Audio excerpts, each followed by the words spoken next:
I created another universe and founded paradise. For I, Fischl, am the Prinzessin der Verirrt...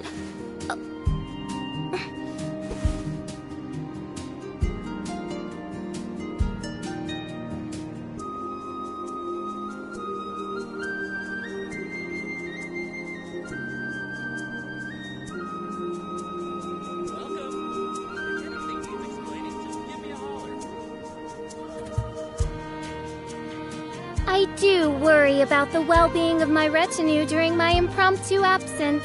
I'm sure the good people of the Adventurers Guild are absolutely fine, mein Fräulein.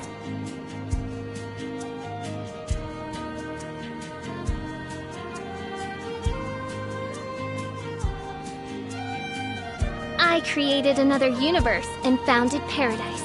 For I, Fischl, am the Prinzessin der Verirrt...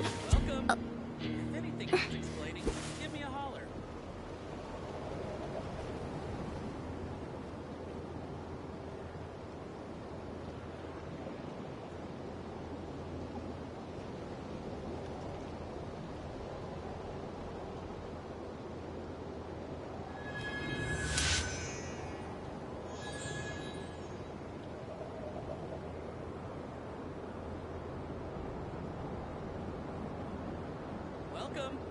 If anything needs explaining, just give me a holler. I created another universe and founded paradise. For I, Fischl, am the Prinzessin der Verirrt...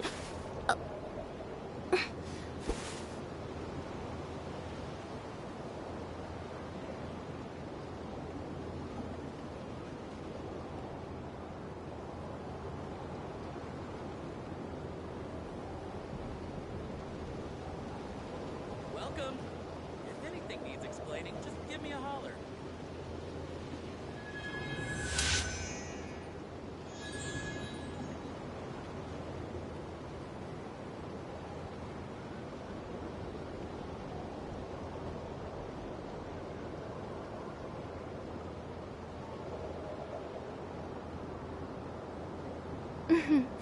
May the glory of the Prinzessin bring light to this world. Give me a holler.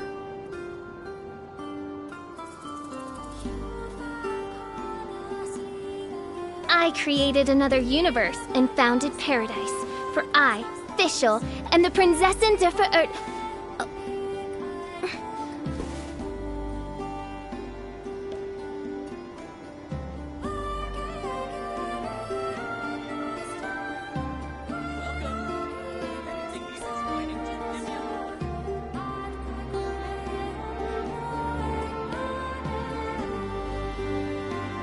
I hear the voice of fate, speaking my name in humble supplication.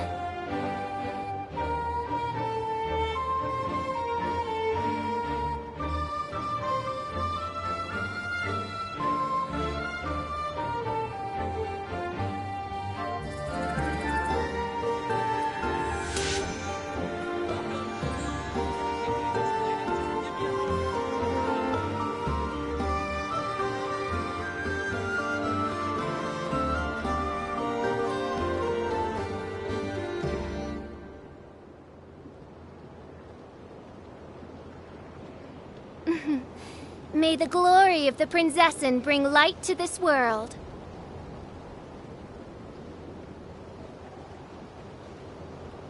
Welcome. If anything needs explaining, just give me a holler.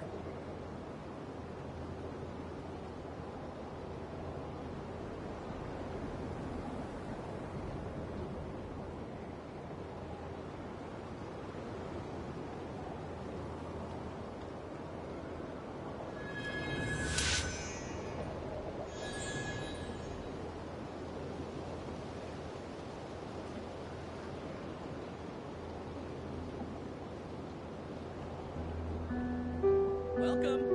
If anything needs explaining, just give me a holler. I do worry about the well-being of my retinue during my impromptu absence. I'm sure the good people of the Adventurers Guild are absolutely fine, mein Fräulein.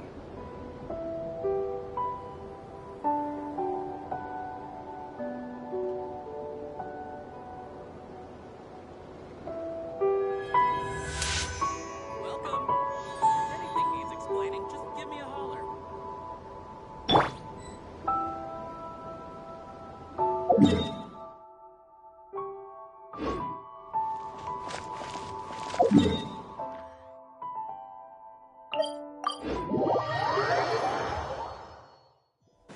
Add astro.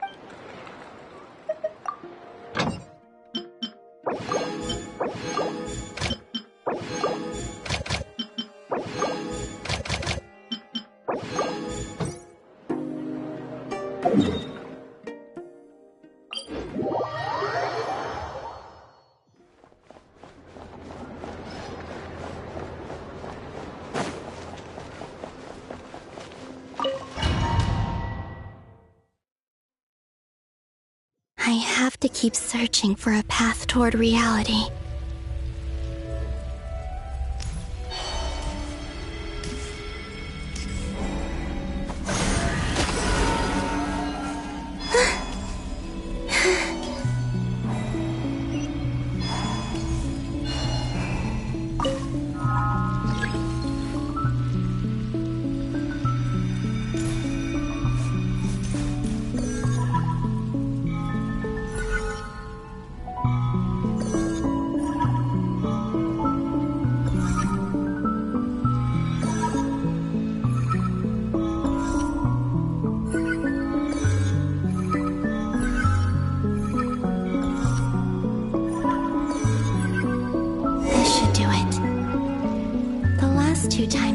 Influence reality in this space. It consumed a lot of Kuvaki. I'll try and be more careful this time. I need to leave key clues behind using less power. I hope everyone still remembers what I said on Moon Prayer Night.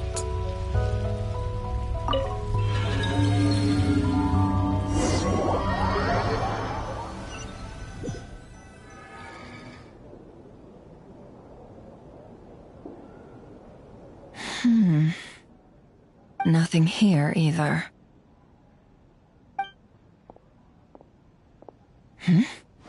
Flints? Ah, Miss Nefer. What are you doing here? Unless... I just spoke with Itlua about arrangements for the search and came for a walk nearby.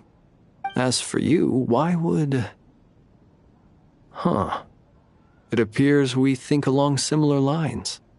And neither of us likes to accept things at face value. As well as figuring out how to gather intel on the Traveler, I wanted to confirm some of my own suspicions. Also, we'll need to bring a lot of force to bear against Ettore, even if we're only looking to rescue the Traveler. We can't leave anything to chance.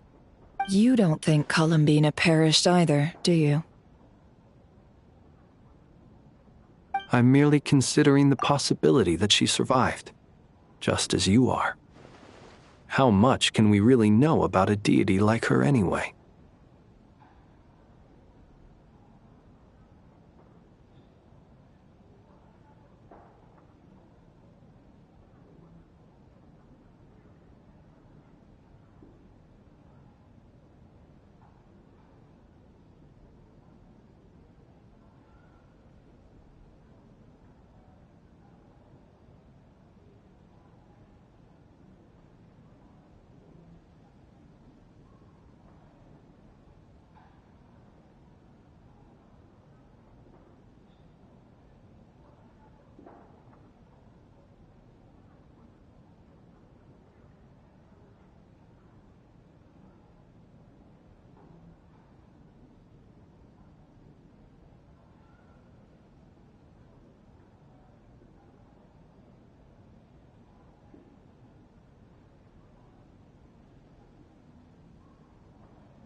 Do you remember what she said on Moon Prayer Night? About using moonlight to send messages to us? Of course. I think that's why we're both here. Where have you checked so far? I've been focusing on the outdoors. Anywhere the moonlight shines. I checked most of Nasha Town, but didn't find anything. I checked the Curatorium of Secrets, and a few rooms where I thought I might find some leads. But no luck here either. The only places I haven't looked yet are the rooms in the flagship. But process of elimination isn't the only thing that brought me here. Oh, really? What's your other reason? After all that build-up, our mystery ally never showed up even once! Huh? Am I imagining things?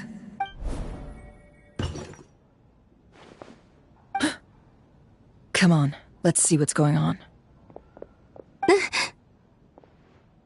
Oh no. I knocked over a vase as soon as I came in. It must have been caused by a Kuvaki fluctuation when I entered the space. Although, it seems like I'm not about to be pulled away this time. It looks like as long as I'm careful with my actions, it doesn't count as influencing reality. Anyway, is this the flagship? The Traveler mentioned that's where she was staying. I only went into the lobby last time, so I've never actually been here before.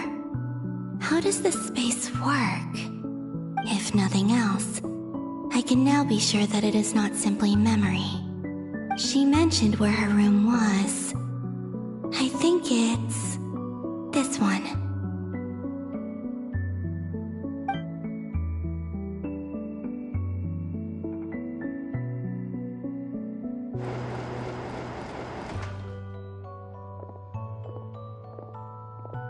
The door is closed. But if this is anything like when I disappeared, then maybe...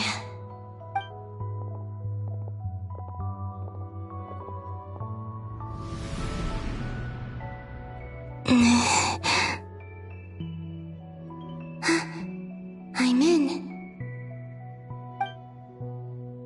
She and Paimon aren't here at the moment. I hope she's okay. I wonder what happened to her after that battle with Dottore. Best not to dwell on that for now. I need to try and leave them some clues. Please, Traveler. I really hope you find this.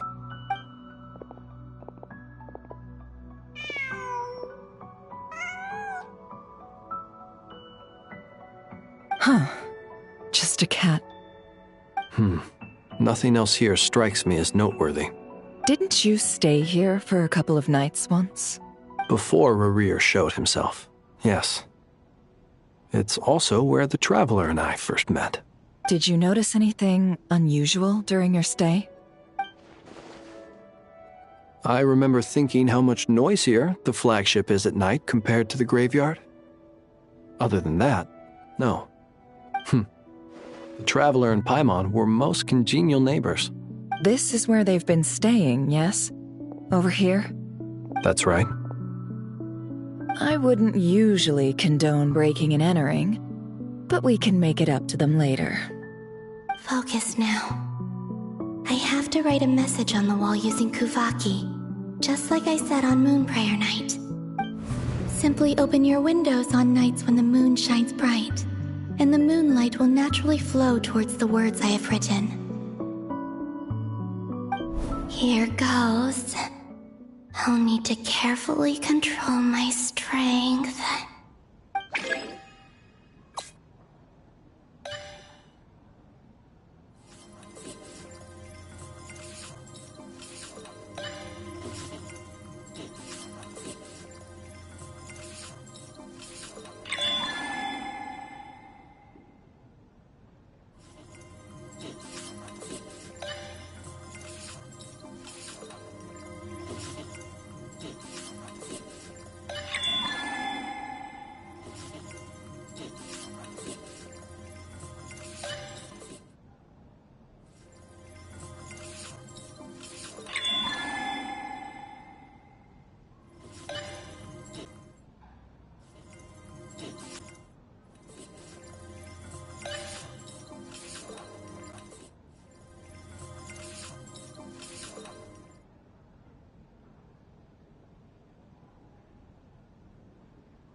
There's a noise outside the door.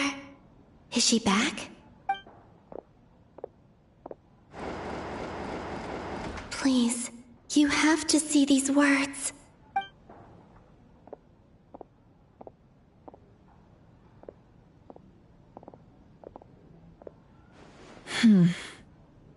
Well, do you sense anything? Unfortunately, no. And this place was our last chance. Not necessarily. We've only looked in Nasha Town so far. Miss Columbina said she would leave messages at her friends' dwellings. It's still worth checking where Miss Lauma lives and where I live. Let's try and make some time to look into those then. Wait. What are you waiting for? Paimon might have overeaten slightly. What's that look for? This is a victory feast. It's normal to eat a little more than usual. The Traveler in Paimon. It's really you. But why are they talking about a victory feast? Huh. You worried Paimon sick while you were out there fighting Rarier. So this is your chance to make it up to her, alright? Wait. So this is the night after the battle against Rarier. How did I end up here? That's quite a long time ago now. Wait. Time. That's it. Every time I've entered reality within this space, it's been at an earlier point in time. Every one of those points has been before I fell into the moon's reflection. And everything I've done to affect reality really did happen in the past. Does this mean that within the moon's reflection, time flows backwards? Starting from the moment I fell in? Not long till Moon Prayer Night now. It's gonna be even livelier than tonight. Although, it's gonna be sad saying goodbye to the damselette. She seems like a really nice person. Paimon. No, I can't. Even if I make contact, they probably won't understand what's going on. And in any case, I'll likely get pulled away again if I do. Instead, I have to find a way to get them to notice what I've written using the moonlight. Wait, even I hadn't thought of doing that before Moon Prayer Night. They'd never conceive of that possibility. Is there truly no other way? Don't lose heart. We'll find a way somehow. Huh? Oh, you say that, but the Frost Moon is beyond the fall sky. If we wanted to go visit her, how would we make it through to the other side? We might not have all the answers now, but I'm sure we'll find a way one day. Huh. Guess someone's gotta be the optimist. The present. The future. That's right. There are still things I can do. What's your plan? Flint's, when you were staying next door, did you ever open the window? No. The rooms here are dark and damp, and there's such a buildup of dust on the windows that the moonlight can't even get in. I didn't think it was worth the trouble. The moonlight. Ah, I think I see where you're going. One moment. I'll see if the owner is available. Don't bother. Time is of the essence.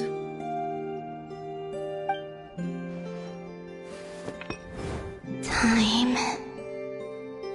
Even if no one sees what I've written at this moment, maybe someone will remember what I said after Moon Prayer Night. I need to write down as much information as I can. And maybe one day...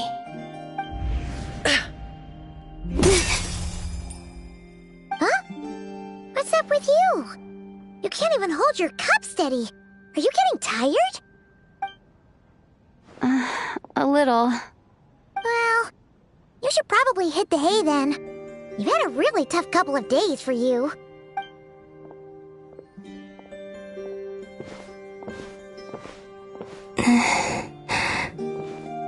You truly have.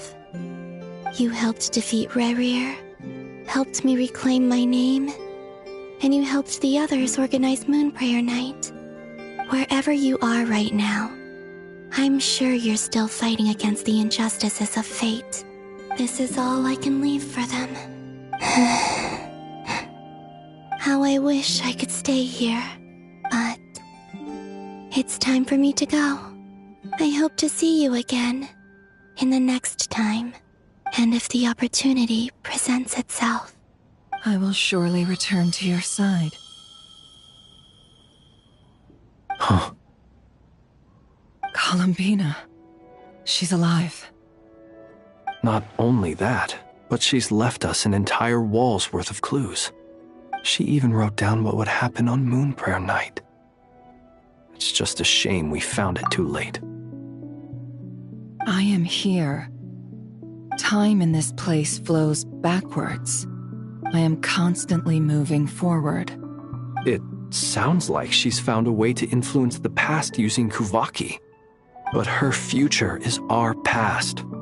So, these words have been here ever since we defeated the Reikir of Solnari. We just never discovered them. Which came first, the chicken or the egg? Do you ever mull over questions like that?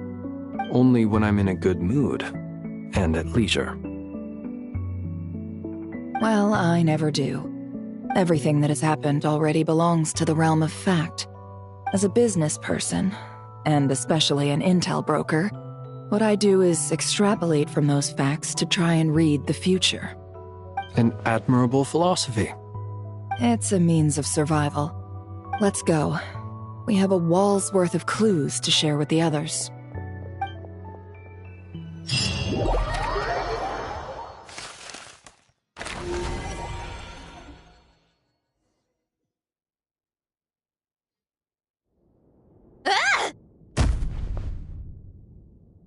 It appears that the doctor's energy signature has changed to something similar to Kuvaki, but not like the Kuvaki we're used to. Nod-Krai's Kuvaki devices will only have a limited effect on it. I can see why you've chosen to place your hopes in alchemy instead. Also, I must say these books are rather profound. My subordinates just shipped them in from Fontaine. Some of them are from the Narcissenkreuz Ordo. Some are incident reports from Petrichor, and then there's a few test reports for these junk machines. Additionally, after some further scanning, I've discovered something extremely annoying. What's that? Teyvat's skies contain multiple moons. A long time ago, when I did my first scan, I detected 3, just as the legends say. But when I checked again just now, I detected 4 moons. So there's one extra? Yeah. Originally, I thought that if I could still find 3 moons, that would at least mean Columbina's still alive. But then it occurred to me that apart from the frost moon, Teyvat's moons are just husks. And husks surely shouldn't show up in the scan, since they're not alive. It's weird, isn't it? If we can't even distinguish between a dead and a living moon, how are we supposed to know whether a moon goddess is still alive? Or does this mean that the moon marrows are equivalent to the moons themselves? It's certainly possible. In which case, the 4th moon you detected may be Dottore artificial creation. So he wasn't bluffing. He really built his own moon marrow. Ugh! I'm so mad right now! It's easy to get overwhelmed when you have too much on your plate. Maybe you need to relax. Perhaps try going for a walk. Or simply take a few deep breaths. Nothing can calm me down at a time like this. I need more time, and I need progress.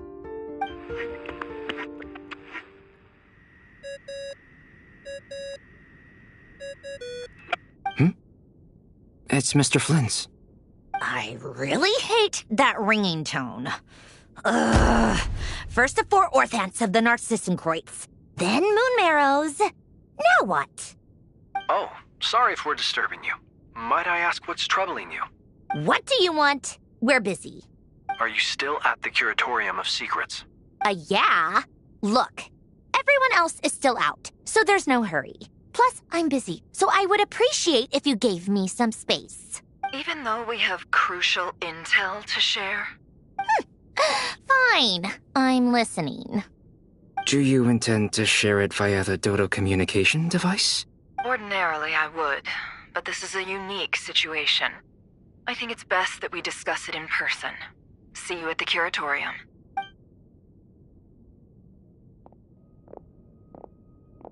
All right then. So, what's the situation?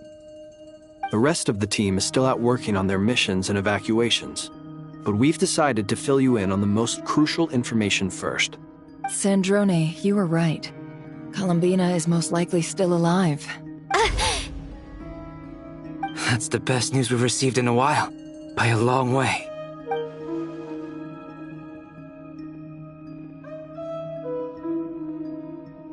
Random locations. Appearing in reverse order? Are you serious? So not dying isn't enough for the moon goddess, huh? She has to show off too. Anyway, does this mean we can deduce her condition from the moon marrows? Miss Androne, there's nothing wrong with simply admitting that you're happy to hear the good news. I'm not. And she's the least of our problems. We're facing a huge crisis. If she can't control the flow of time in there, she's just gonna keep moving backwards. Different points in time won't intersect, and she'll never find a way out. Let's say life begins with a drop of water. When did time begin? The moment this planet came into being? No, that's not right. Her final destination would be the moment at which the space she is in was created. But it doesn't seem like we can influence that space from the outside world. So how can we help her? Also, if she's alive, Rerir and Thalindis might be too. But as far as we know, neither of them have come back out. That space may not have an exit at all. I'm afraid I must concur with Miss Nefer in this. Can't exactly argue with that. Let's leave it there for now. I've taken notes on everything you said. Will it help with your research? I doubt it's gonna help with breaking Dotori's energy fields.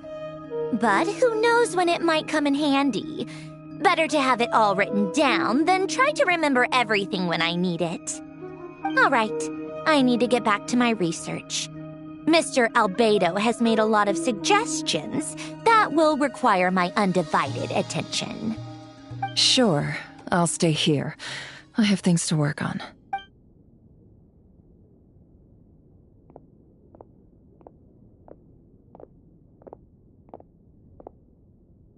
Paimon, are you there? Oh, right. She went with Varka to Natlan, didn't she? Good thing we've moved her and the Traveler's luggage in here. Speaking of the Traveler, where could they be? There's a note. From Paimon. Paimon here. Not in at the moment, but if anyone needs to borrow her stuff or the Travelers, go ahead and help yourself. Paimon won't be mad. Also, Traveler, if you get back before Paimon, make sure to get some rest. Paimon misses you a lot, but put your health first, alright? How sweet. Well, since you offered, Paimon, don't mind if I do. This is the Traveler and Paimon's luggage. All the items they use day to day are here. It's well organized. I wonder which of them is responsible for that. What do we have here?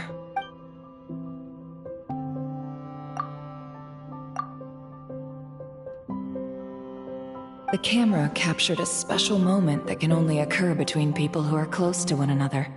You can really sense how the photographer feels about their subject.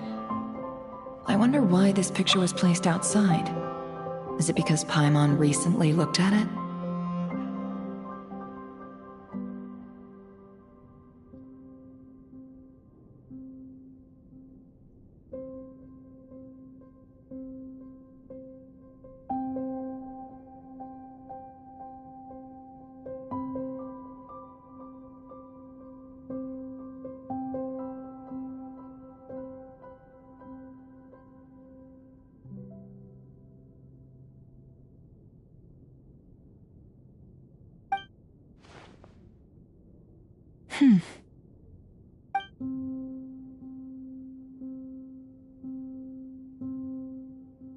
This must belong to the Traveler. Perfect. I'll use this. Hang in there. We'll find you.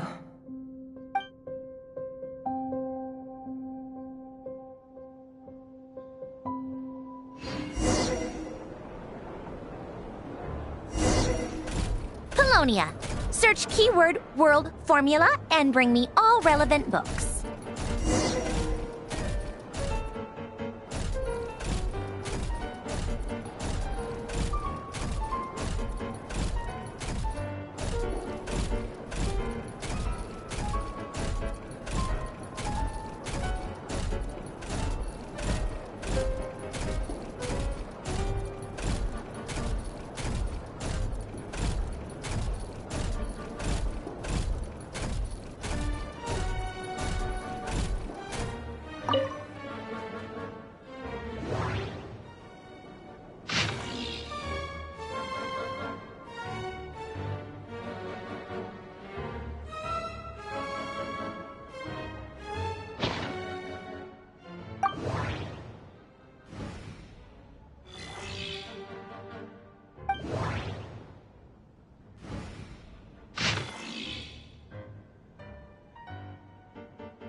Let's see. This one is Nod-Krai Sermon Dictation concerning the apocalypse. I believe that the correct term for this is Fortuna. This was an ancient Romorian technology, a wisdom unparalleled. I never imagined that Romorian ideas would be so similar to the diagram I have named, the world formula. This is strong evidence that human civilization should gradually shed possibilities as it continues to explore and evolve. The end of humankind may well be upon us right now. The sparks of civilization shall run out, unless we consider introducing variables from outside the system. Variables. Surely that can only mean one thing. Descenders? Dottore likely captured the Traveler because of her descender status. But the Three Moons' authority comes from the world itself. Why would Dottore need anything beyond that? Where does this variable factor in? The world formula calculates the fate of an entire world. Introducing a variable would therefore give us...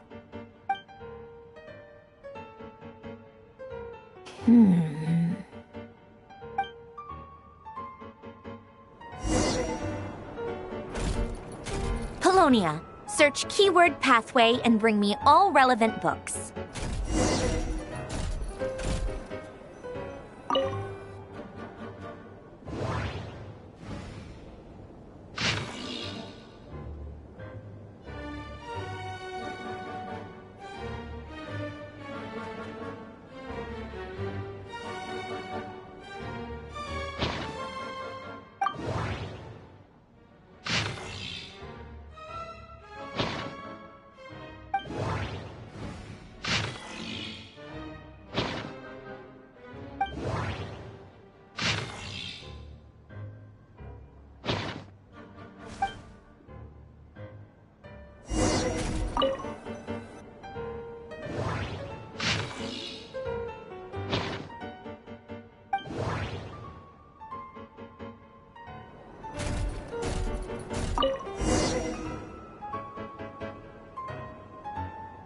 Nod-Krai Sermon Dictation. Explications on the chemical marriage. These titles are pretty esoteric. Observe and compute the pathway displayed in the guidance diagram. Deconstructing and reversing its effects could generate potential ideas. So, it's one of Renee's draft lectures. Deconstructing the pathway. I suppose that could lead to a breakthrough.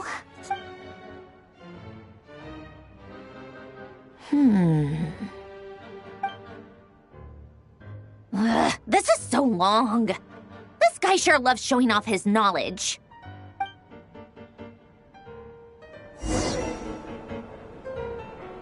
Polonia. Search keyword tree model and bring me all relevant books.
Most of the experimental devices proposed by the Lilia Crucis Ordo are built based on the simple and basic logical structure of a tree model.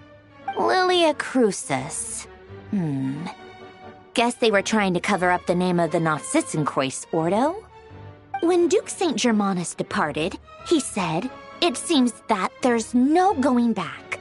Alas, he is only a genius when it comes to machines. In all other things, he is but ordinary. Excuse me? I'm sorry. That's just ridiculous. What kind of book is this? Great Detective Herlock, the Alchemist and the Clockwork Saint? Isn't this a novel? Come on. Still, the author swears that they knew Renee well. Whatever. I guess it's not beyond the realms of possibility that Renee would say nonsense like that on occasion. Memory, wishes, souls, and persona.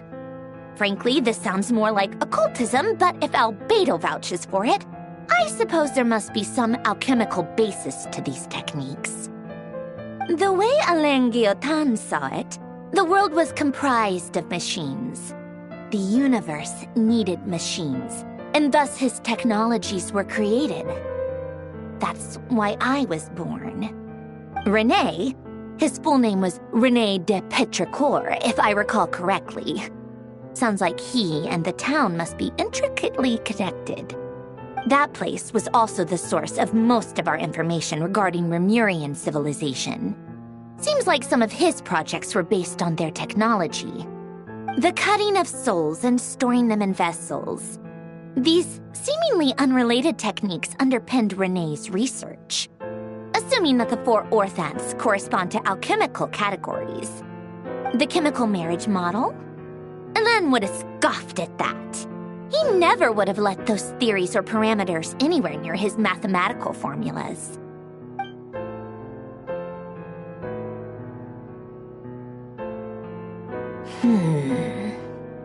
What was Alain's view on Renee? I know he mentioned the name, albeit very rarely. Oh, now I remember. Alain's old notes are here too. They mentioned Renee once. Renee seemed most out of sorts when he spoke to me. A lack of sweet foods has dulled his mind, I should think. Either way, his words are not to be believed. Yep, that sounds like Alain. My subordinates actually did a half-decent job digging out all these materials. Makes a change. Good for them. Some of Alain's old files are completely consistent with these records. He must have gotten them from the Tower of Gestalt. I never knew he got his hands on Renee's records that early.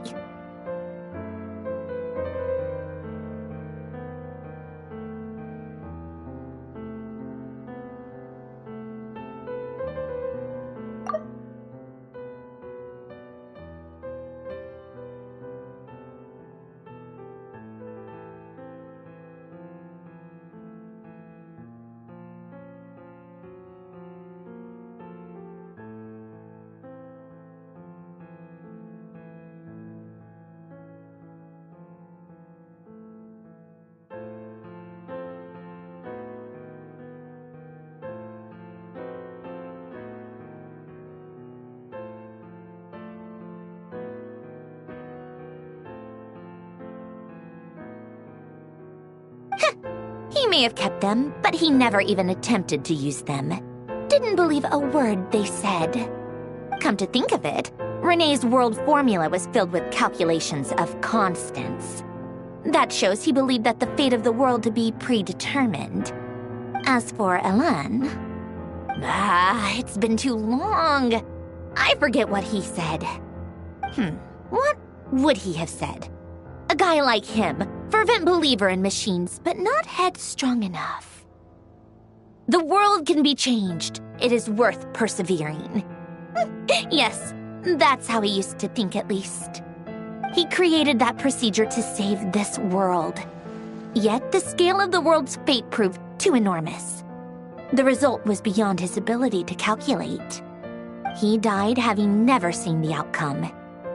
And there I was, left behind in the ashes of his dreams. Did you really never take a close look at Renee's research?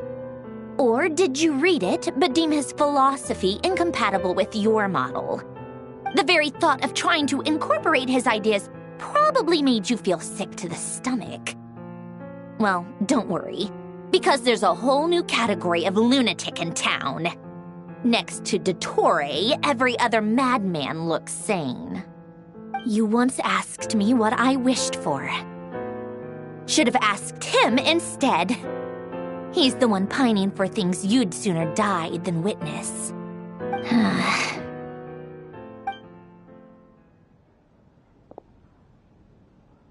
Even the tiniest variable can make big waves in the present. Now then, allow me to put these incompatible fragments together in your stead. First, establish and verify the existence of the Great Circle. Absolute nihil on one end, absolute reality on the other. Now, search between these two extremes. Then, the construction criteria. Variables. The sparks of civilization shall run out unless we consider introducing variables from outside the system. Input variables. Traverse the world, space-time, and civilization. Then extract the essential nodes from the records to determine which variables they point to. The primordial power that differentiated itself from the void. The power of light. Yes, light. Records. Hyperborea. This is horrendously complicated. After all that, I'm still missing a few variables. I need to think this through again. How do you think it looks, Polonia? Like the frenzied scrawlings of a madwoman? Fine, keep it to yourself. It's not like you can talk anyway. I'll assume you gave it a passing grade. I jest. But true madness does often start with trying to save the world. What would Arlecchino and Columbina think if they saw this incomprehensible hen scratch? They'd probably have me institutionalized. So would Rosaline. She's been dead for a while now. When I close my eyes and think back, I can still see her face. And that enormous dress she used to wear. Such a bizarre choice. What possessed her? Oh, and the clack-clack of those heels used to drive me insane. No one's asking me, obviously, but I hope you all know that I never wanted to save the world. I'm not crazy. I don't have delusional ambitions, and that's a clinical fact.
The world needs a solution, but I don't need the world's validation. It's the world begging me for answers, not the other way around.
Oh, cookies to go with the tea.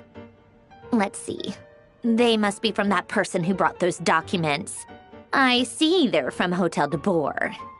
Something's written on the box. We are proud to present this homage to the Fortress of Meropede's fun-filled meal collection system. Fortune cookies. Have a lucky start to your day. Sounds like a dumb gimmick to me. Be early to bed and early to rise. Get plenty of sun and drink plenty of water. Then things will surely go well for you. What? Are you kidding me? Somehow I doubt that an early night and a glass of water is magically gonna save a world on the brink of existential peril.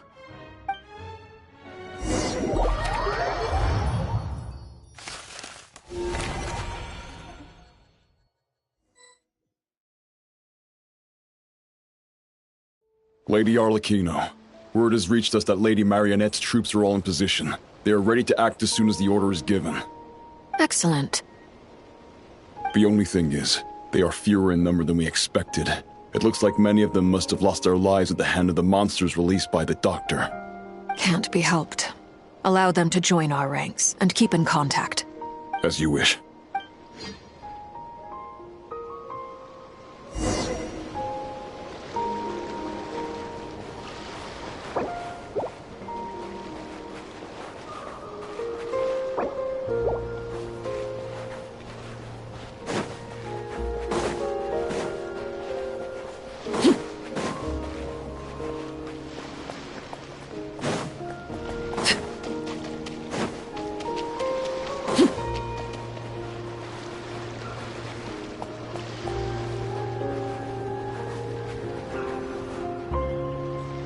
It's been a while, Arlecchino. You look well.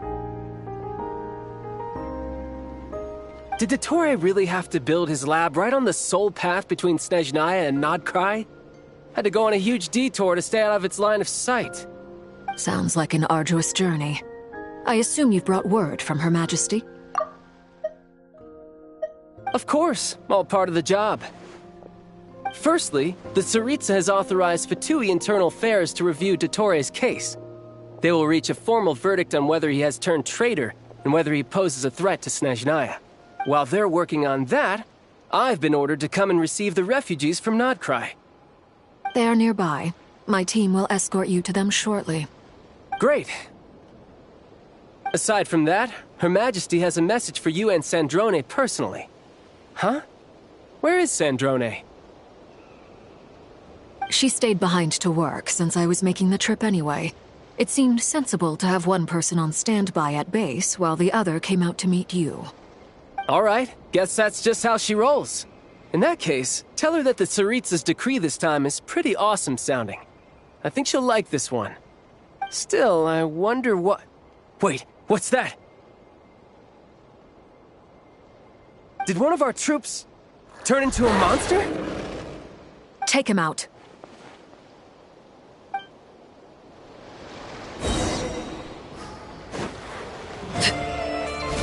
This is where you fall. Transfixed! Ha! Brace yourself! This is gonna hurt! Who's next?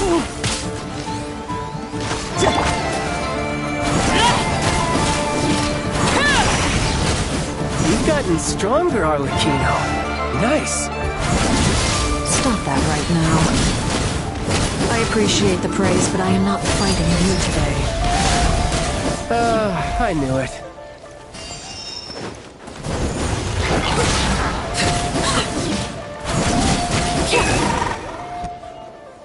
I can't believe it. He was a living, breathing human one moment, and the next? Another fine piece of work by our dear colleague, I'm afraid. What in the world has been going on in Nod-Krai? A lot. But long story short, Dottore stole 2 moon marrows that should have belonged to Columbina, then built a 3rd moon marrow of his own to concentrate the Tri-Lunar Authority in his hands. What? What do you mean he built a moon marrow? People build roads and houses, not moon marrows. What's his next DIY project? He's gonna build a god? You could stand to be less surprised. We are harbingers. The work we are engaged in makes the creation of gods seem mundane by comparison. I tell everyone who asks that you once crossed swords with Rex Lapis while serving as a key supporter for Rosaline's plan. But right now, you're acting like a common adventurer. Thanks for speaking up for me. Those 2 really took me for a ride back then. Then again, surely no common adventurer would manage to get tangled up with them the way I did. That's gotta count in my favor, right? It almost sounds like you wish to repeat the experience. I might have to lower my opinion of you. No. I'll stop talking. Please, go on. Dottore is currently still experimenting with his newfound power in ways that continue to corrode the outside world. As for the human mutation, I believe this is simply a consequence of his experiments, and not a strategic move. That radiant beast was once a subordinate of Sandrone's. I suspect he was only allowed to live so that he could become an experimental subject. Also, those of us who fought Dottore have been afflicted with a curse. As such, I cannot leave Nod-Krai. This is so much worse than I thought. No wonder Her Majesty's decree is so extreme. While these exceptional circumstances persist, the Harbingers are hereby authorized to use unilateral executive powers. Should Dottore pose a threat, Arlecchino and Sandrone are permitted to eliminate him. My thanks to Her Majesty.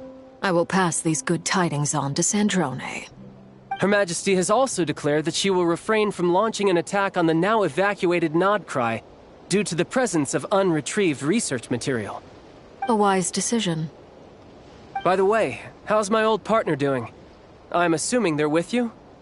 Partner? You mean the Traveler?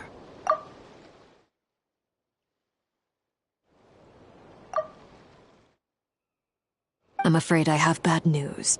She was captured after our failed assault on Dottore's lab. Her whereabouts are currently unknown. What? Why? Since when does Dottore have a bone to pick with her? That is indeed the question. I'm not sure he does. He must have some other goal in mind. This won't do. I have to rescue her. You can't. We have no idea where the Traveler is. What am I supposed to do then? Stand here twiddling my thumbs? Sandrone is working on it. The best thing you can do right now is complete your mission. Fine. I guess I'll leave this to you then. One last thing. Tell the Rooster to get the message out to the gods and citizens of every nation in Teyvat. Beware. An uncontrollable pollution is spreading forth from Nod-Krai. The source of that pollution is a madman drunk on the success of his experiments. The Fatui and our allies will endeavor to contain the threat.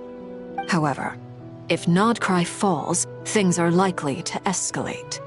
Considering Dottore is one of our own, all Fatui stationed in Nod-Krai consider it our duty to stay and fight him to the bitter end. Whatever the cost. Hey, don't be too pessimistic. If it comes to it, I'm sure Her Majesty won't stand by and do nothing. I hope you're right.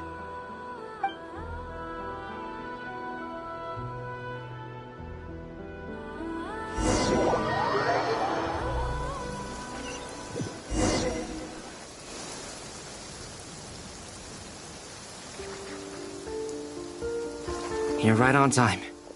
Thanks. Hey, do you think I'll get that gliding exam exemption? I made sure I was on my best behavior in Mondstadt. I landed well outside the city and walked in through the gates. I'll help you apply, don't worry. For now, let's see what we have here. What are the doctor's energy fields even made from? The usual attract and repel principles that govern Kuvaki don't seem to apply to them. They are very mysterious. But ultimately, they appear to be comprised of energies from the three realms. Thanks to research by Master in the Hexen Circle, we know that Teyvat's 7 elements are derived from the more primordial power of the Light Realm, which is antagonistic with the power of the Void Realm. Since you have the power of the Dragon Durin within you, I'm sure you can already tell that this energy field contains no abyssal energy. That's true. It's not abyssal energy, it's something pure, wild, and untamed. I've been thinking about something. Do you still remember the device that Dory supplied from the Academia when you and Miss Columbina fought Rarier? That was one of the most marvelous feats of ingenuity I've ever seen. The design, the craftsmanship, the material selection. I couldn't fault any of it. Not to mention the operating principles. Surely the most ingenious feature of all. Dory didn't go into detail on how it functions, but I have a working theory. The clue was that Miss Columbina was somehow able to use the pyro energy that you provided, despite the fact that, as a moon goddess, she should only be able to use light realm energy in principle. Now, all elemental energy is, of course, derived from light realm energy to begin with. Hence, I suspect that the device works by restoring elemental energy to its original state. This presumes a theoretical model of the 7 elements akin to that of light refracted through a prism. Perhaps it is no mere analogy. Maybe there is indeed a prism in this model. I almost wonder if the idea for the device was conceived based on direct observations of said prism. It would explain how such an ironclad design concept was achieved. It is at once a masterwork of engineering and a groundbreaking application of the Academia's latest elemental theories. I suspect only Lesser Lord Kusanali herself could have devised such an ambitious technology. But back to the energy field before us. If this is pure light realm energy, its relation to elemental energy is one of integration versus division. Or you could say that the former contains the latter. Could this mean that elemental energy can dilute the power of the light realm? Should we give it a try? We should.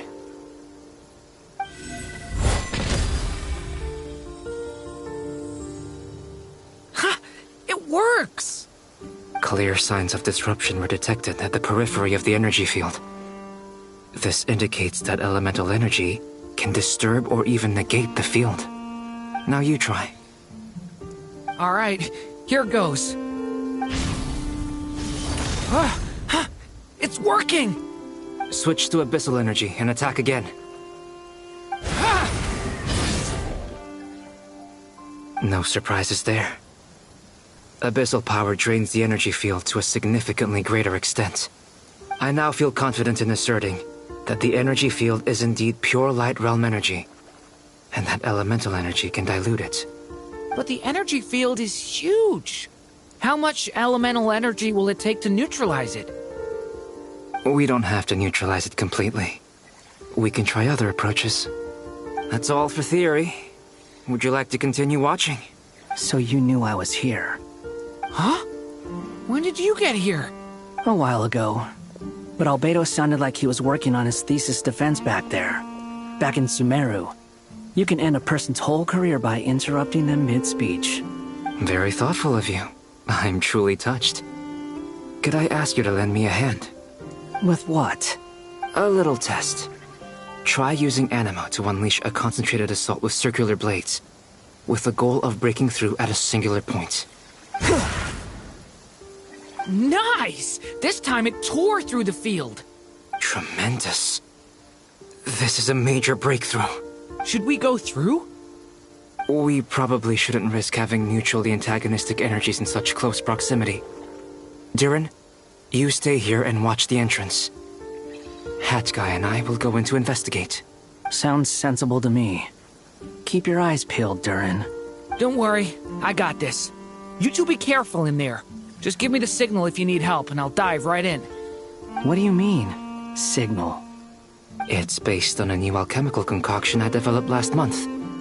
When 2 bottles of it are smashed on the ground together, they emit a blinding burst of light. If it comes to that, remember to shield your eyes with your hat. Glad I asked. Thanks for the heads up.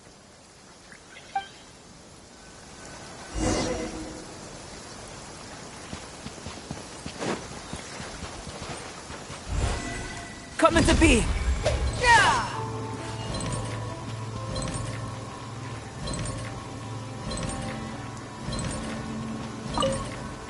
Like I thought.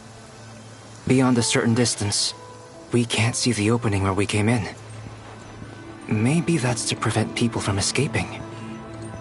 Sounds like Dottore's style to me.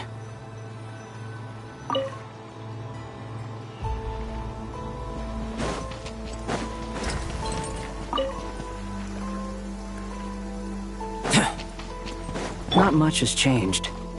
Things are basically the same here as they were before the energy field appeared.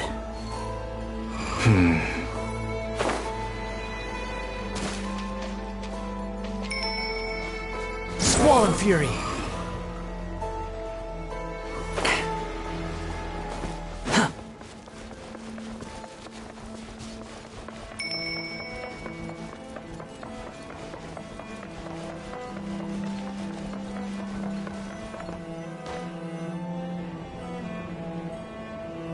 They have no heartbeat and they're not breathing. We can only assume they're dead. But there are no visible wounds. Also, there's an animal squatting next to each body. It's watching us. That's not an animal's gaze. What are you trying to tell us? Doesn't seem eager to talk. I guess maybe it's just an animal after all. Let's keep looking around.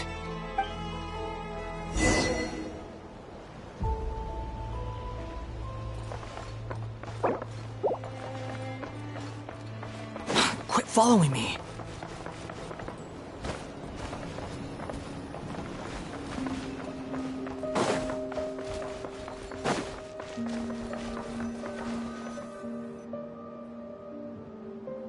Same situation everywhere. Not a living soul in sight.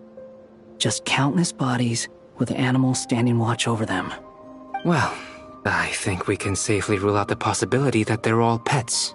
Is skirting around the topic your way of showing consideration for other people's feelings? Just being cautious. I don't doubt that you can handle the truth.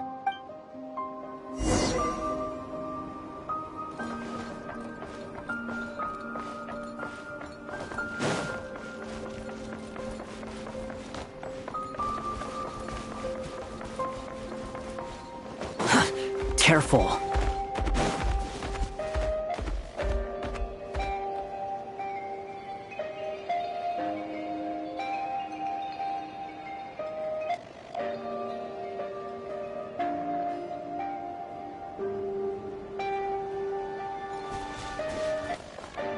The wind rises. Please, help us. Please. Over there. Please, help us. Please. What happened here? I don't know.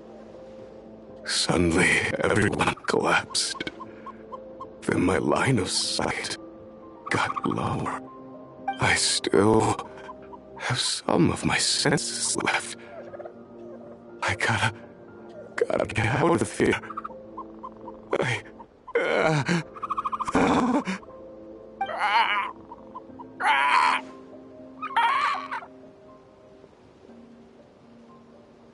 It looks like there's a huge experiment going on inside this energy field. Maybe each energy field is its own giant experiment. Vile. He's swapping human minds with those of animals. Even without the other circumstances, this would be an extremely radical experiment. Those people may have lost their sense of selves, but they are not fully animals either. If they were, they would have left.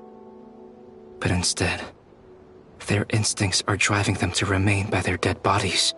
We should go. No sense in sticking around here longer than we need to. Agreed.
You're back! Everything okay? We saw some things that take a strong stomach. Otherwise, we're fine. We should share our findings with the others.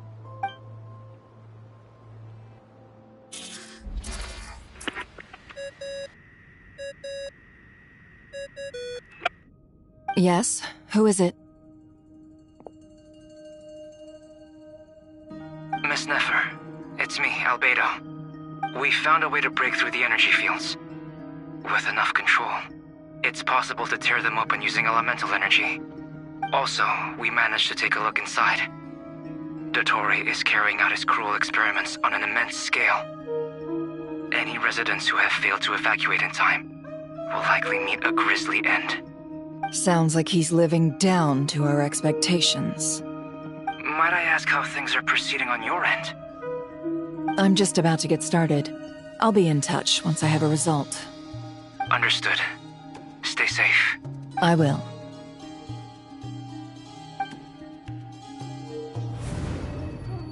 Well, Nefer, I'll link up with you once my tasks are complete. What makes you think I'd need you to do that? I'll need it. And considering the way you approach certain matters, I think you'll be better off with me present.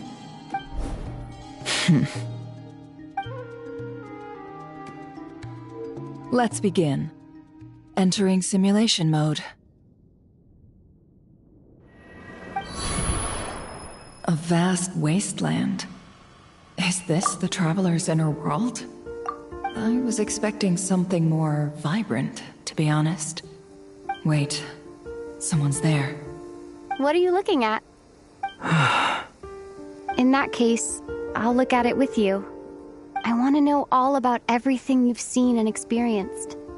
Is there somewhere I should return to? Or should I stay here and be the hero everyone says I am? I don't dislike my current life. Roaming the land, fighting battles, accomplishing missions, earning a living, looking after Paimon. It's not so bad. I guess the only thing that's missing is that you're not here with me. This is the conscious layer, which contains a person's true feelings. It is filled with both longing and kindness. I suppose anyone who lives long enough ends up wishing for someone who can't be there. Maybe it's the only way we can feel truly alive. Time to delve a little deeper.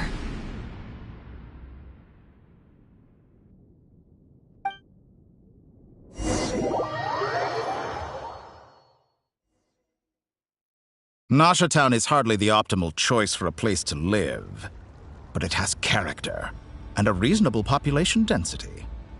What are you trying to say? Oh, don't be nervous. I was just thinking where might make a good starting point for your journey.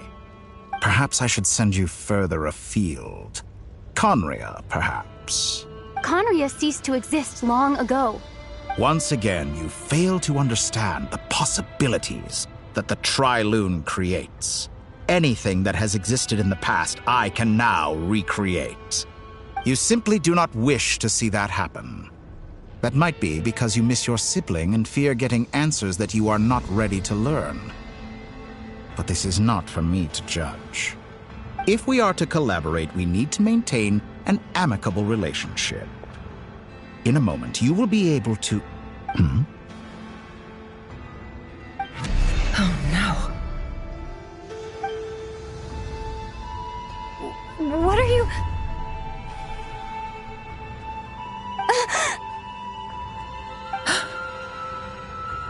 What are you gonna do?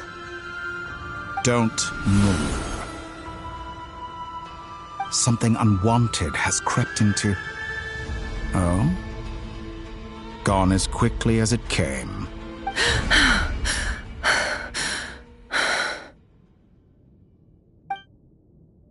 Did you save me? If I hadn't cut the connection, Dottore might have caught you from the other side and destroyed you. This was a good idea, but once is plenty.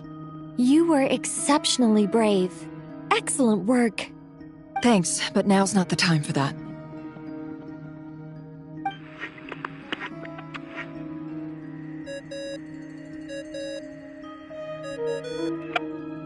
Albedo speaking. I think I know where she is. What is this endless darkness?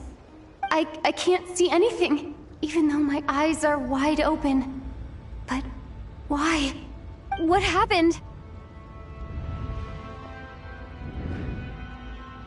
Ah, sorry about that.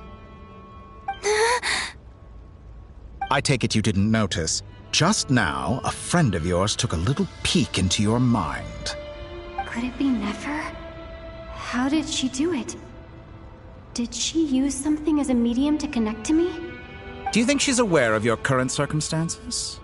Oh dear. Have I stunned you into silence? I only wanted to slow down your time a little so I could stop your intruder in her tracks. It would have been nice to capture the spy. I must say, I'm finding the ability to adjust the flow of time rather intriguing. The moment you closed your eyes, time seemed to grow impossibly viscous, didn't it? A whole month passed before you opened your eyes again, but only for you. No one else was affected. I dare say this is something only a god can achieve. Point taken. You've proven once again that you have god-tier powers. Oh, you misunderstand. This wasn't about proving a point. I was testing things out. I find I learn best by doing, and I have to admit, time is not the easiest dimension to control. I only wanted to make you sleep for a short while, but it ended up lasting a whole month. Clearly some finesse is required to wield the authority over time as I wish. I hope you're not angry with me. It was only a month's discrepancy, nothing too serious. Had I been off by a year, a decade, or even a century, that would have been quite a different story. You could have frozen me for millions of years. So much for collaboration.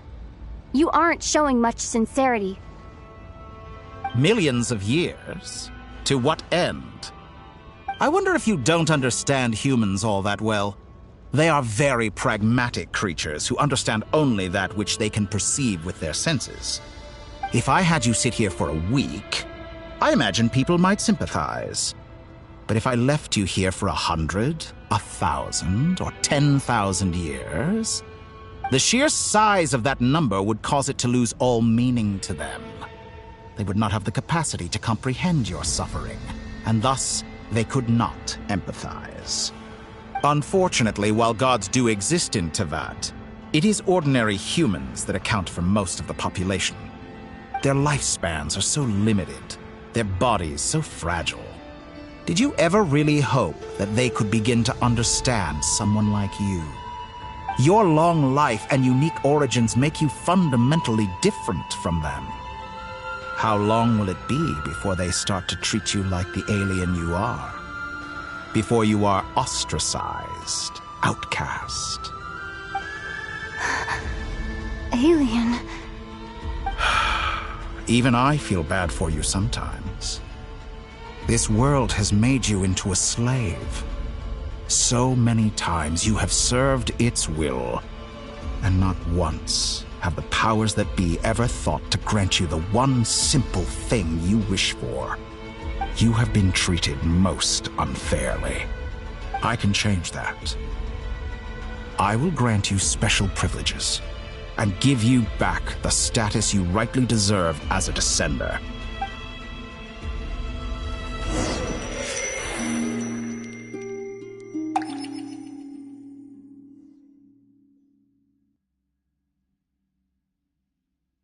I've entered the past 3 times at this point, but I still have so many questions.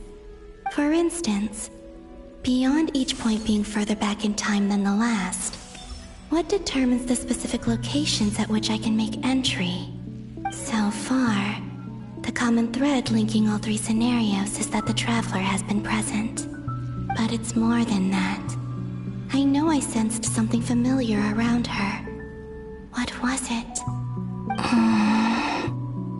I'll keep this question in mind as I carry on.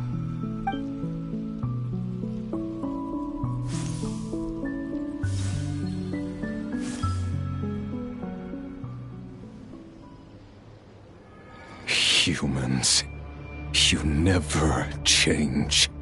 Always trying to use powers you neither comprehend nor control. This looks like Star Sand Shoal. Was this before Rerir regained his physical form?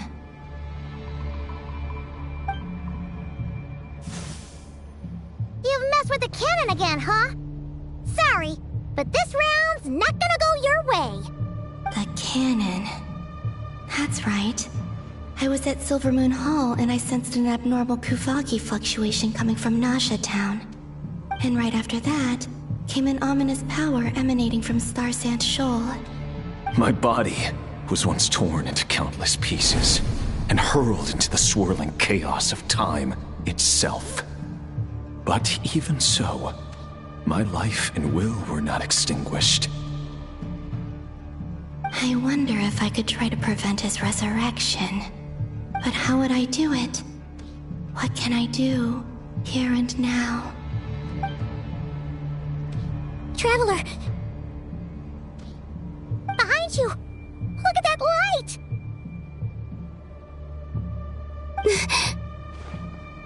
No, I won't make it in time.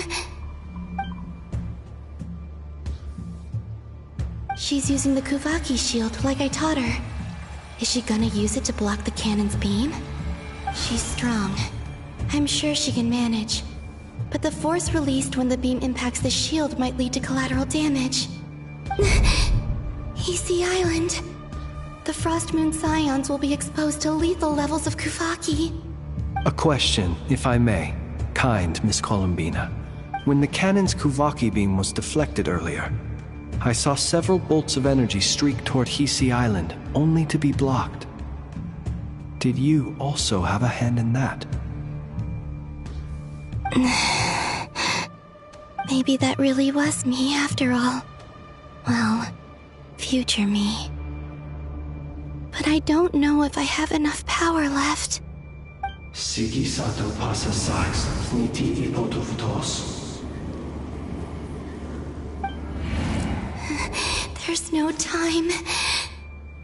Osestikos paratin tiram to risuiku, to pir to aithion feraton. I have to make it. Oh, Frost Moon. Oh, great land. Oh, slumbering moonlight of Nod-Krai. If you can hear me, if you can sense my call, then please, heed me once more!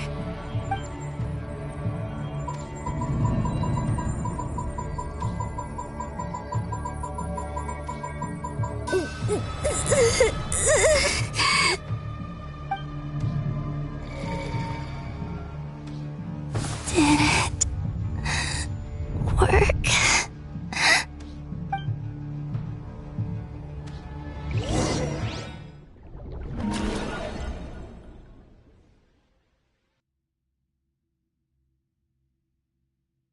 Hey, wake up.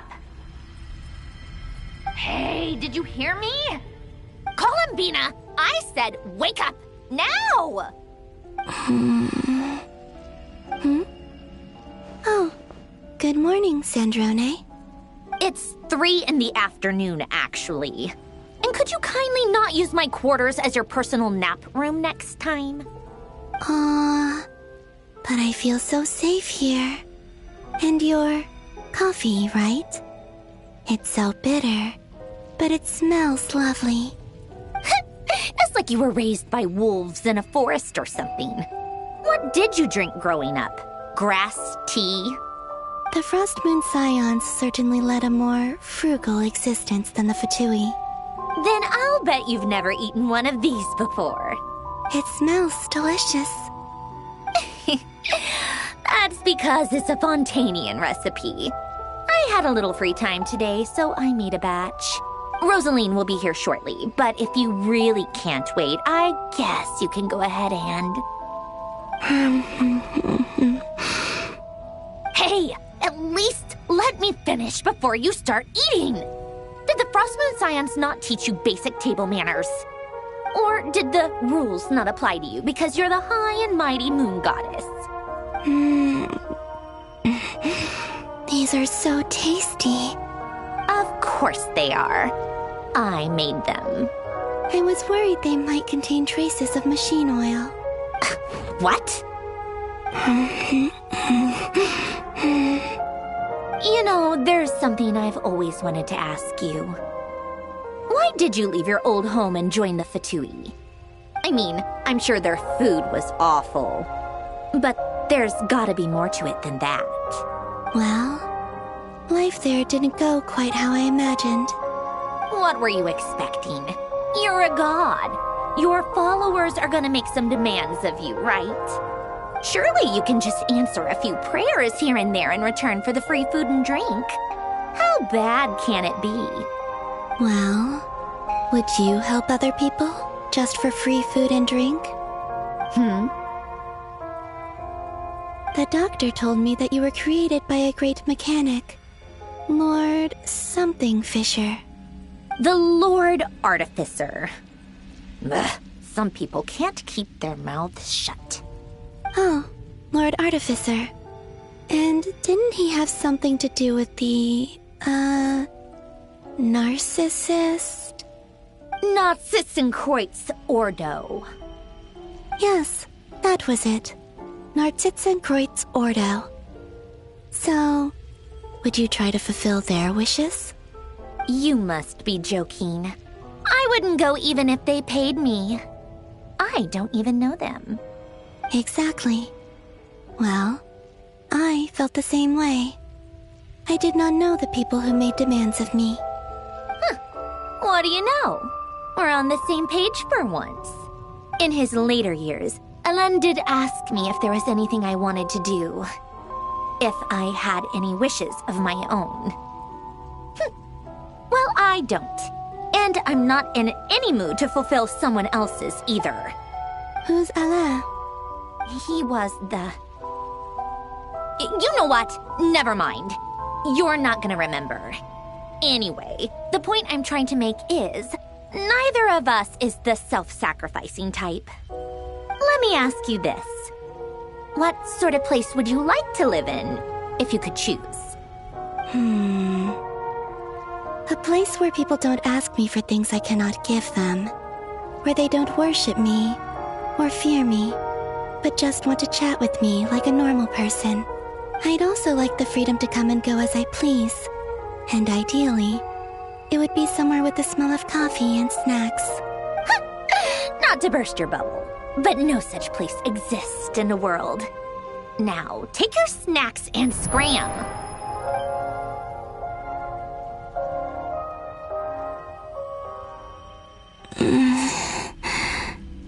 Did I pass out? Of course. I'm back here again. I dreamed of events from my past. Sandrone. Traveler. I miss you all so much. Back there.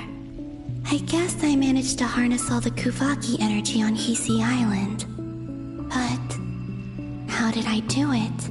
Time is flowing backwards here, and I can use that familiar power to enter the world of the past.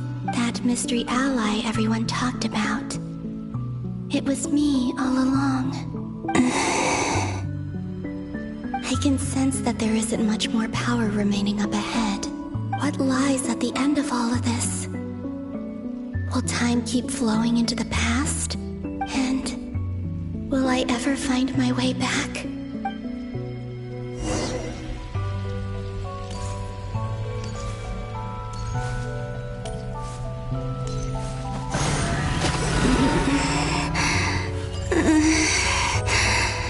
It's getting harder and harder to use my power.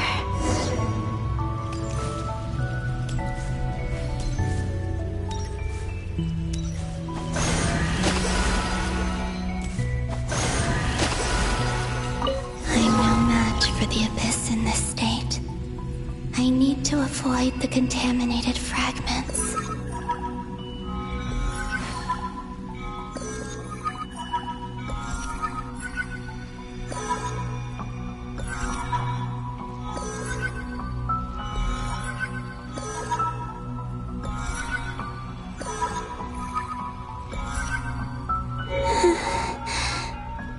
Time to go. I wonder where I'll find myself this time.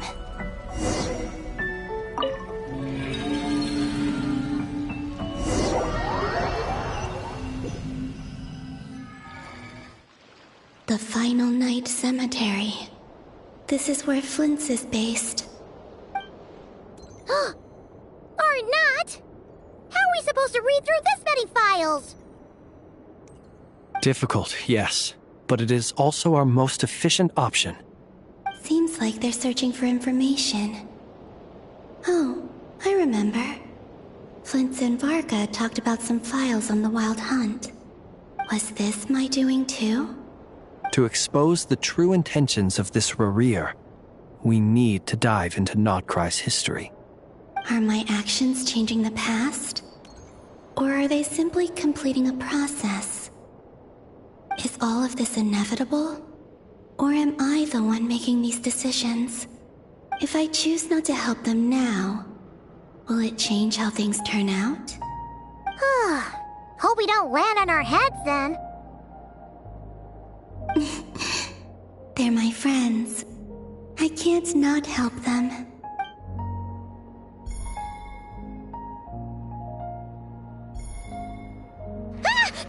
Ghost! And the other one was... here.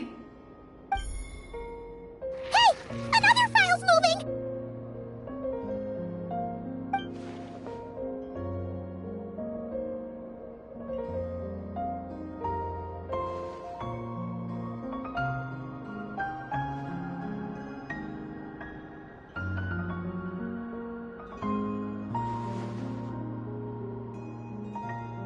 That should do it.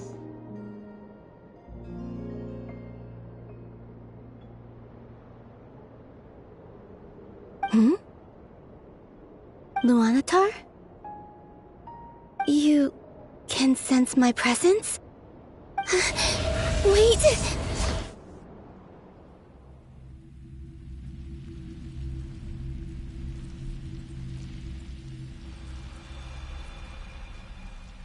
Luanatar. So she's that familiar presence I've been sensing all along. She's always been by the Traveler's side. That explains why the Traveler has been there each time I've entered the past. But why Luanatar? Is it because she has a connection to me as the Moon Goddess's familiar? If so, why not any other Kuhenki? That's...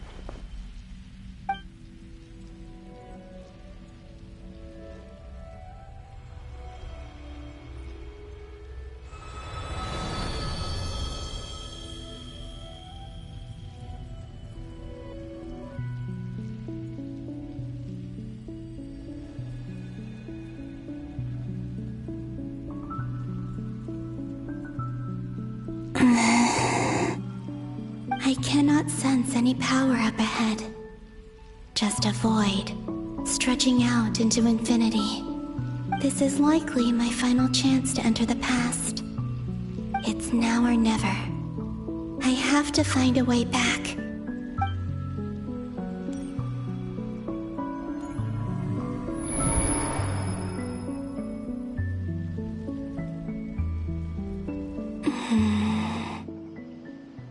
Easy Island? How far back in time is this? Where's Luanatar? I can't sense her presence this time. Seeing Enefa and Aino reunited like that sure was heartwarming. Traveler, Paimon. No, stay calm. I don't have much power left to change things. I don't even have that much time left here. Think, Columbina. How do I find a way back? A way back... to where? Do I go back to Moon Prayer Night? Or to the future that followed? And if I return in my current state, what will become of me then? Dottoro's actions that day proved that he'd been planning that for a long time. He had already seized the power of 2 moon marrows before capturing me. Even if I managed to get back, how can I fight against him when he wields the Tri-Lune authority? I can't. If I go back like this, I'll be playing right into his hands. I have to find some way of rivaling the power he has usurped. Wait. Time flowing backwards. The Tri-Lune authority. Does that mean... I think I know what the final destination of this lunar reflection might be. I know what I must do. Speaking of homes, we must already be close to where the Frost Moon Scions live. The vibe here feels different, just like the scenery. But how do I communicate my plan to my friends? Should I write it down here? No. Someone else will see it. I need something with a close connection to me.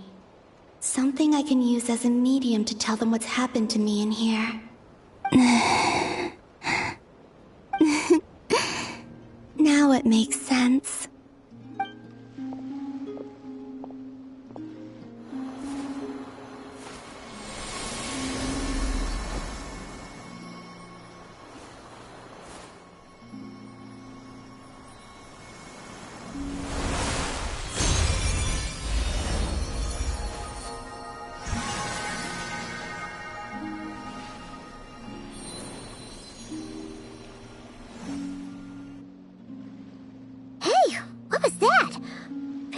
Some sort of breeze blew by, and then the petals suddenly turned into... Huh? It was I who brought Luanatar into being. I gave up a piece of my own soul to create her. That's why I could sense a familiar power from the moment I entered this space. It also explains why she's been present in every past location that I've entered. Because we have a deep connection. Hey there! What's your name? And the reason why there are no more gates to the past after this point is that Luanatar hadn't been born then. No wonder I sensed the trace of a blessing when we first met. But I still didn't recognize the soul hidden within you. Back then, I was just a little lost dove.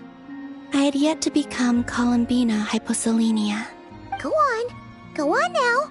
We've got stuff to do. Best you find someone else to hang out with. Hey, you scared it off. I'll be counting on you. Remember to stay by the traveler's side, guide her, and help her in my stead. Oh, and bring her to the garden where the moon prayer blossoms grow. There's a little lost dove there who will need her help. Go on. You too. Go and live your story. As for mine must go in a different direction.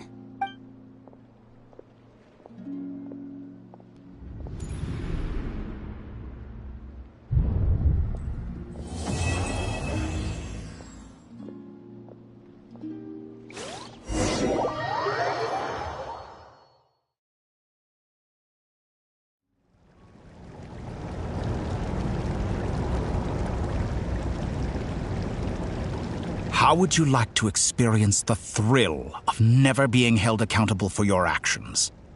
You could crush people like ants without consequence, or tear off their heads or limbs as you please.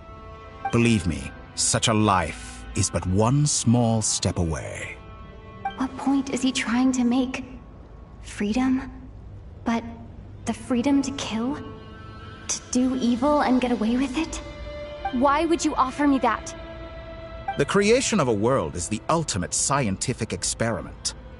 I have taken my research to the highest level, where I shall be not just a god, but also a servant to many sacred spirits. I shall heed the truth and perform holy deeds. A god's laboratory is the perfect playground. but it needs the right occupant to explore its full potential. Mortals are found everywhere one looks. Not so with Descenders. I'd prefer my first guest to be a distinguished individual such as yourself. And I know you could make the most of the opportunities it offers. So the condition for entering the new world is to take innocent lives. The same dilemma that Rerir once faced. Could I really bring myself to kill others for my own benefit? Rerir did. And look where it got him. Have you made up your mind? I can't do it. Your playground is no place for me. You're putting your hopes in the wrong person. But we both know I'm not quite the hero you say I am either. I have my own reasons for the journey I'm on. And they aren't all selfless. You've grown a lot since we last met. But there are still things you are unwilling to compromise on. This will only hinder you. Why don't I lower my requirements a little as a gesture of goodwill? I'll give you a little time to learn to be a less noble soul. That'll make things much easier for you. I really doubt I could live that sort of life. And yet you already sound less defiant than a moment ago. The benefits appeal to you because you can read the signs of the times. Why don't we return to my research facility? Your last visit was so rushed. There is much that I have yet to show you.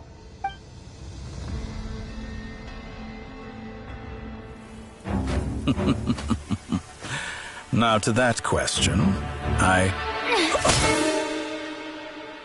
Heroes don't attack from behind. Guess I'm no hero. This is most disappointing.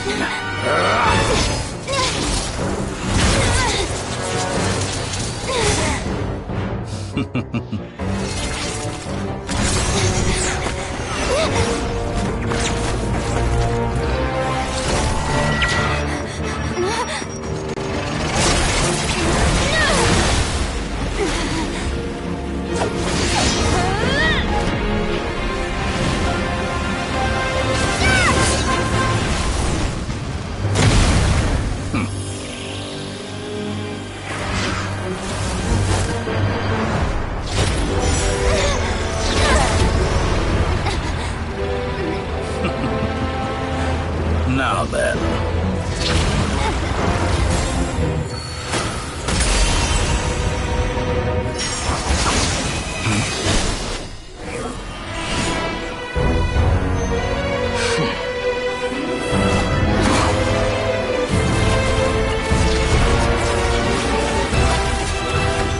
A new face. Interesting.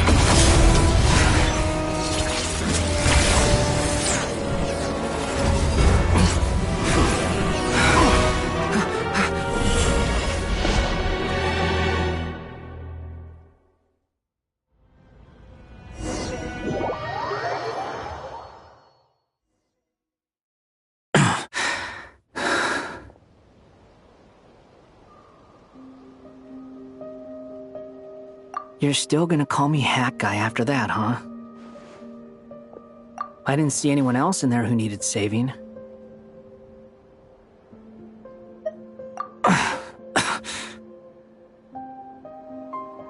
It's nothing. I'll be fine. Why are you looking at me like that? Is it that shocking that I'd come to your rescue? I owed you a favor back in Sumeru. Now we're even. Distracting Dotori was tough. I won't lie. He's not gonna fall for the same trick twice. That was my one shot.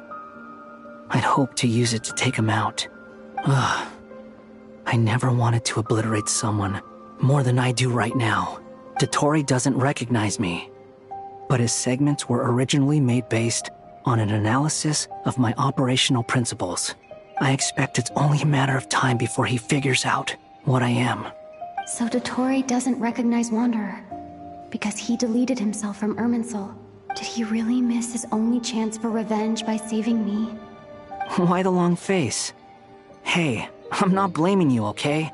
And I'm not complaining either. Rescuing you and killing Dotori are equally important goals. Everyone would be pretty stuck without you. It's best you live to fight another day. How are you holding up? Are you all right? Hat Guy said to put safety first, so we agreed to run as far away as we could after leaving the energy field and only meet up once it was safe. You don't look injured. It seems that Dottore didn't do anything to you. All right. Rescue operation complete. Let's head back. There's a lot more work to be done before this is over.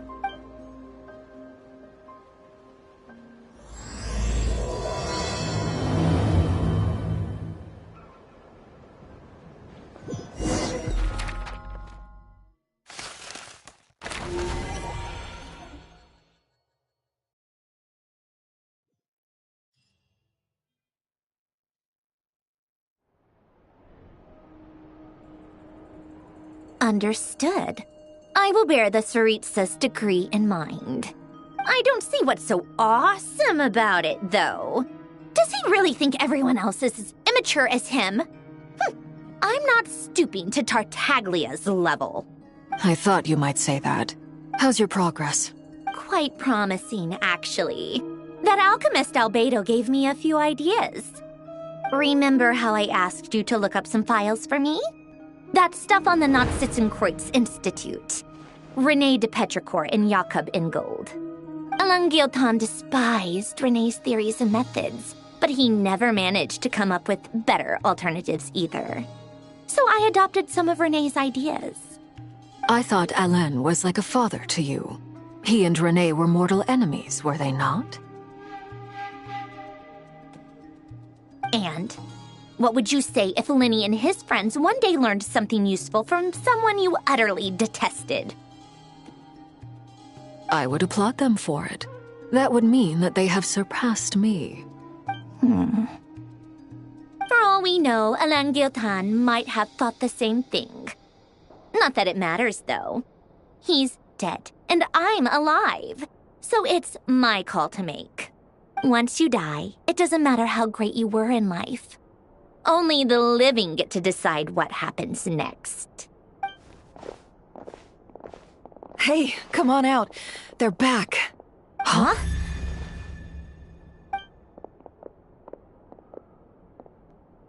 You're back? And your head's still screwed on? And you still have all your limbs? What does it look like? Way to keep your composure, madam. Excuse you. I am perfectly composed. Glad you're okay. Yes, it's a huge relief. Worry? Oh, yeah, right. You think we, the Fatui, were worried about you? We were worried sick. Hey! The Traveler and I were already friends. You are free to join this mission in whatever capacity you please. Much like your tea parties. It's a laugh a minute with you guys.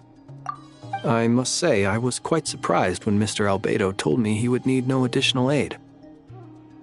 We discussed this on our way back as well. I am rarely so unequivocal, but in this case, we had full confidence in Hat Guy. He said he knew what he was doing. Albedo and I pretty much had to just wait outside on standby. Meanwhile, Hat Guy broke into the energy field and rescued the Traveler solo. You didn't have to mention that. Well, I'm thoroughly impressed. You are a force to be reckoned with, Hat Guy. Is she back? Is she really back? Traveler! It's really you! Oh, thank goodness! Paimon missed you so much! You can finally breathe easy, Paimon. It's great to have you back in one piece! Oh, Paimon's been having nightmares the whole time you were gone! Look at them. You know, once you reach my age, there's nothing better than watching a misty-eyed reunion between friends. That's nothing. Same goes when you get to my age, too. I bet Aino and Anefa would be tearing up as well if they were here.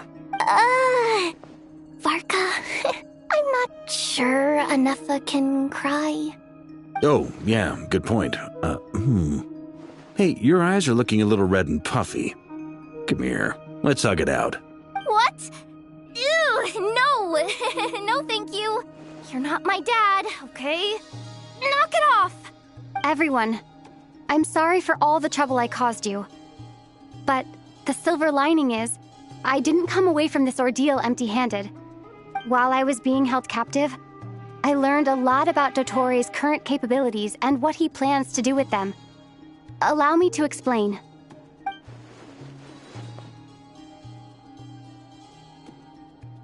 The three moon goddesses were even more powerful than we imagined. No wonder Dottore believes himself to be equal to the gods, maybe even superior. Utter blasphemy. While everyone was gone, Nefer and I made an interesting discovery, and I believe Miss Sandrone has something to share too. Ma'am, perhaps you could do the honors? Called it. Getting rid of a pesky troublemaker like her is like trying to clean up after a crumbly cake. It always comes back to haunt you. Our next step is to find a way to bring her back. A place where time flows backwards, with no destination in sight. Surely it must have been created for a specific purpose. But I fear the answers are buried deep in Tevat's history, held by great powers beyond our reach. It sounds like she's on a specific path through time, just traveling in the opposite direction to us. The question is, where does that path lead? Or will it keep going to infinity? We considered that question as well. Strictly speaking, time is not infinite. Indeed not. Every road has an end. Nicole! You sure loved quietly sneaking in mid-conversation. I do, in fact. It's something I've always done at our mages' tea parties. Quiet, mysterious, and persuasive. You wonder what lies at the end of her road. Well, just as the world has a beginning and an end, so too does time. And so, the end of the road is the moment that Tevat was born. But where Miss Columbina will end up along this road, that depends on where this particular river of reverse time began. What about the original moons and the moon goddesses?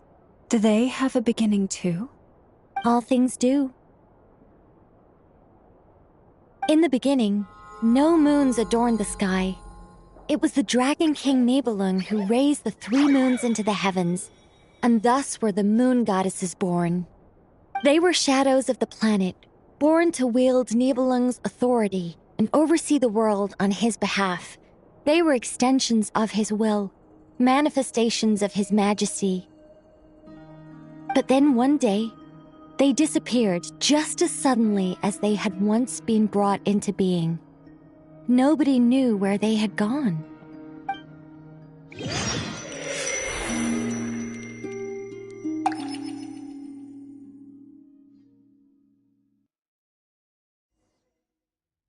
Like I thought, no more paths back to reality have emerged since. But how can I be sure that I'm going the right way without scenes from reality to keep me on track? I can't even be sure of how long I've been walking for. The further I travel, the less stable this space becomes. There are even moments where I can sense something that feels like abyssal energy. They can just materialize out of thin air. I have to keep my wits about me.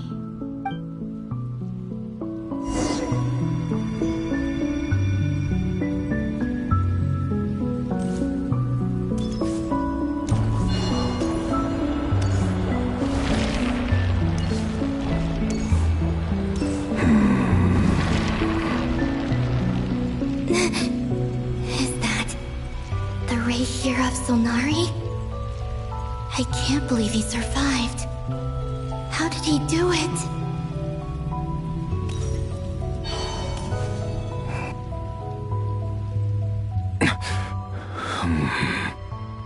You are the moon goddess. But how?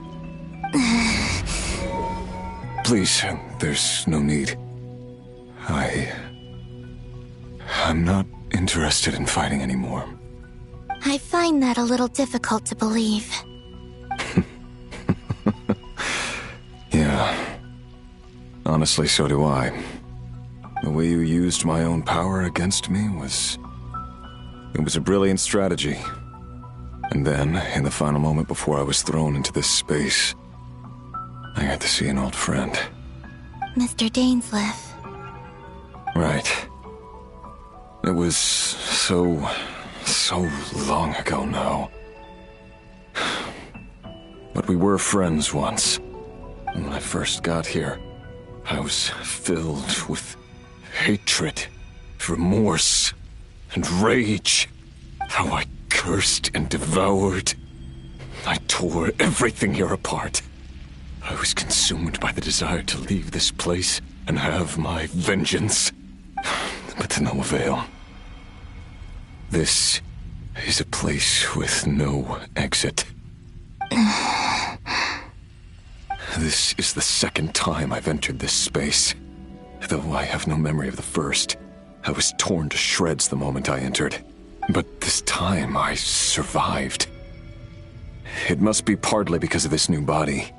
And partly because of all the Kuvaki I absorbed in Nod-Krai. Are you the source of the abyssal power in here? Not all of it. Some is from when I first arrived here and tried to destroy everything. But there was already a degree of abyssal power here before I entered. And like a venomous snake baking in the merciless sun, it tried to slither into my shadow. Tried to? So, you rejected it?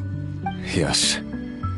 Because after that, the world suddenly became silent for a moment. What do you mean?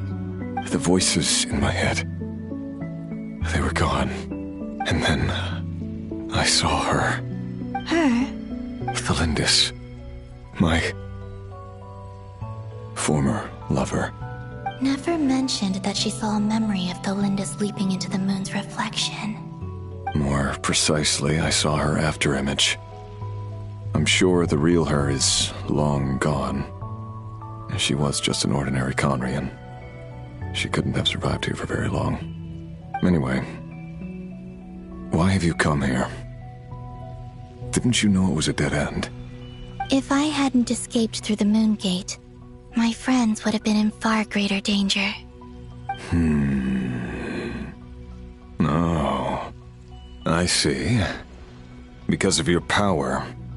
The power of a moon goddess. What? You'd like to know how I know, wouldn't you? The one who resurrected me said so. I could hear a deep lust for power in his voice. Do you mean... Dottore? Dottore. So that's what he's called. He'd been collecting fragments of my body for a long time. Also that he could resurrect me at the moment of his choosing. I had no interest in his research. But being as corroded by the abyss as I was, we were aligned as far as hunting the moons and recovering my strength were concerned. So that's why the Wild Hunt suddenly became so active in Nod-Krai. When I left the Fatui in my weakened state, Dottore must have felt that his time had come. Moon Goddess, could I ask a favor of you? What? I know this is a lot to ask, especially from someone who tried to kill you. If you refuse, I won't fight it. But this is the only thing I desire now. Nothing else matters. What do you want? I'd like you to take a message to Thalindis for me. Thalindis? But... Yes, she's dead. But like I said, I saw her afterimage. I can sense that some part of her soul remains here. Far, far ahead. Why don't you go and speak to her yourself? I can't. I don't know why, but I can't move freely in this space as you can. All I can see is a glimpse of her, walking away. Just like the moment when I last saw her in life. In return, I will clear these abyssal obstacles for you. No, not in return. I'll clear them for you. Whether you want to help me or not. It feels like something I ought to do. Why? Yeah. Why, indeed. I've been asking myself that question a lot recently. Why did I do the things I did? I'm tired of it all. Tired of the person I became. People used me. Then I turned around and started using others. I hurt a lot of people. I think I grew tired of it long ago. But I wouldn't admit it to myself. And ultimately, that's how I ended up here. What do you wish to tell her?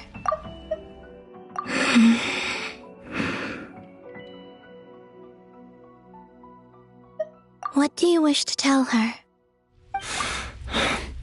All of it. My past. My mistakes.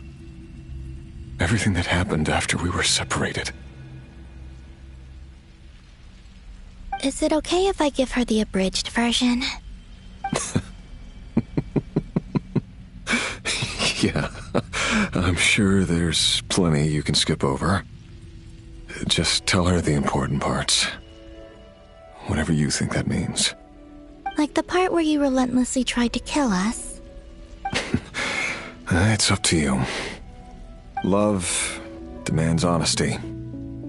But my relationship with Thelindis was built on lies. We hid too much from each other. But after living my whole life in the shadows, I don't want to hide anything anymore. I will do my best.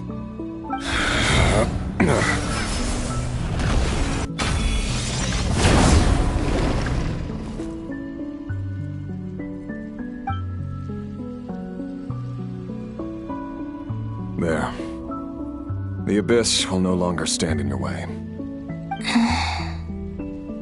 Even though Mr. Dainsliff felt he had to fight you, I think he still regarded you as a friend. Dane? He said that you betrayed him, but he also felt great remorse at never having understood what you were truly going through. Why tell me this? Because if he'd known that someone could take a message to you, I believe that's what he would have said. Thank you. It means a lot. I know this will sound strange coming from me, but don't die, Moon Goddess. I can tell that you're determined to get out of here.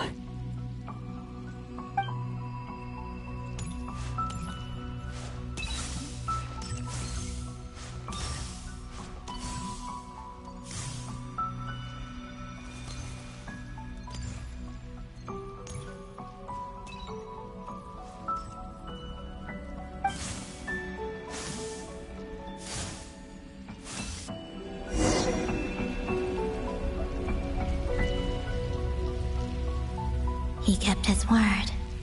The Abyss is no longer obstructing my path.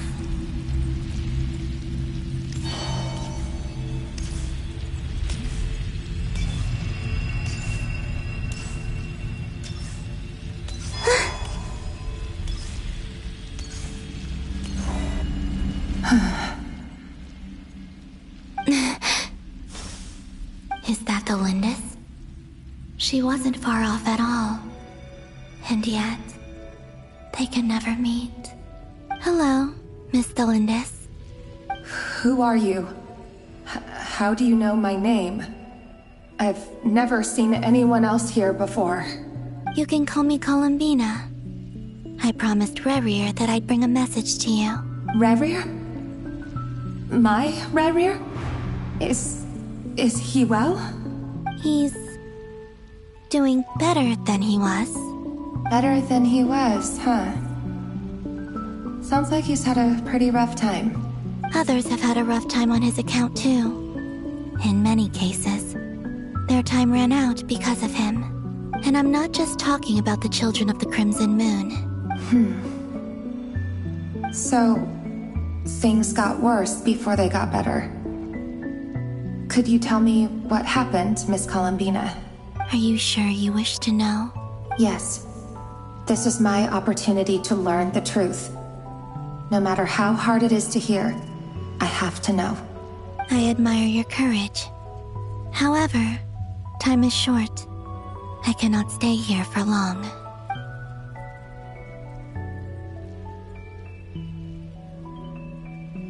Ryrir had seeds of hatred in his heart, and many people nursed them for their own ends. On some level, everything he did was to try and find a way to see you again. But in the end, he came to regret his mistakes. He wanted to apologize for hiding his past from you. Beyond that, he did not say specifically what it was he wished to convey to you, but I'm sure that you've always been on his mind. You are what has kept him going over all these years.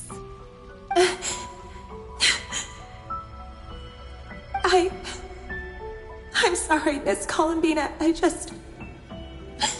This is so upsetting. I'm not sure how to put my feelings into words. It's all right. I understand. Well, that's everything from me. So, I guess I'll be... Wait. One moment. Time flows backwards here. The road ahead only leads further and further into the past. I know. I intend to reach the end of that road. Without a moon marrow, without the 3 moons' power, you won't make it far. Wait, unless... Are you one of the moon goddesses? You could say that. I see. I often think to myself, if life is like a train ride, why haven't I reached the terminus? Where am I even going? And it's not just me, it's this whole place. Wherever it is, it seems like it's existed forever. It's such a mystery. Where is it going? I must seem so ridiculous.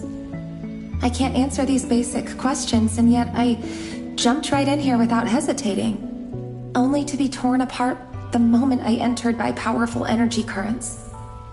Only my soul remains now. Thinking back, I was suddenly overcome with fear and terror in that moment.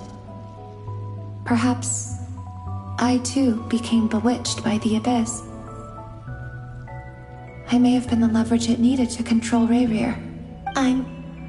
I used to be a researcher at the Universitas Magistrorum in Conria, researching the iridescent moon's marrow.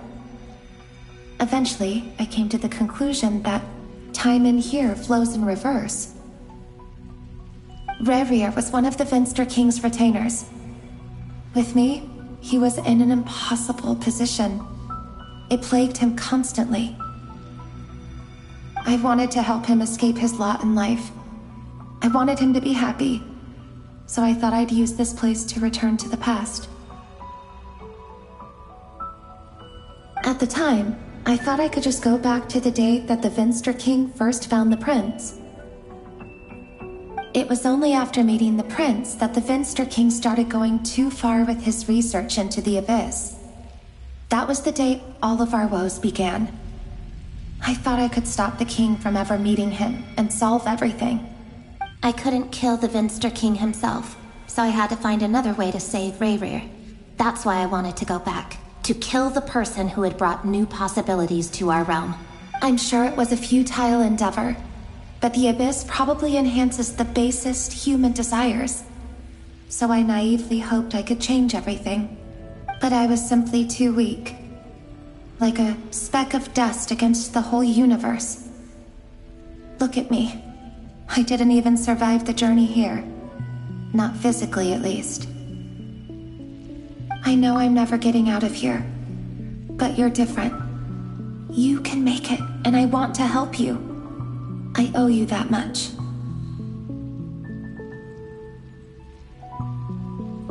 do you plan to help me? Have you noticed the golden energy that exists here? Based on my past research and my observations since coming here, I believe they carry you forward faster. I can share what I've learned and help you understand the pattern in which this energy appears.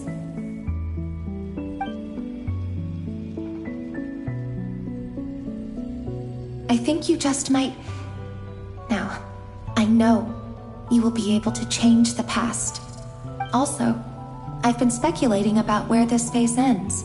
The documentation was scanned, but from what I know of the legends about the moons, the oldest ones seem to begin with Nibelung, king of dragonkind. I have no way of verifying any of it by this point. But if it's true, you might be able to reach that era if you keep walking. Understood. Thank you, Miss Thelindis.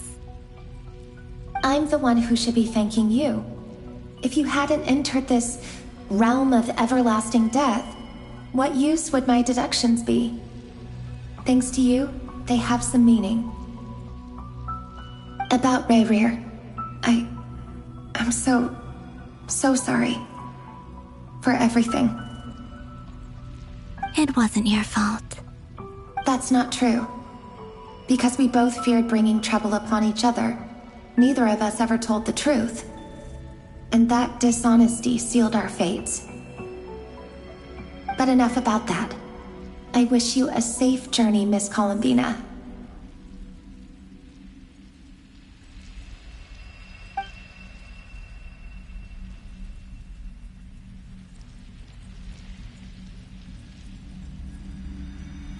And may the outside world never have to experience pain like this again. Rayrir, you're there, aren't you? I cannot see you, because you exist in the future.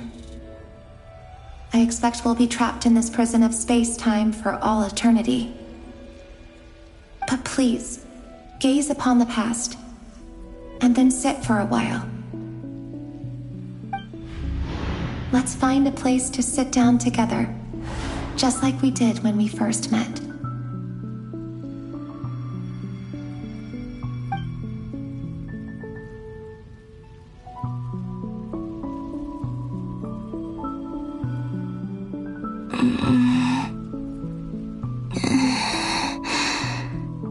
How long have I been walking?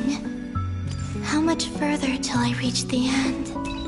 Is there even an end to be found? Everything's getting blurry.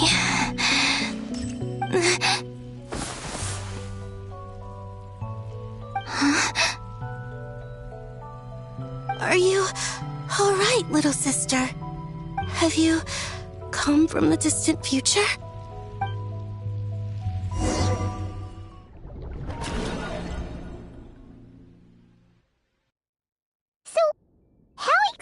Did the moons just disappear? Shouldn't it be a little harder to get rid of major creations like moons? The world is a vast and ancient place.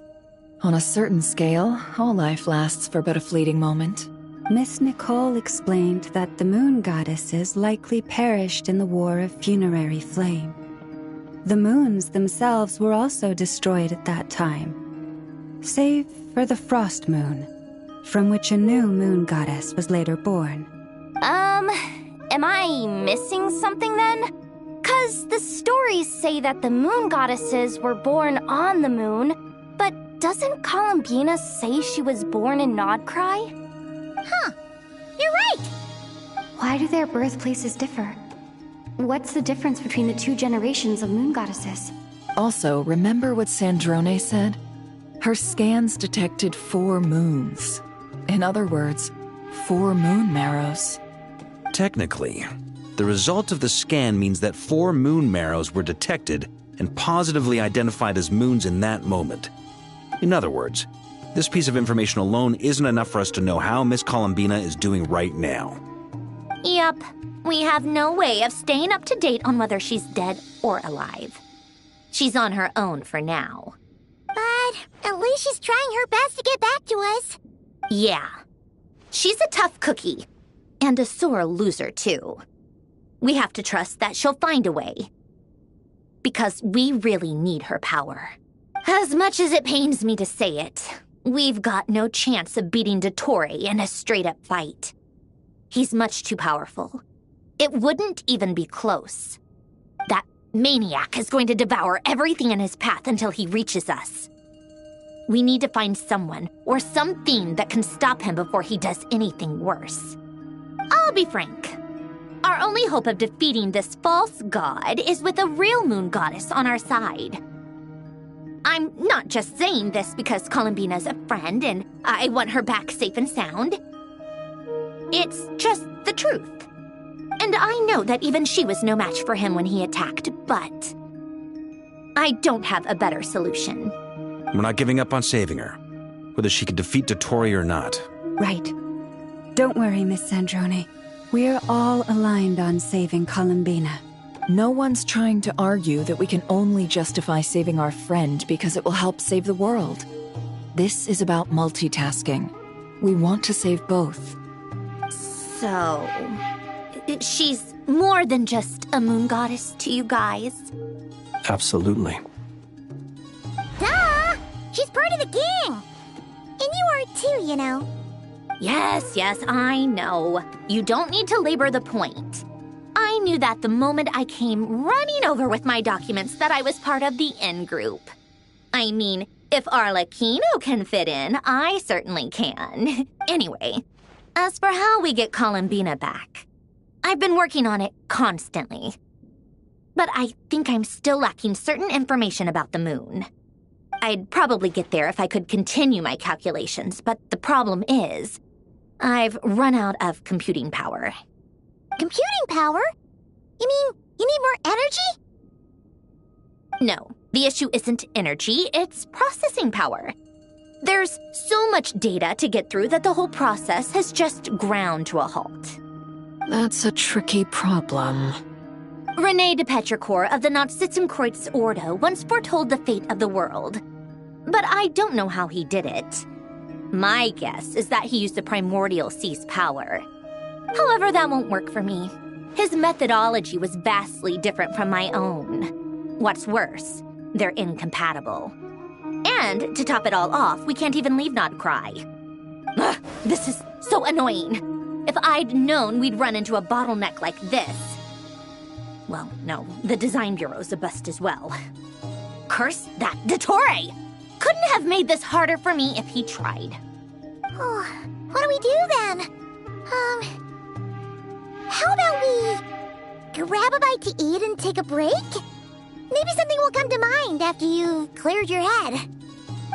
You don't get it, do you? I'm trying to calculate the fate of an entire world here. And I need accurate results, not big prophecies. Where the heck am I gonna find the computing power for that? Ahem. Anyway, time to shelve the discussion on technical difficulties. Being a killjoy isn't very ladylike, after all. Either way, we've done what we can. Rest well, everyone. Remember to let us know if anything new comes up. Hawkeye? Is he hinting that we should talk outside? Let's go somewhere a little more private.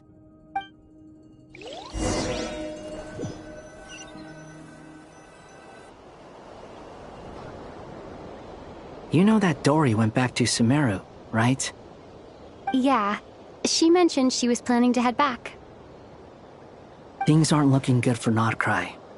She's gone to spread the word so that Sumeru has a chance to prepare for the worst. From what I know of Dottore, there are two possible reasons why he hasn't made a move yet. One is that he's still working through some kinks in his new powers. The other is, he wants to see how we're going to react. He'll easily devour everything eventually, so I guess he's in no rush to make it happen. The first false god he made was me. Now it's his turn. Even though my records were erased from Irminsul, Dottore's ideas haven't changed one bit. He once told me that becoming a god was like turning yourself into a hungry wolf or giant serpent to devour the moon. Clearly, he began studying the moon goddess's powers long before he even tried making a god. He's always wanted to get his greedy hands on divine authority one way or another. And in the end, he devoured the moon where I failed. In the desert of Sumeru, there is a chessboard built by King Deshret, also known as Al-Ahmar. I don't know if it was a real game, or if he was just trying to challenge his servants and citizens in some way. But creating games and setting rules, gods do that as a matter of course. That's the kind of power Dottore craves. Now he has the Trilunar Authority. His power is leagues beyond the common people. I don't think there's any point in other nations rushing to the front line. They're better off focusing on defense and hoping they can fend off any threats that spill out from Nod-Krai. Either way, Dori will inform Lesser Lord Kusanali, and she will contact the other gods in turn. The Seven will have some recourse available. If nothing else, their protection should keep the rest of the world from descending into chaos as quickly as Nod-Krai has. So on the bright side, even if Nod-Krai is doomed, your friends in other nations won't be in any immediate peril. That's good to know. But I'm not ready to give up on Nod-Krai yet. There's a word for people who refuse to let anything go. It's called being greedy. Maybe it sounds greedy to you, and probably naive too. But whatever you call it, that's what gives me the determination to keep fighting. Battles are fleeting, but the will to fight is a long-term commitment. Give up for even a moment, and your resolve will shatter. Why do you always feel the need to do the right thing? No one is born to be a savior. I mean, who's gonna criticize you if you fail, or give up? Don't take this the wrong way, but Dottore said something similar to me. I guess the Fatui attracts people who don't believe in saviors. Not necessarily. It's less about belief for me. I just want to know how determined you really are. After all, I don't owe anything to anyone else here. Only you. You look kinda worried. If your arch-nemesis was about to achieve their ultimate goal, I think you might feel a little worried too. That's true. Dottore is about to become an omniscient, omnipotent deity. That's gotta be a bitter pill to swallow. Still, you're calmer than I expected. Obviously. I have to admit that my past self was a reckless fool who misunderstood not only the point of revenge, but how to achieve it. And as much as I want my vengeance, I know I'm not gonna get it by acting alone.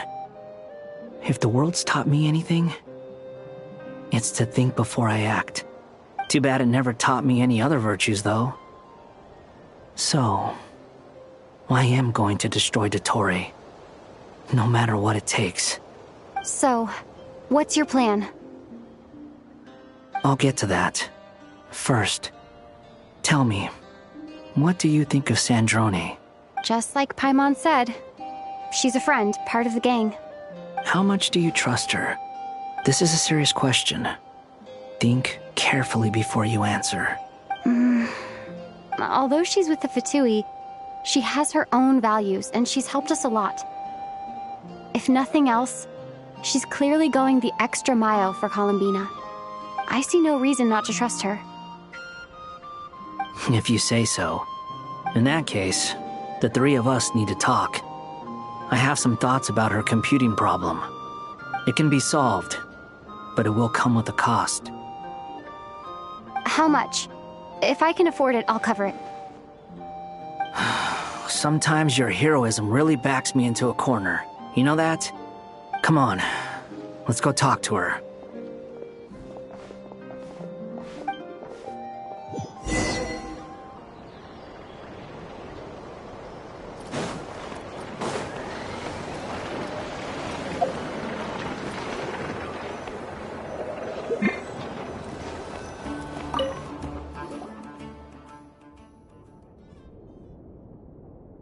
Miss Androne, Traveler. Hey there. her too. She was just helping them sort through their things. How did your chat go? That was fast. The call only just ended. Well, you said it was urgent, so we got here as quickly as we could. Albedo, I have some alchemy questions for you. I see. Looks like my knowledge proved useful after all.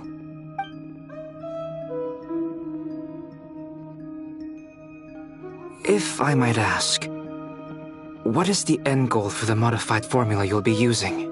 I needed to predict the future of the entire world. But I've run into some teething issues since trying to implement Renee's theory of the 4 Orthants. I see. I'll have a look at it. Still, computing power is the real issue here. How do you plan to solve it? About that, it's been sorted. Oh, with the Traveler's help? Actually, you're not wrong.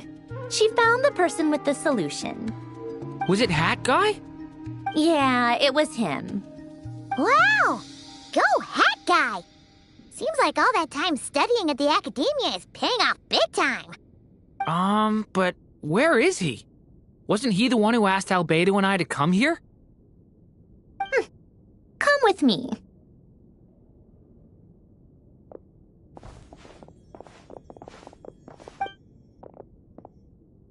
Hat Guy? What's happened to him? Hat Guy! Can you hear us? No response. I guess he's in hibernation. Hat Guy mentioned that he was a puppet. It seems that his functions are currently shut down. I presume this has something to do with the solution to your computing problem. That's right. He and the Traveler came to see me. Wait, what? You have a solution? Would you calm down? Why do you always react so hysterically to everything? Excuse me? How would you know? You shouldn't be so quick to judge complete strangers. It's very bad manners. Oh, please. It doesn't take that long to figure out that you have a temper. Where does a mere student get that kind of confidence? I've actually published more papers than you. Not that status counts for much. Even Paimon's applied for academia admission. Huh? Are you serious? See?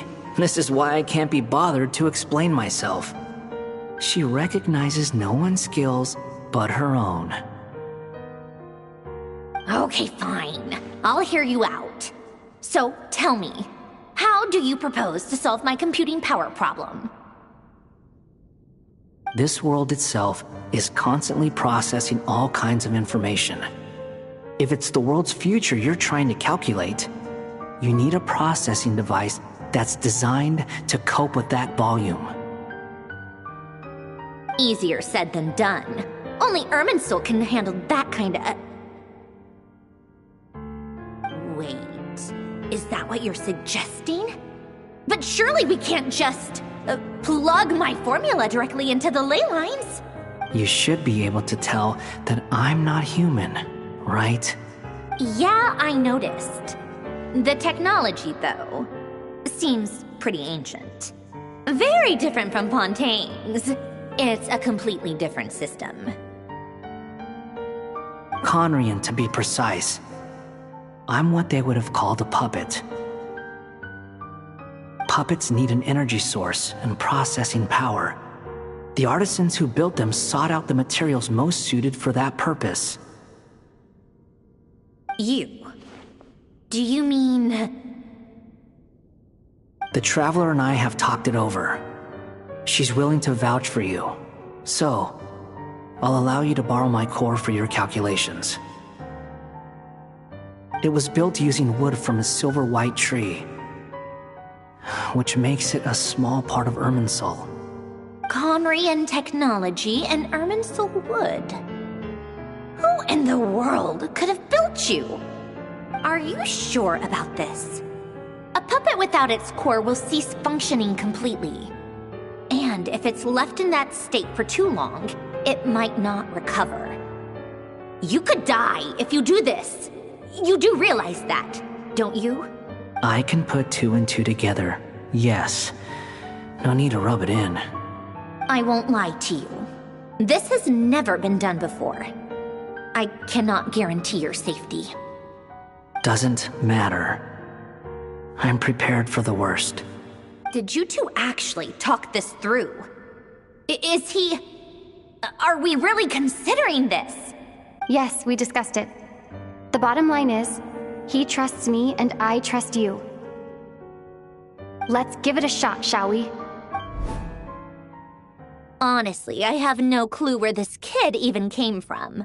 But for whatever reason, he lent me his core to use in my formula. I'm very close to finishing my calculations now, and the core is currently in use. So I'm sorry, but I can only show you a sketch right now. This is what the core looks like. A silver-white branch. It certainly matches the legends told about Irminsul. Is Hat Guy gonna be okay? He's not gonna die, right? Right?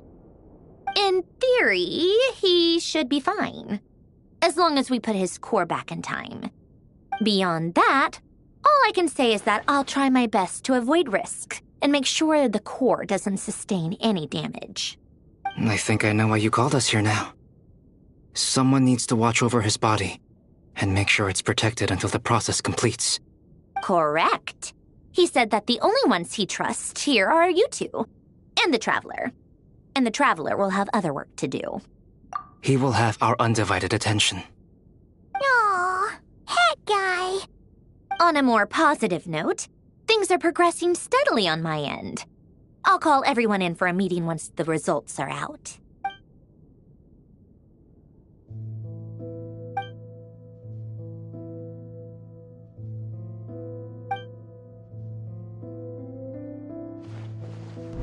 The worst case scenario with the core removal is either a system reset or a total loss of function.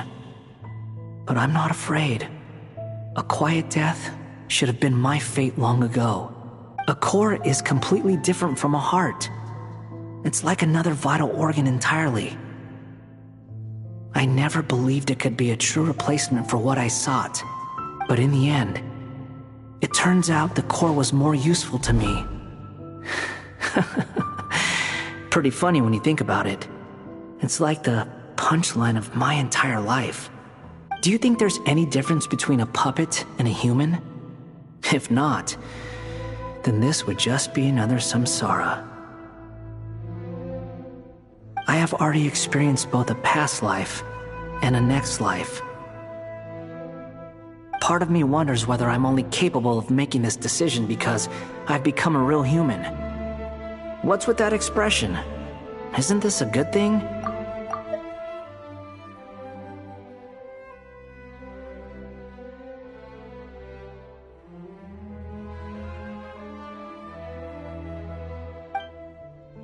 Sandrone will succeed, won't she?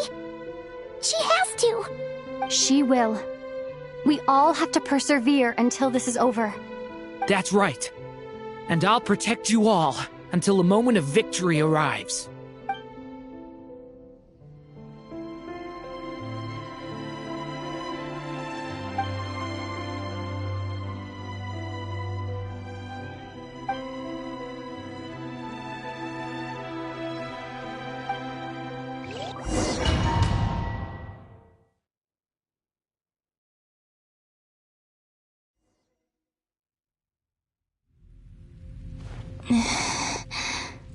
Who are you? Call me Sonnet. You have the same power as Canon. Sonnet. So, you're the goddess of the iridescent moon? Oh, goodness. You recognize me? Well then, what's your name? Columbina. Columbina Hyposelenia. Hyposelenia? What a lovely name. Did you choose it yourself? It was a joint effort between me and my friends. Friends? You mean your friends in the heavens? Huh? Oh, sorry. You must be exhausted. I apologize. Hang in there. Let me introduce you to my older sisters. Do you mean the other two moon goddesses? Arya and Canon? Wow, you sure know a lot. Hey, does that mean that our story goes on into the future? Oh, I guess that wasn't the best question to ask. It's alright. We were prepared for that possibility. You could say we were too prepared. I can't even remember how long my sisters and I have been here by this point. When did you get here? How long has it been? I can't say for sure, but it feels like it's been forever. I see. Are you feeling alright? You look a little unwell. I can hold out a while longer.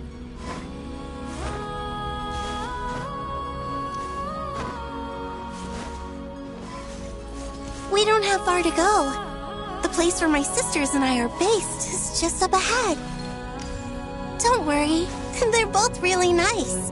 I'll introduce you.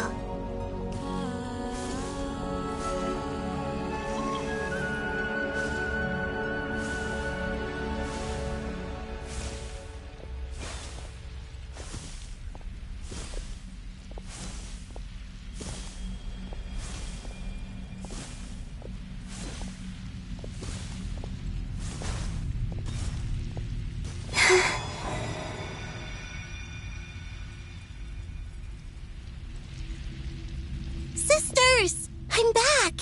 And look who I've brought with me!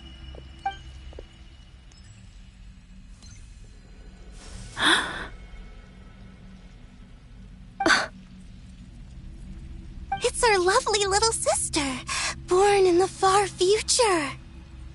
The pleasure is all mine.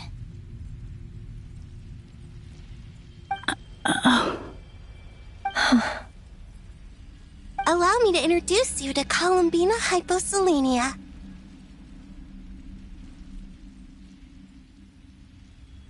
This is Arya, the goddess of the eternal moon. And this is Canon, goddess of the frost moon. Canon, don't you think Hyposelenia's power is similar to yours? Hello, Columbina. I apologize for our startled reaction just now.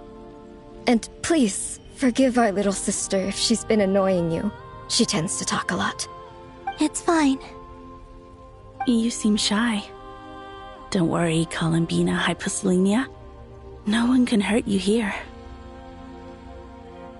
Could you tell me where here is? Please. I must know.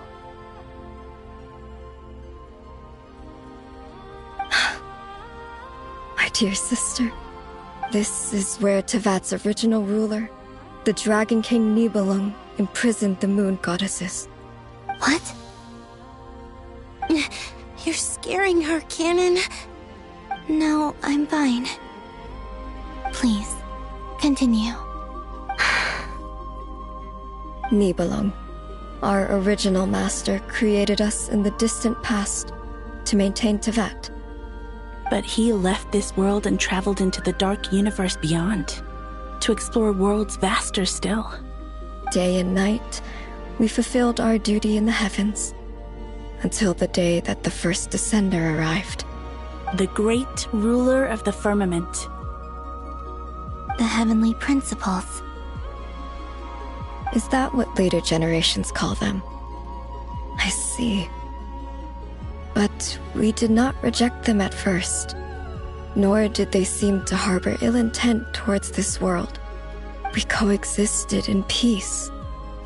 They were like a guest in our home. Slowly, however, we came to realize that our guest had a growing desire to change and dominate the world. And you didn't stop it? No. There was an order to the rules they set up that Nibelung never taught us. We wanted to know if this order would bode good or ill for Teyvat.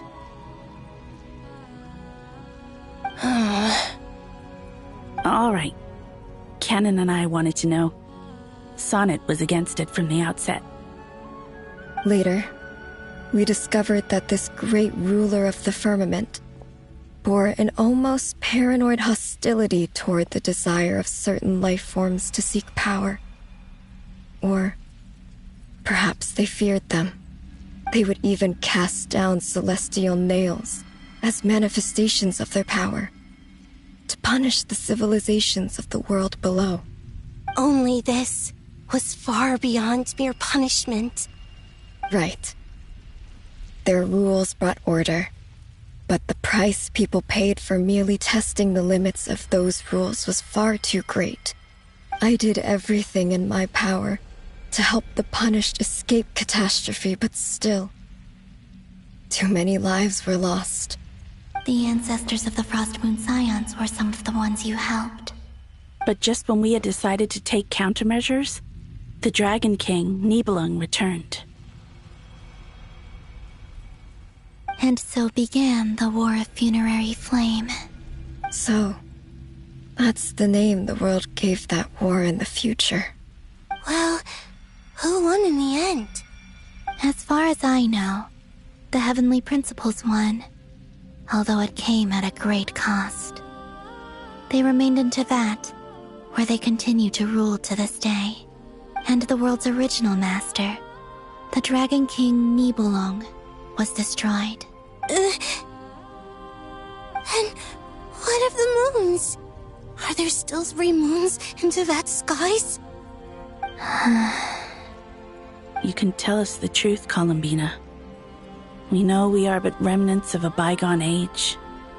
We are prepared for the answer.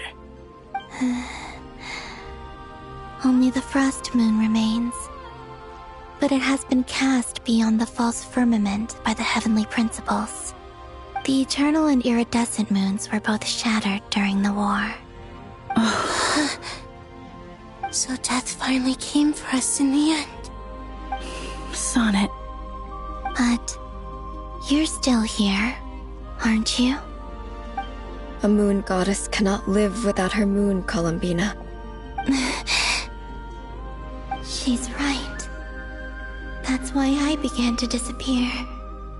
Because the Frost Moon is cut off by the false sky.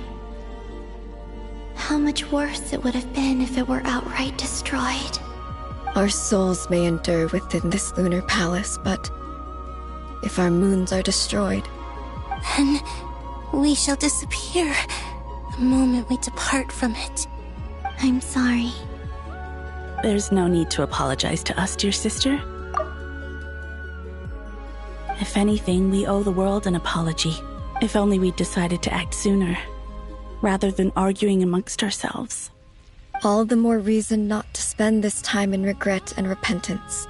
Instead, we should focus our efforts on how we might help our future sister. Sorry? Don't you see, Columbina, your story is not yet over. Is that not why you are here?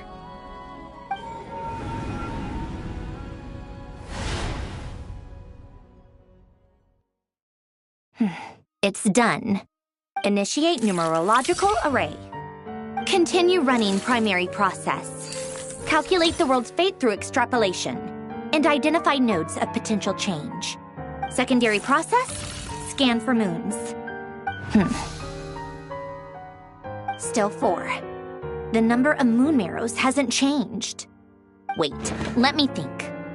Is it possible that there's something I've been misunderstanding about the moons all along? Variables. Variables in the world. I know where potential variables within the world come from. So what about the moons? Are there any variables there? Like their life or death, for instance. What if being alive or dead makes no difference to a moon? But that's so strange. Even immortal gods can die. Why would the moons alone be... Wait! I've got it! If alive or dead is considered a variable, we might have had this wrong the whole time. No one ever said that a moon marrow equals a living moon.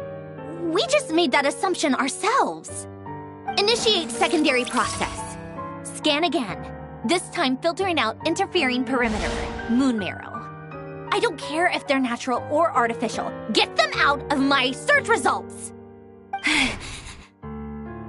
Why? It says 3 moons still exist in Teyvat, even after excluding the moon marrows. But we know for a fact that 2 of them are dead. Redo the scan. Narrow the results to living moons and real moons. No, scrap that. Narrow it down to moons that have lunar authority and remain alive. Why? Why is it still 3? What is this, Columbina? Has the world lied to us? Or are you the one pulling the wool over our eyes?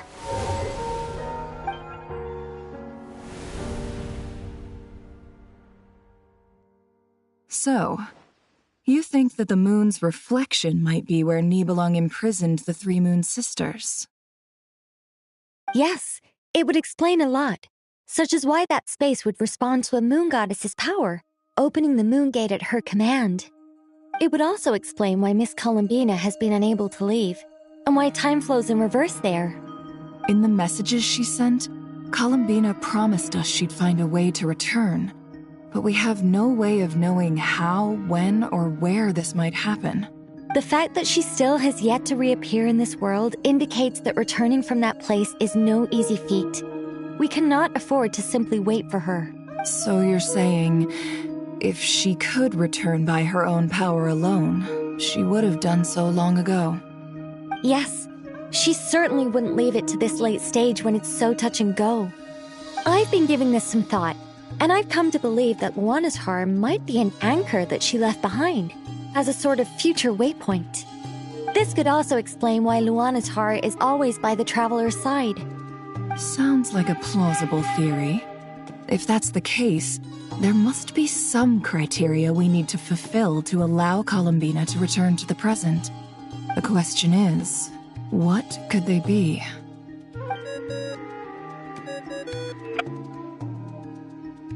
Hello?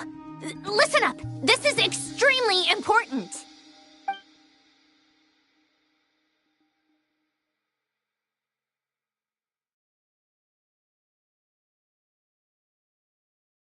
Not only is Columbina alive, but she may well exist in a form unimaginable to us. I'm still unclear on the details, but she's done something truly inconceivable in the past. And the clue to what she's done lies in the moon and Teyvat sky. Truly amazing. Oh, I'm so delighted for her. I'm sure we all feel the same. And I'm sure Columbina is ready to get back here and fight by our side. I'll keep my calculations going and try to find some way of coordinating with her. But that's not an excuse for everyone else to slack off, okay? All of you had better keep trying to think of solutions. How can the dead moon still live? And Luanatar...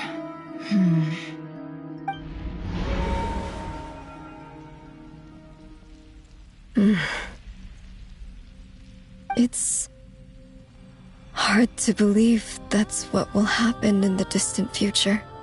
Our authority is linked to the most fundamental rules of Teyvat. I suppose it's no wonder that many would covet that power. I didn't realize that when you said friends, you meant people who live down in Teyvat. That's so lovely. I always wanted to go down there and have some fun. Have you ever tried leaving this prison?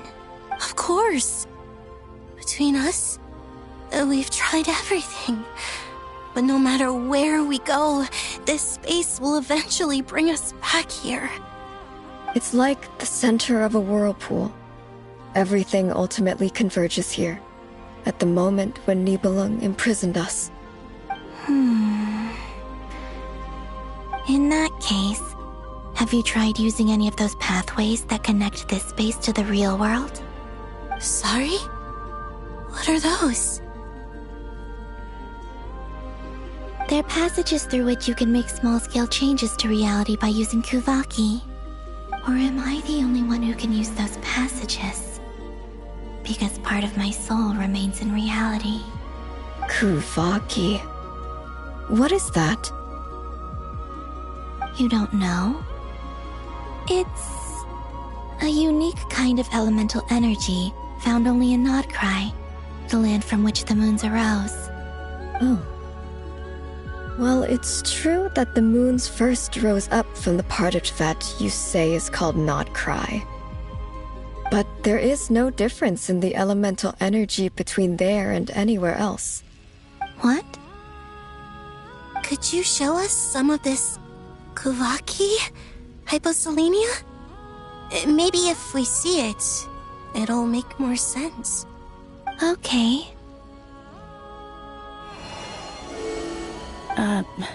Isn't that just your power? What? But it's everywhere in Nod-Krai. In the air, in the land. Even the creatures who live there have adapted to its influence. How curious. This Kuvaki certainly did not exist anywhere in the world before we were imprisoned. Let alone influence living creatures. So, how exactly does it affect them anyway? Can they float in the air like us? This is so strange. Why would their reality differ so much from mine? Columbina, you're looking for more than just a way out of here, aren't you? Yes. If I am to help my friends, I will need tri-lunar authority on par with that of our foe. You mean... you'll need our power? This sounds extremely risky. The three moons' powers are not mutually compatible. Concentrating them into one goddess will be a very painful process. And if anything goes wrong, it could tear you to pieces. I know.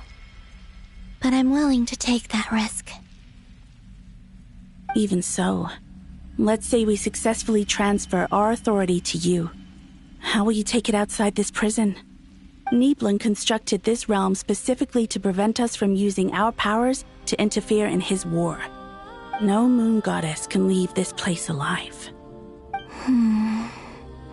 What if I don't leave alive?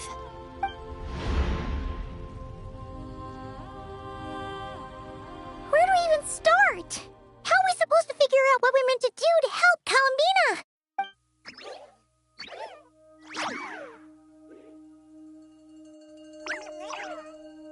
Columbina, what do you need from us?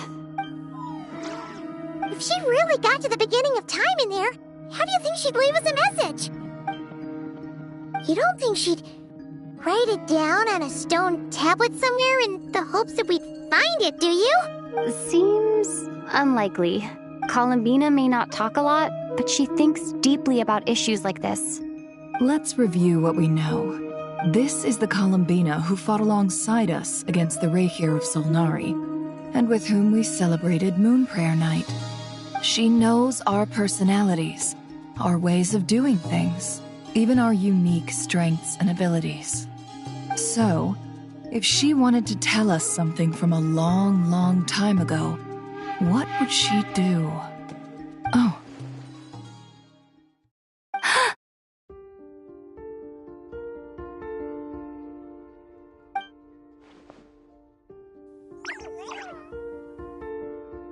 Traveler, you once said that those golden ripples also appeared when Luanatar was born. What if Columbina left Luanatar here, not just as an anchor to the real world, but for some other purpose? If she is part of Columbina, and Columbina knows that I can see past events through her... Oh yeah! Like when you peeked into Rarer's past through his heart! Nefer, wait! If you're right about this, and you can really see past events through Luanatar, your eyes, they'll... Oh, I know. Looking at Rerir's past in Conria was already enough of a strain on my eyes. Looking this far back into the past, it'll surely blind me. But it's our only chance. This is the only way. Boss. We spoke about this once, a long time ago. Do you remember what I said, Yehoda? The day I lose my sight, the Curatorium of Secrets will be yours to run. But... What's wrong? I'd be overjoyed if I were you. This day's come a lot earlier than either of us expected. I need to know you'll honor our agreement, Yehoda. Promise me. Yes, Boss Neff. I promise. Are you sure you don't want some time to think this through? What is there to think through? I should have gone blind after our battle with Rerir. Frankly, it's almost criminal that I got away with it for this long. Then at least let me take some precautions on your behalf. And if you really do lose your sight, I'll visit your office every day and make sure you're well looked after. Oh, please, anything but that. I was actually ready to go through with this. Are you trying to scare me into backing out? As if I could ever scare you. I'll assume you're just joking to calm your nerves. All right, enough chit-chat. Let's do this.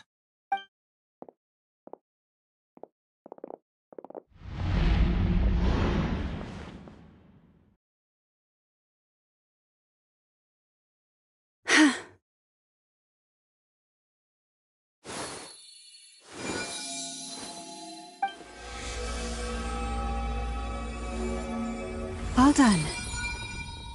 Good. Now give me some space.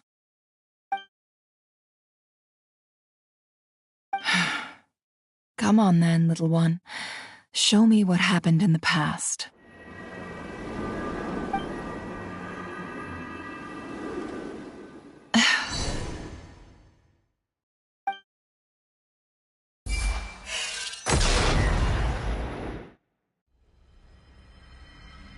Between the Trilunar Authority, Kuvaki, and the sole-surviving moon, the Frost Moon, I think I might know how to get back.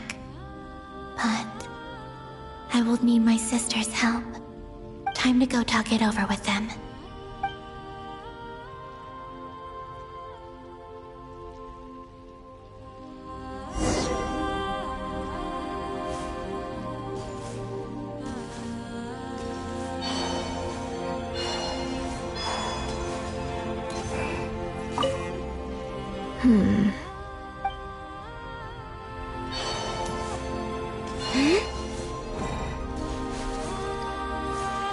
It seems you have reached a decision. I'm all ears. What do you propose?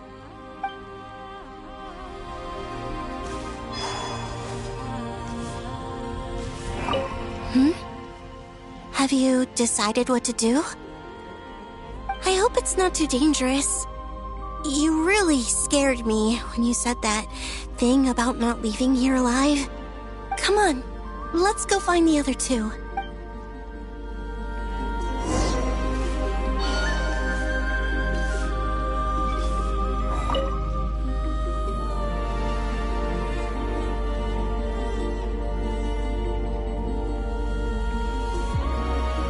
Have you figured it out, Columbina? Tell us. How do you plan to leave this place? I intend to die here, in this moment. And then be reborn in the future with the help of my friends. What? What are you saying? How can the dead be reborn? And how will you inform these future friends of your plans? You can't exactly leave oracles. Nothing can escape this place. Not a single ray of moonlight. And even if you found a way, what if they never find the message you left for them? You'll... No, that won't happen. Come again? They will find my message. I'm sure of it. I'm not following. How exactly will you achieve this? It's quite simple, really. First, I will leave my soul here.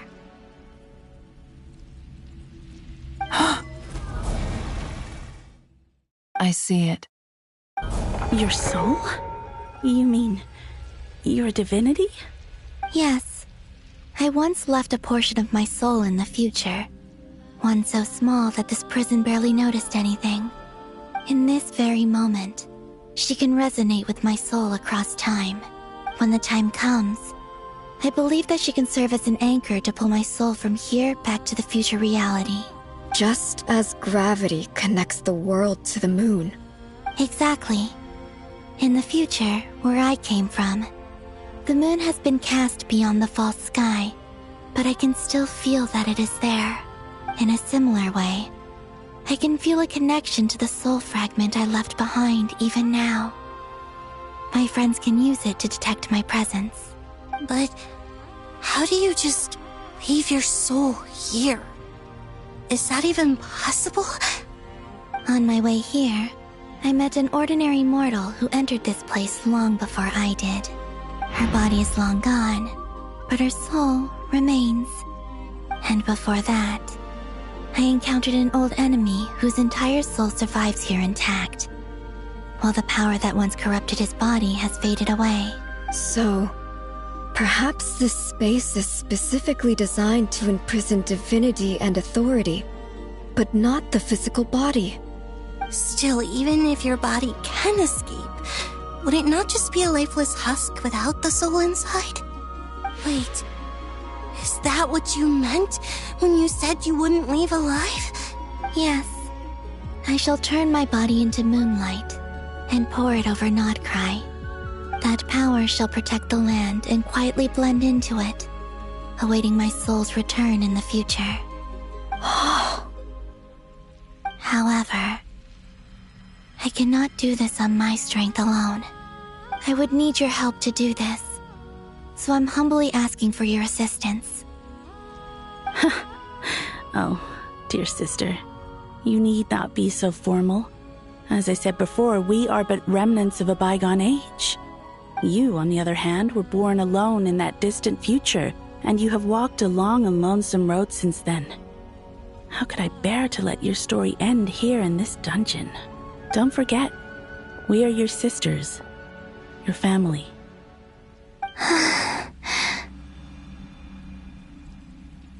Arya's right. Actually, I've always wanted a little sister. Can you imagine how it's been for me? Getting nagged by two older sisters all the time. Now, I finally get to be the big sis. And not just that, but I get to help you return to your world, too. How could I say no to that? Sonnet. Canon?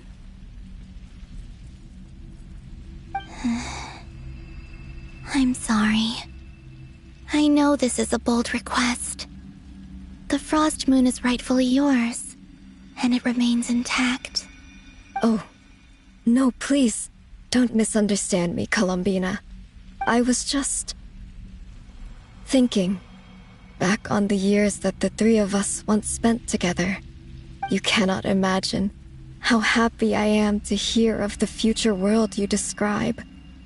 The Frost Moon Scions, your lovely, kindly friends. For the three of us, whose purpose in life was to maintain the peace in Teyvat. It is a great relief to know that the people of this world live in such an abundant future. If your plan can save them, and save Nod-Krai, I will gladly give you all that I can.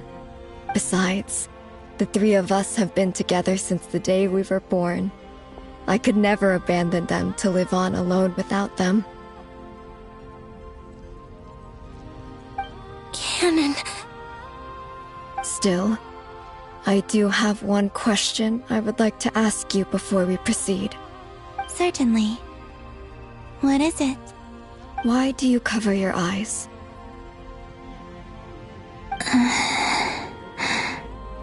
Yeah, I was curious about that too. But it seemed personal, so I didn't want to intrude.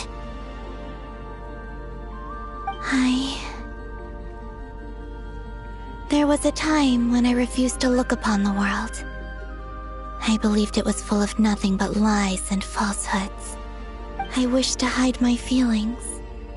seal my heart until I could return to my true home. I see. Perhaps that decision saved you from ever having to see the false sky again. But at the same time, you likely missed out on many true and precious things, like the smiles on your friends' faces. Promise me this, Columbina. When you return to the future, open your eyes, take a look at the world around you, and see your friends. I'm sure that you know this already, given that you long to return, but that is your true home. Give me your hand, Columbina. Arya, Sonnet, you too. Okay. All right.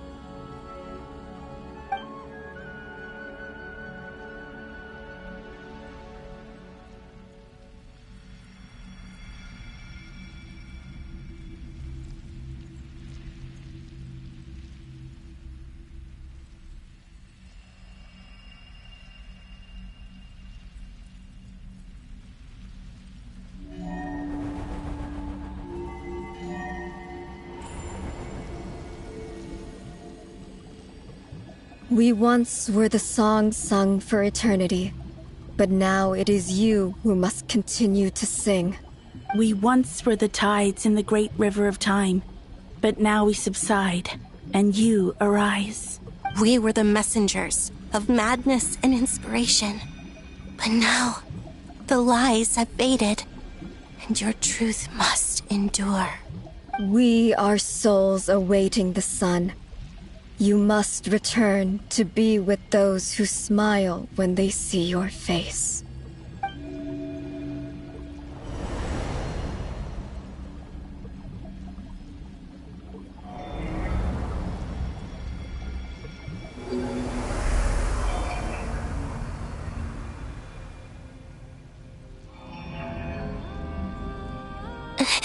Is it done? Yes. We have transferred the authority over all 3 moons to Columbina Hyposelenia. From this moment on, she is the Tri-Lune Goddess, the one and only moon goddess of this world.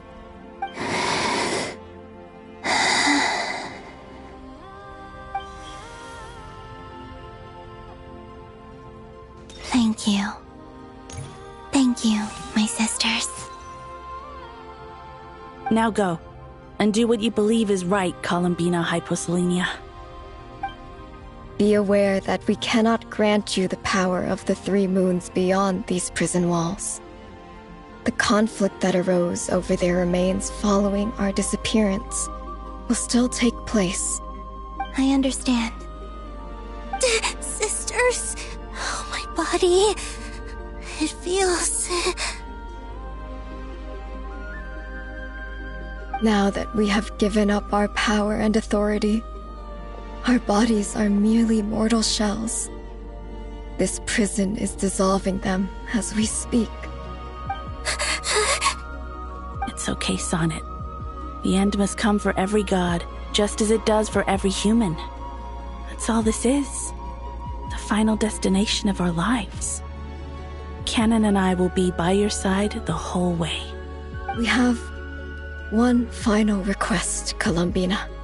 Could you use the 3 moons' power to send us back into the real world? Now that we have lost our powers, I doubt this space will seek to hold us further. It's just... we would like to spend our final moments together in the only place we ever called home. Of course. Gladly.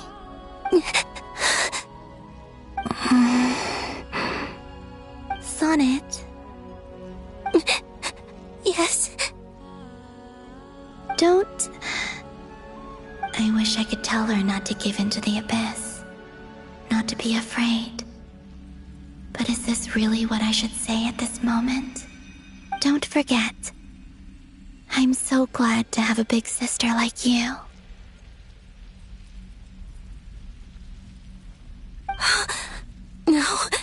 Hypo. Thank you. I'm okay. I'm not afraid. As long as my sisters are with me, I won't be afraid.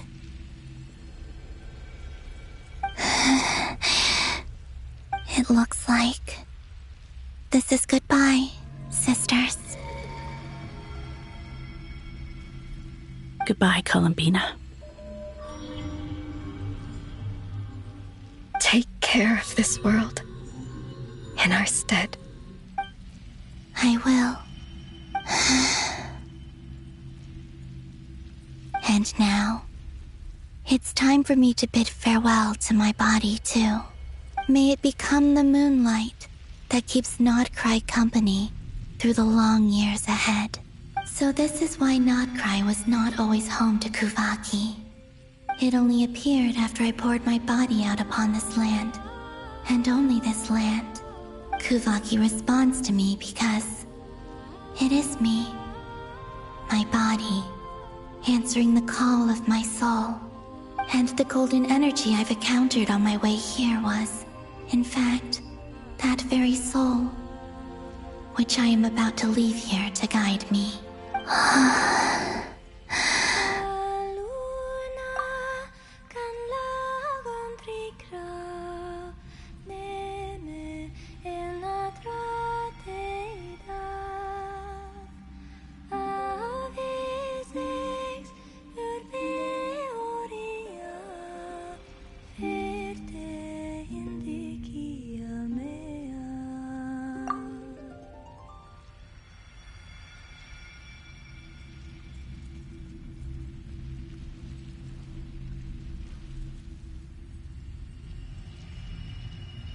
O power Trilune, eternal moonlight.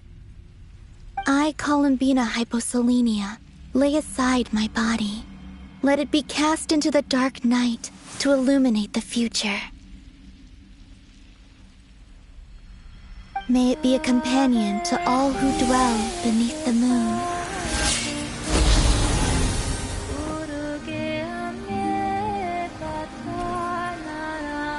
Until the time comes for me to return home.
Were we even allowed to see that? Is anyone? Oh, can you still see? How many fingers am I holding up?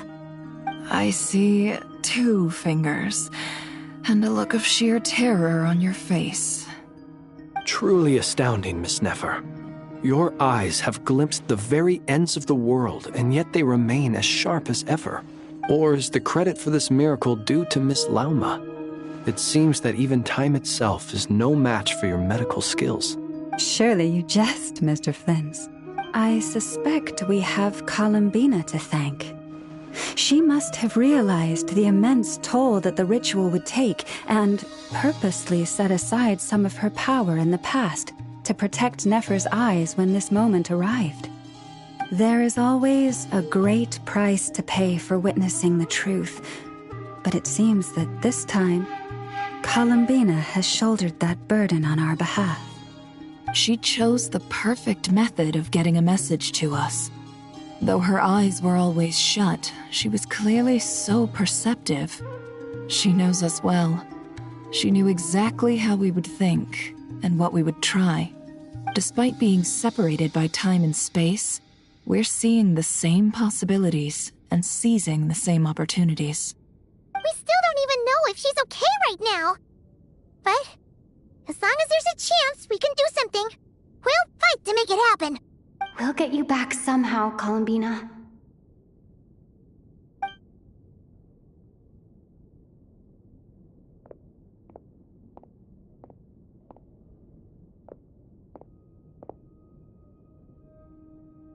Well, based on the information we now have, let's figure out our next moves.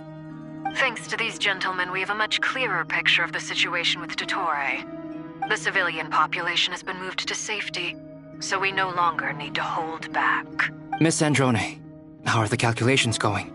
So far, so good. I'll keep seeing how far I can push the system, though. Can't have Hatman being powered down for nothing. There's still a long road ahead. Where should we begin?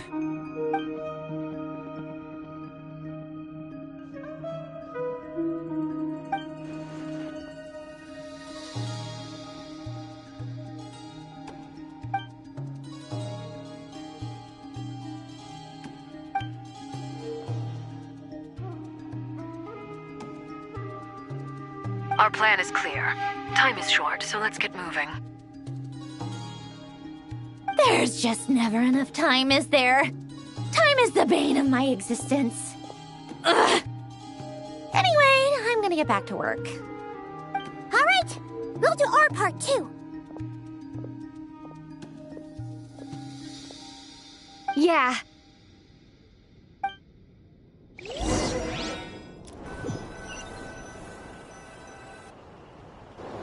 Albedo's theory says that elemental energy can dilute the light realm's power, but I'm no expert in building elemental defenses.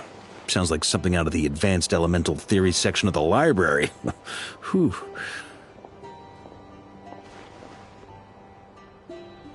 You seem quite troubled. Well, yeah. I mean, who doesn't get a little flustered when they're completely out of their depth? You were the very picture of confidence back when you approached the Hexen Circle. Yeah, I could have been faking it through that whole meeting for all you know. Who's to say I'm not just a ball of nerves in a charming and gregarious package? Oh gosh, really? I'm so sorry, I had no idea. Well, you're all the braver for it. Still, I was much more in my comfort zone than I am here. At least in Mondstadt, you can cry for help from a cliff top and actually stand a chance of summoning Barbados himself. Things have never looked bleaker than they do now. If we don't pull this off, Tevat's doomed, isn't it? Oh, you think so? Actually, yes. Yes, it probably is. It's a shame. Don't put too much pressure on yourself. Tevat has faced annihilation many times in the past, but it also gave us you, didn't it? Hey, don't give me that. It's not like I'm anyone special. I disagree. Every human born in this world is special. We angels have always believed that. In that case, this humble human being has a big favor to ask of you. I thought you might say that. I'm sure Alice, in her great wisdom, sent you here precisely to help us in this difficult time, yes? Well, that has less to do with her wisdom, and more to do with my power. Of course, of course. Well, the thing is, these elemental defenses we're about to build, I don't think it's a question of if they'll fail, but when.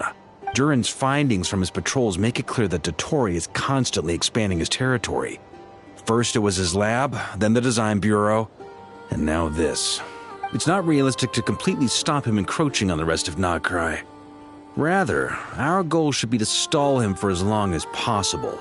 If Miss Androne's calculations are correct, well, they're the closest thing to certainty we have in this situation, so let's assume they are.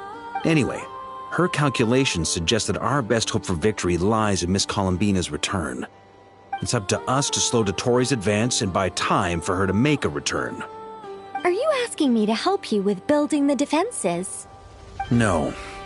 I'd like you to prepare for what comes next. When he eventually reaches us, we will have to fight him. You were an angel once and a mage now. I'm asking you to lend us your protection. Oh. Can I take it that you're triggering the terms you fought for during our three-way talks? Well, technically those terms were about protecting Mondstadt. But if you're happy to agree to the change in location, then yes, let's do that. You're cashing in on this much sooner than I'd imagined. Well, yeah. The way things are going, I might not get another chance. Very well. The mages have heard the knight's plea, and we will respond. To tell the truth, Alice and I had already discussed how we might help you all, so I didn't come empty-handed. I always like to be prepared.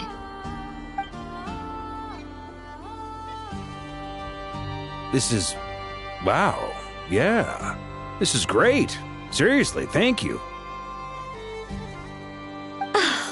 It's been many long years since I had a chance to dazzle humanity with a little divine intervention. To humbly serve as a reliable and responsible guide. Anyway, Knight of Boreas, please accept this gift in recognition of your great virtue. Go now. May the angel's blessing deliver you safely to your destination.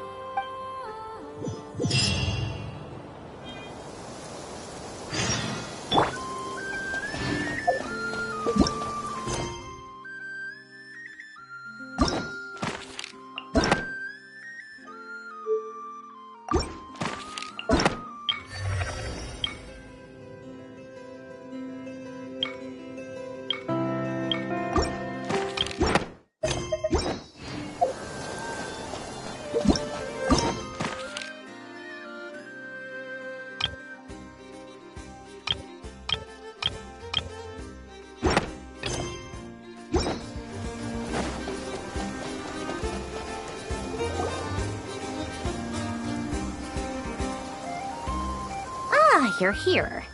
Sandrone! How are things going? Glad you asked. You two are about to become the first people to lay eyes upon my masterpiece. Or should that be the first person and the first, specter? Hey! Whatever. Come, feast your eyes on this. Wow! We've never seen something like this before! This meter displays the progress of my formula. Currently, it's still making the most important connections. Once it's finished running, I'll deliver it right to your side.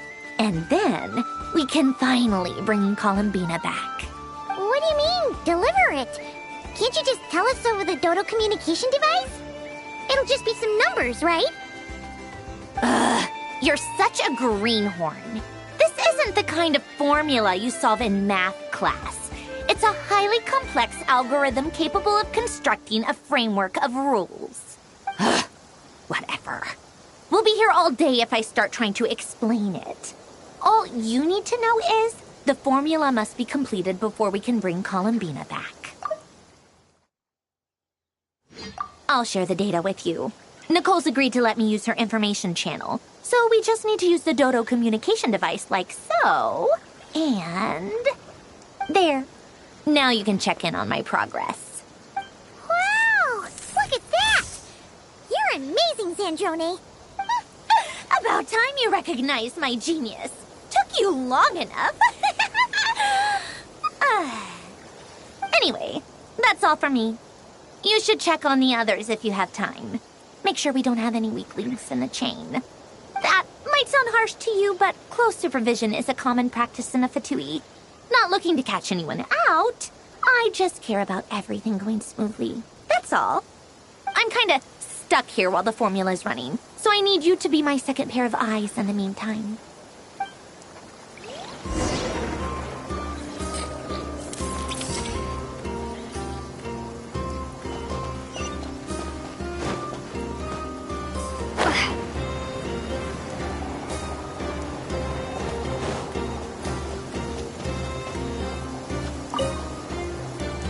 Traveler, Paimon, a pleasure to see you both. Flans! How's everything coming fairly well, if I do say so myself. Personally, I am ready to confront Dottore head-on. Ooh, you sound much more serious than usual. To be honest, I am not usually fond of exercising my full strength. For one thing, it's hardly conducive to maintaining a low profile. Besides, I believe one should have the right to choose when to show their hand. I am conserving my strength until the moment of battle is upon us. Anything to boost our chances of victory. Seeing you get into the zone like this really puts Paimon at ease. Huh, Traveler?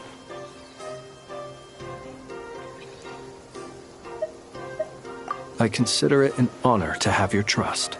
Rest well. I look forward to seeing you both in your element during the battle.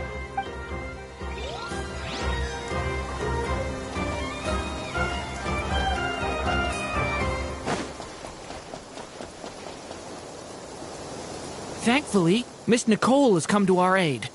Nasha Town is now looking very well defended. Golden Flame. Yes, that's Nicole's power, all right. Based on the latest message from Grandmaster Varka, it sounds like they've reached an agreement. The situation should be more stable with her assistance. Everyone will have at least some degree of protection. Albedo! Durin! Hello there, you two. Are you well rested? That's good to hear. As per the plan, Albedo and I will be in charge of Nasha Town. As Dottore's energy field expands, it's creeping ever closer in that direction. But we will do our best to hold our position. We fought side by side many times before, and always with great success. I believe this time will be no different. So don't worry about us.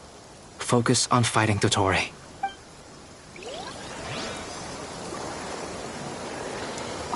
As Dottore's energy field expands, it's creeping ever closer in that direction.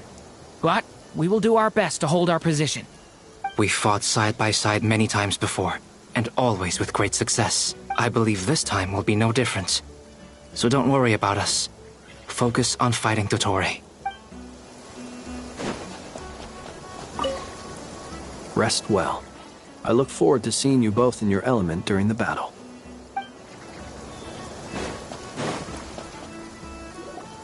Yes, Miss Moonchanter? What are you staring at? You always address me in the strangest ways. Lady Moonchanter 1 minute, Miss Moonchanter the next. Yes, and? Are either of those incorrect? Not as such. It's just that I simply call you Nefer nowadays. Uh-huh. That's my name. What's your point? The point is I don't add any honorifics or titles. Meaning what? That maybe we're on friendlier terms now than we used to be. Is that how you see it? And I thought I was the one with eye damage. Never! Wilma! Paimon, Traveler. Just swinging by to check in on you. How are things going? Did you manage to get some rest? Don't worry about me. I won't slow us down. And I give my all to ensure our victory. Ah, yes. Allow me to give you two a quick checkup. All done. You're both in good shape. You're welcome. You'll have your work cut out for you in this battle against Dottore, so make sure to get some rest in first. Paimon will keep an eye on her. Don't you worry. I'm glad to hear it. Take good care of yourself, too, Paimon. Sure thing!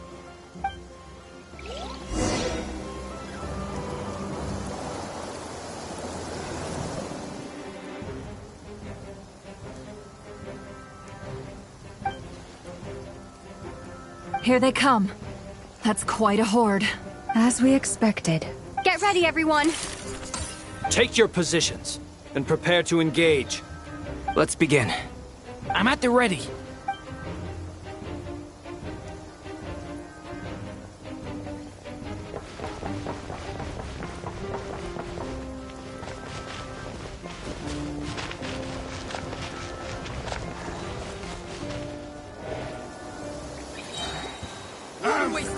Yours go!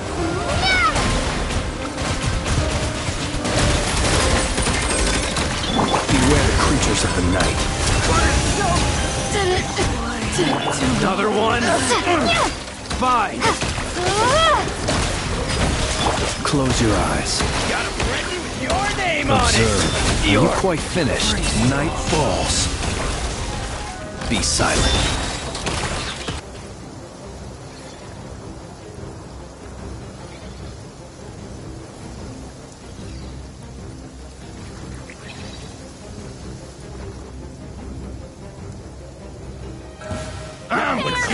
Leave this place. Seek within. These creatures cannot stand against us. Oh, fighting talk. Just don't let your guard down. That goes without saying.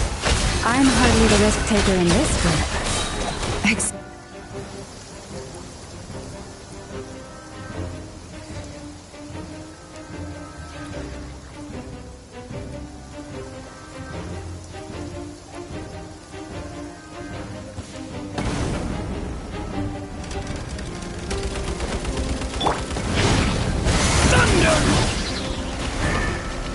Stay away from me!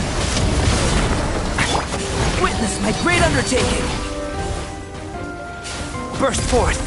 That was easier than I thought. Naturally. What do you need? Is it because as created beings go, we're of a higher level than them?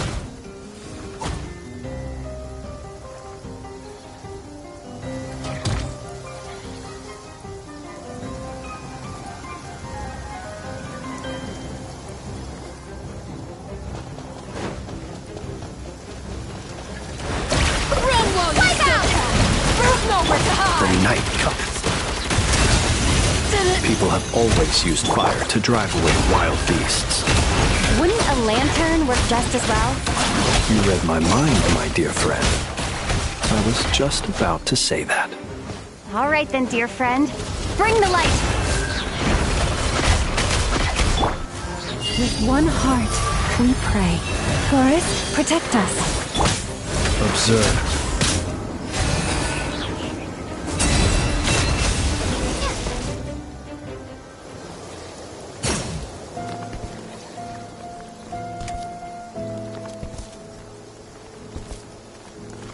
You're looking well. I trust you've had a good couple of days. Dottore. It's actually a good thing, in my view. If the subjects of my experiment were to die prematurely, it would throw quite a wrench in the works. And so, I must thank you all for your resilience. We are no longer on the same level, but you are nonetheless worthy of my respect. A creator god should be merciful and gracious after all. And in any case, it is only right that before I end your lives, the world is informed of the arrival of their new god.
The experiment begins.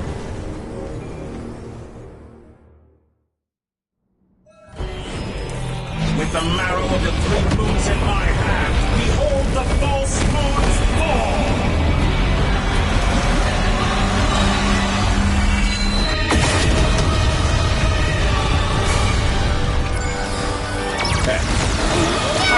And here I fall.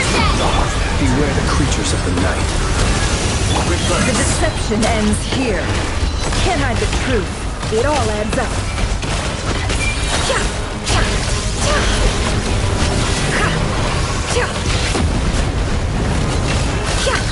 Pathetic. The mystery unravels. Entry commands to me. Locked away! Water jet! No more lies. Can I do? It all falls into place.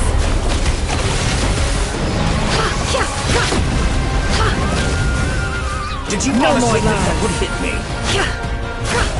Be silent. Close your eyes. Not first. Like an ant in my paw.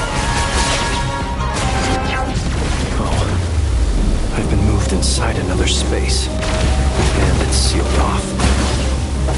Looking at the structure of it, it seems like the Torii intends to trap us here. There's no exit. Our endurance is about to be put to the test.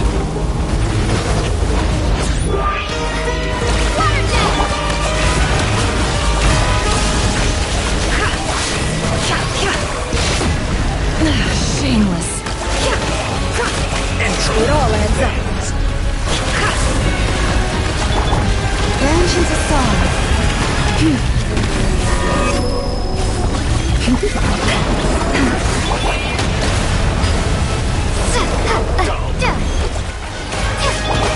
For the everlasting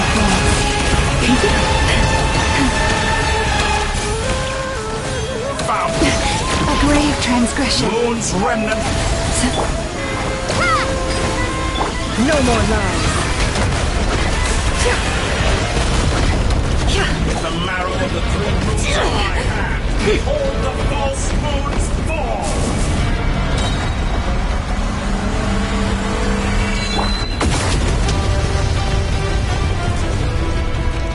Tell me, where will you try scurrying off to next? Looks like Dottore has opted for a divide and conquer strategy. But we will not allow him to triumph. Now, I shall pray for our victory.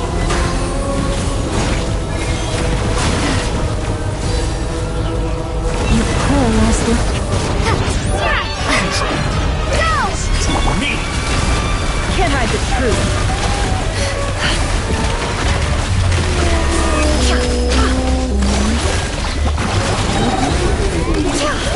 Seek within. Good. Keep it up. How dumb.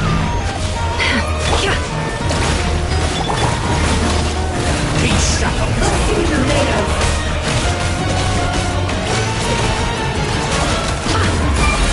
The mystery unravels. It all ends up. Watch out! Go! No more lies. How farcical. Water jet! Moon's remnants fall.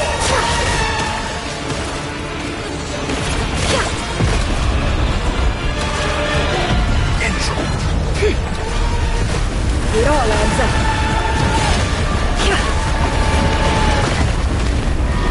Can't hide the truth. Water jet! Did you honestly think that would hit me? The deception ends here. Found. Be annihilated. That which cannot stand against me. What's this supposed to be? A knockoff version of the space Columvina got trapped in? There really is no way out. We'll see about that, Dottore.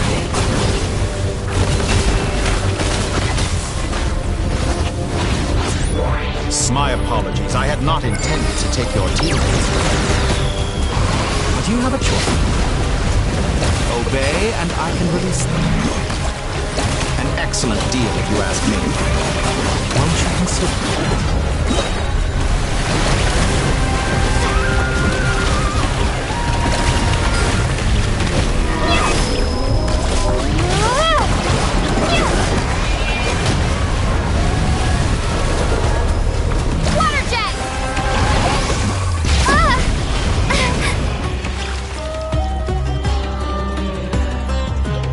I'm aware you you've been working on some little tricks to surprise me with, but it appears that none of them have come to fruition. My guess would be that you're trying to bring Columbina back. But then, where is Sandrone? Or are you trying to buy time for her? I always found their friendship to be a curious phenomenon. Two highly incongruent personalities, and yet they share a deep connection. Speaking of Columbina, I once saw her as like a younger sister. We got along quite amicably while she was with the Fatui. But then one day she suddenly decided she would refuse to take part in any further experiments. To this day, I truly don't understand what I could have done to upset her so much.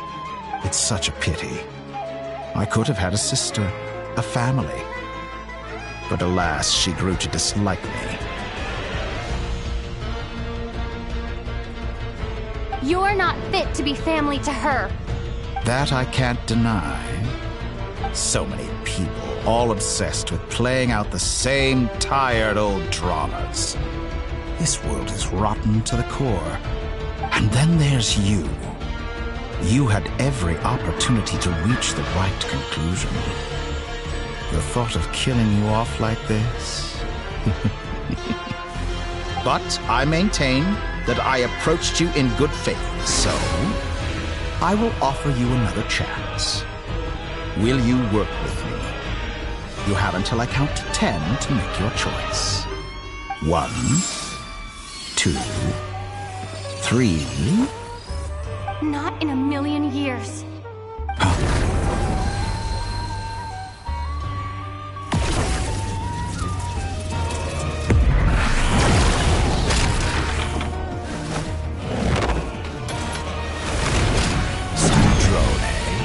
What a pleasant surprise.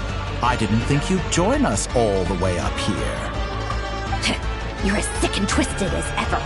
Don't fool yourself into thinking anyone's grateful for the chances you're offering them.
Sandrone. The formula hasn't finished running yet. Funnily enough, I was just discussing a collaboration opportunity with the Traveler, and then I see you, who I must say is a good example of an opportunity gone to waste. Gone to waste? I said that everyone would get one chance, and you've used yours to march right back into the lion's den. So yes, it's an utterly wasted opportunity. And what makes you think I believe a word that comes out of your mouth? I was planning on disposing of your little formula after wrapping up more urgent business here. But since you've taken the trouble of serving it to me on a silver platter, I can simply bring it forward in the schedule.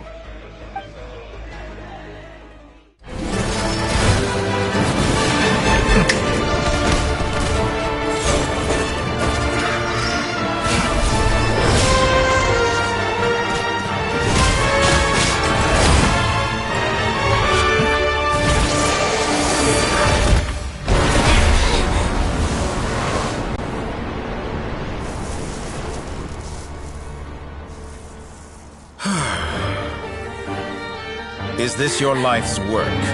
This piece of trash?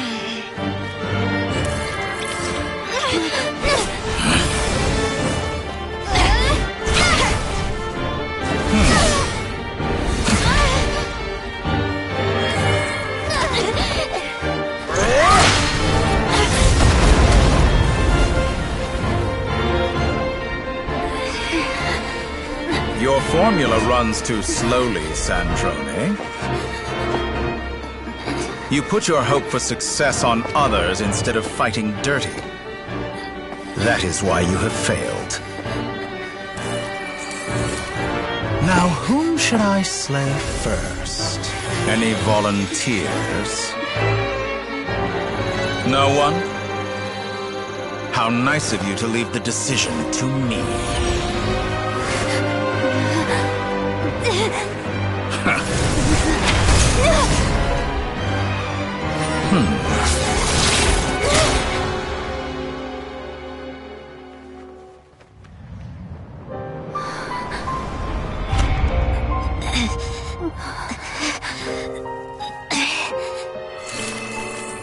Oh, how unexpected.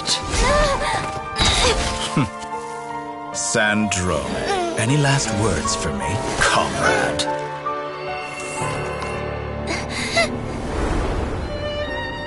Is there anything you wish for? Not really. But I've always known what I don't want. Go to hell, Dottore.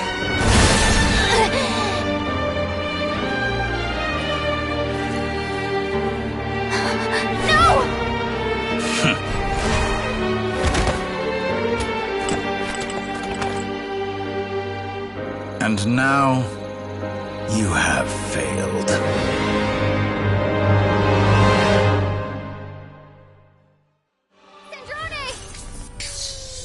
Now you see how fragile mechanical contraptions are. Just a gentle tap, and they fall to pieces. However keen of an inventor Sandrone may have been, her death spells the end of the formula that was running inside her body. Of course, I have to commend her for making it this far. As her colleague, I have to admire her stubborn tenacity. Now, it is time for you to take your place by my side. My count was interrupted, but the second chance I extended to you still stands. Once again, you are welcome to join me. By now, I'm sure you have gained a greater appreciation for the power and authority I wield. What is stopping you from embracing a new world of endless possibilities? Not in the mood to talk? As you wish. You seem less talkative than usual today. I'll change the topic to something more apropos. Sandrone was always like this, never trusting anyone. Always so reluctant to share her research with them.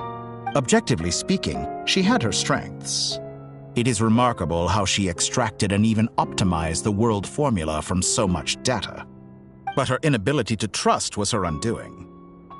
Had she allowed someone else to monitor or run the formula for her, you might still have a chance at victory even now.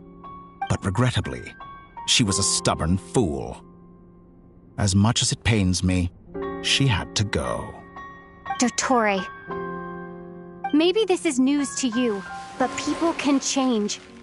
Columbina surprised you when she escaped, and I think Sandrone would surprise you too. Change?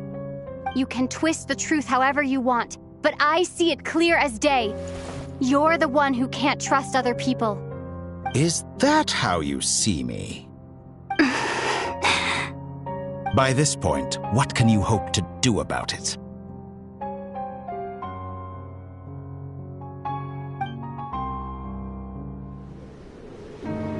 It is pointless to fight on. You've already lost. Wrong. You can't win this, Dottore.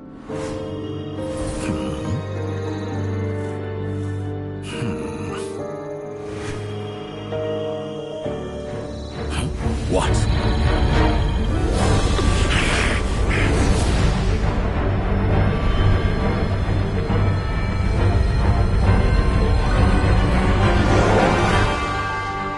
My formula can get us 90% of the way.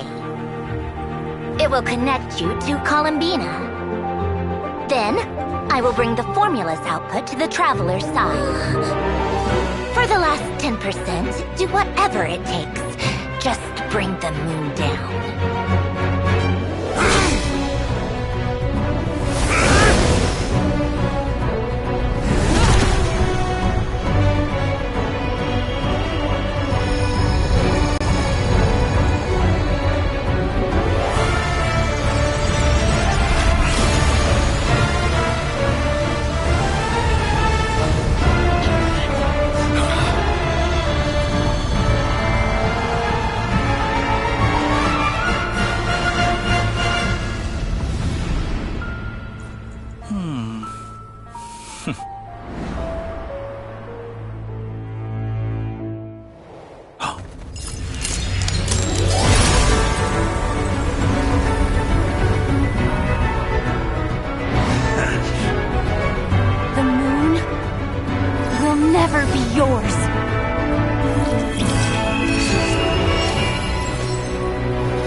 I turn my body into moonlight and pour it over Nod-Krai.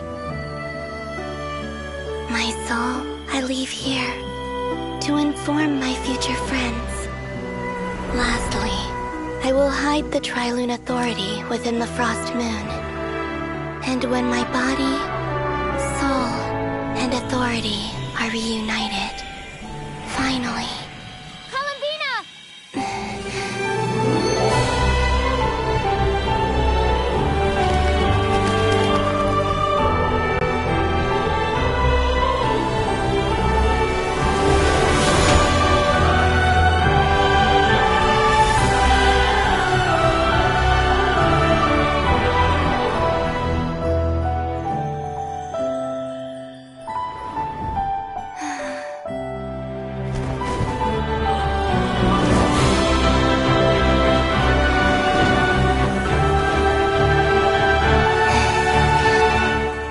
It's been too long. I'm back.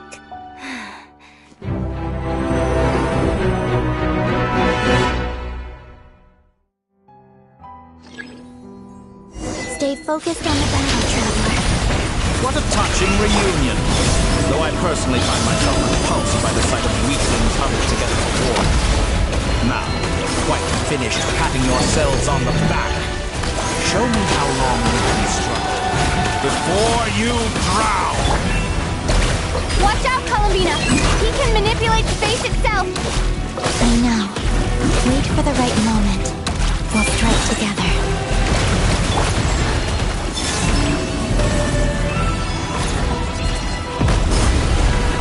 Did you honestly think that would...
grant you the new moon's blessing.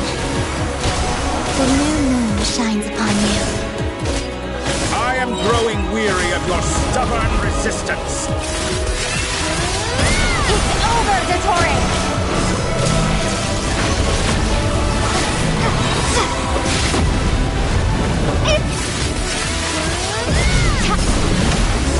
No longer must the world cower in the cold night.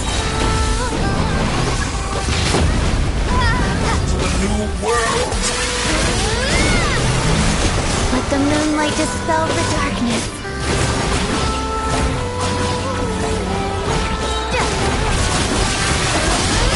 Everlasting as the moon.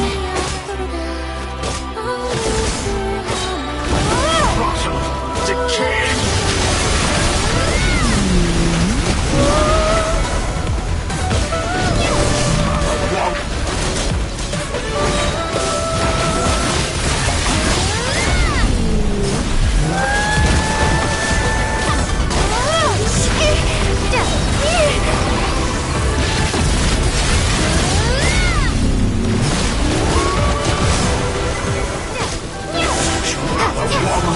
In this rotten, decaying world!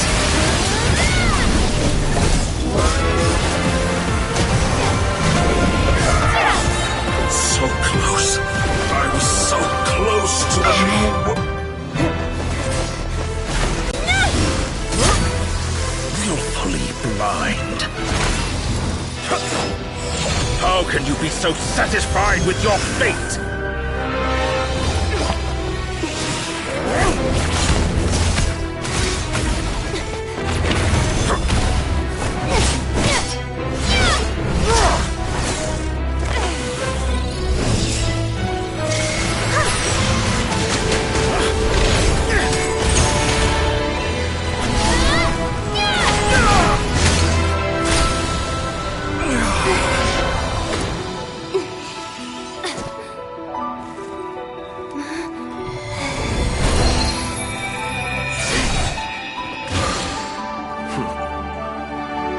This battle was never about fate. It's about friends, family, and the home you stole from them. So dull. Only the weak rely on each other for comfort. You shall see. Once I transcend fate, you will be nothing but fodder for my grand experiment! That will never happen.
No, this world is our home.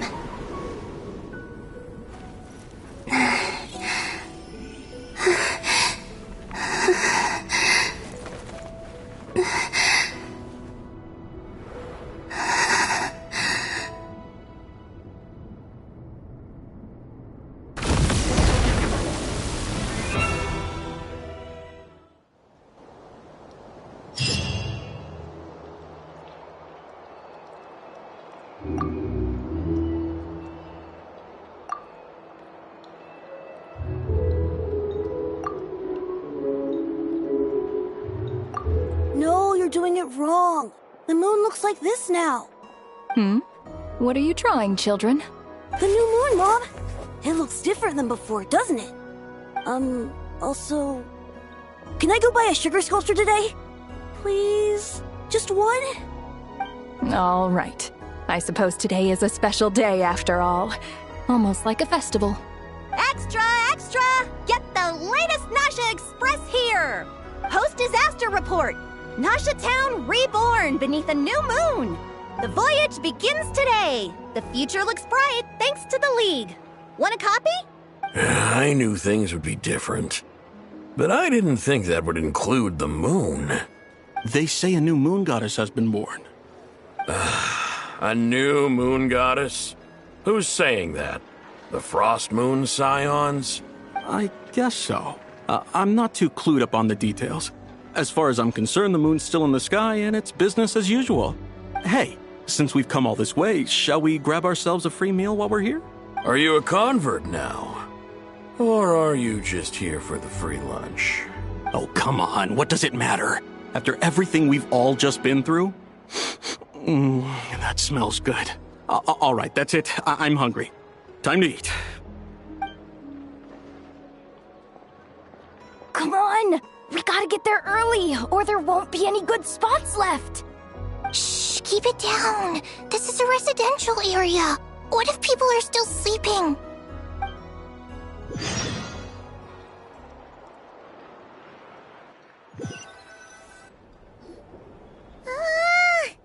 Why is it so noisy outside?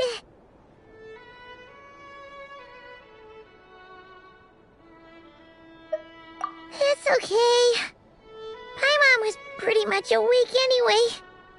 It's been so long since we last had a chance to relax, huh? Feels like time is moving slower than usual. What about you? Did you rest well?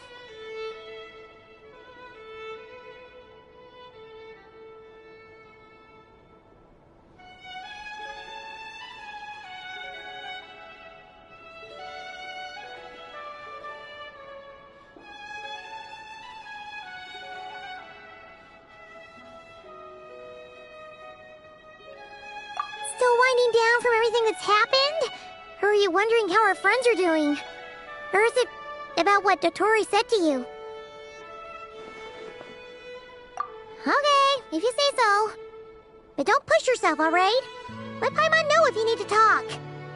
What we just went through was a lot.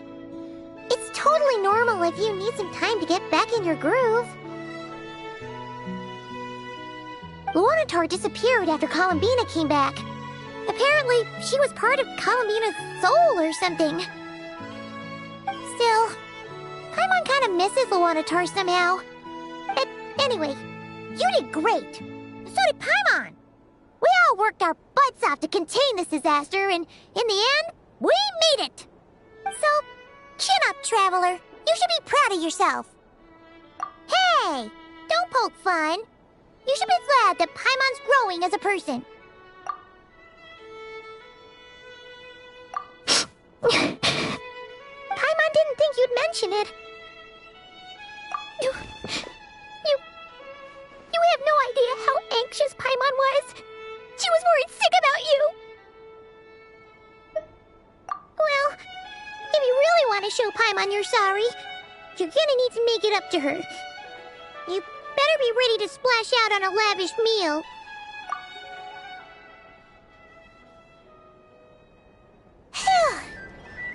Okay. Paimon's full now. Huh? Oh, well... Hey there, Traveler and Paimon! Good morning! Morning, Yehuda! Here for some breakfast? Oh, I've already eaten. Just need some water. I was mostly worried you might forget what day it was today. So, I came over to remind you. Careful there, Paimon. Too much food will make you drowsy. Don't let anyone catch you hiding at the back and nodding off during the League meeting.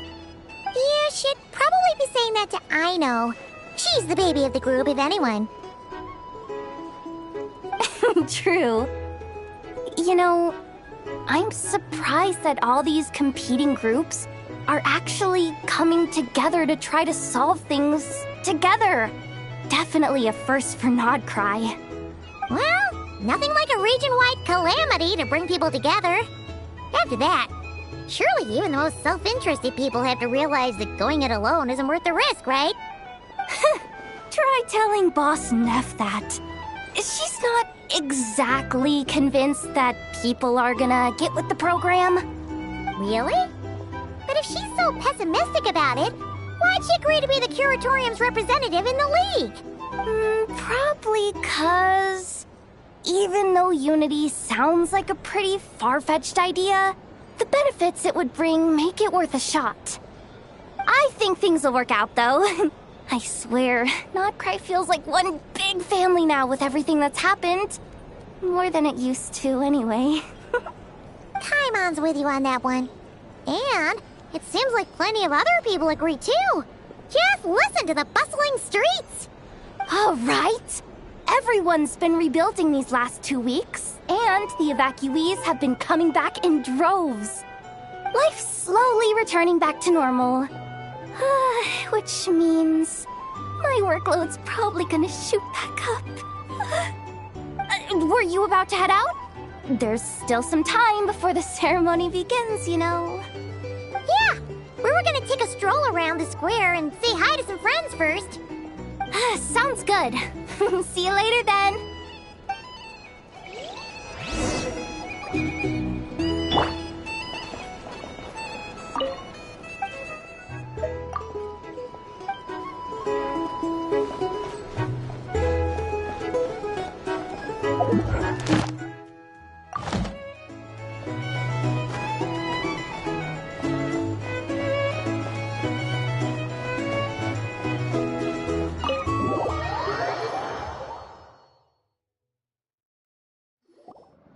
Please accept today's boon. Have a nice day. Are Paimon's eyes deceiving her? Or is that Inefa handing out food for the Frost Moon Scions? Hello there. Would you like a feast of the moon, along with some snacks of the day? So, what's new, Inefa? It was only a few days ago when we last saw you, but it looks like you've joined the Frost Moon Scions in that time. And I know too? What are you talking about, Paimon? We're just here to help. Duh. In the wake of the disaster, it's all hands on deck. We responded to Lama's request for support. At times like these, the smallest good deed can inspire others and help them through the hard days ahead. And we're using eggs and heating tubes to make that a reality. In true Kamkake crab shop style! Inefa! Did you hear that? The Traveler said I did good. The Traveler! That's because it's true, I know. Proposal. If you can resist eating today's dessert, I will provide you with compliments, too. No way! Well, that proposal got shot down quickly. I need something to get me through the hard times, too, you know. Mom! Yes, dear. Go right ahead. Excuse me. Could I take a photo with the robot lady? She helped us get safely out of Nod-Krai, and she helped us get back home, too. She's the best. Of course she is. And since I'm the whiz kid who built her, that makes me even better than best, right? But you stole my snacks, though. Oops. Shall we move to the open space near the center? The view there is better. Thank you. Aren't you the better pick for this job, Flint's? You underestimate yourself yet again, Master Ilua. Not at all. I rarely come by Nasha Town. I don't know any of the big shots here. All in good time. Socializing is a step-by-step journey. But you're much further ahead on that road, aren't you? You're not seeing the full picture. You know the truth now. My friends do not understand my habits. There is no question about it. The Lightkeepers need a representative in the League. Someone who is upright, cares about other people, and can realize their self-worth through group action. You say it like you wouldn't make the cut. I am most flattered that you think I would. Sigh a little less, Master Ilua, and have more faith in yourself. All the Lightkeepers agree that you're a very promising young man. That is precisely why Starshina and Nikita felt safe delegating such important work to you. I'm sure we all also agree that we would sooner die of dehydration than manage to wrangle anything out of you in a discussion. My apologies. I am not in the habit of bringing water with me when I go out. Whatever. I'll take the job. By the way, who else is part of this? Oh, it's quite the who's who of Nod-Krai. There's the Moon Chanter of the Frostmoon Scions, the boss of the Curatorium of Secrets, a representative of the Voynich Guild, and even someone from the adorable Kromkake craft shop. I'm sure you will find speaking with them to be a genuine pleasure. If you say so. I've never done this work before, so I'm honestly a little scared of making mistakes. But I'll do it. Not only is it our duty as Lightkeepers, but because I want to make Nod-Krai a more welcoming place. An admirable attitude to take. The beacons are lit, Ilua. We're but one step away from breaking through the blizzard. We have the chance to band together and build our shared homeland into an Elysium. This is unprecedented for Nod-Krai. An opportunity not to be missed. Yeah. You're right. I'll do my best. Quite a few familiar faces have arrived. Let's go, shall we?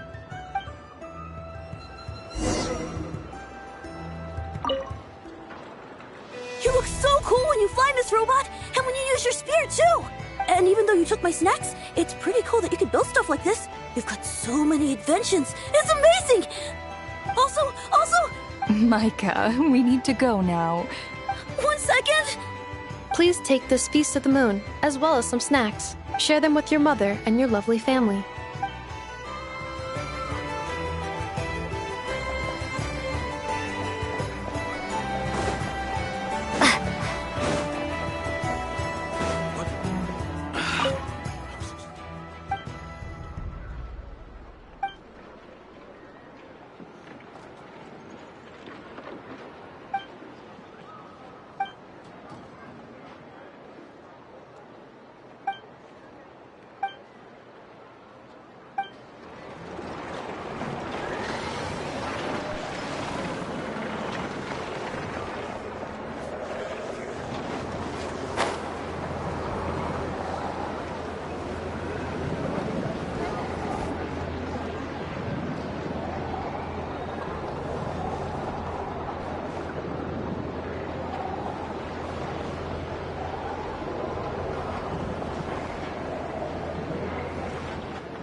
You seem well rested. I know no one's asked, but I'm sure you all want to know, so let me just say, we're doing great. Thanks. Well, great, but not perfect. I'm starting to lose my mind from boredom. Can't drink a drop of alcohol while I'm waiting for my wounds to heal. I'm sure you had a sneaky swig or two. Wait, how'd you find out? I'm sure you must be missing Mondstadt after all these years away, Grandmaster. Yeah, you could say that again. Every time I get news from Mondstadt, it makes me want to go back and see the place for myself. Honestly, once things are wrapped up here, I think it'll be time to head back home. Hey, looks like someone's taking the stage. Can everyone see okay? Anyone need a boost? I'll just listen from the back. It's fine. You're taking this pretty seriously, huh, Durin? Well, it's not every day that I get the chance to see how people speak in official settings. Soak it up like a sponge. I'll make sure you get a chance to practice for yourself later down the line. Actually, I know just the thing. You can debrief the Knights of Favonius for me. Mr. Varka, are you forgetting that I'm not a Knight of Favonius? I can knight you. Any particular title you'd like? Is he joking? I really can't tell. You'll have to figure this one out for yourself. It'll be a good learning experience. It is my honor to host the opening ceremony for the League, and to have this opportunity to speak to you all in my capacity as Voynich Guild representative. Could this person also have been pushed onto the big stage by the real big shots? Guess I'm not the only one then. We come here today, having weathered the trials and hardships of yesterday, and having learned from them the importance of unity and cooperation. Alright, here we go. Uh-oh, looks like Aino's off in Dreamland already. Wait, Boss is looking kinda drowsy too. What's up with her? Come on, get the speech over with already. Nod-Krai is our home, the land we rely on for survival. And as we chart a course for the future, may we persevere through the storms ahead as we sail towards a new era of prosperity, freedom, and hope.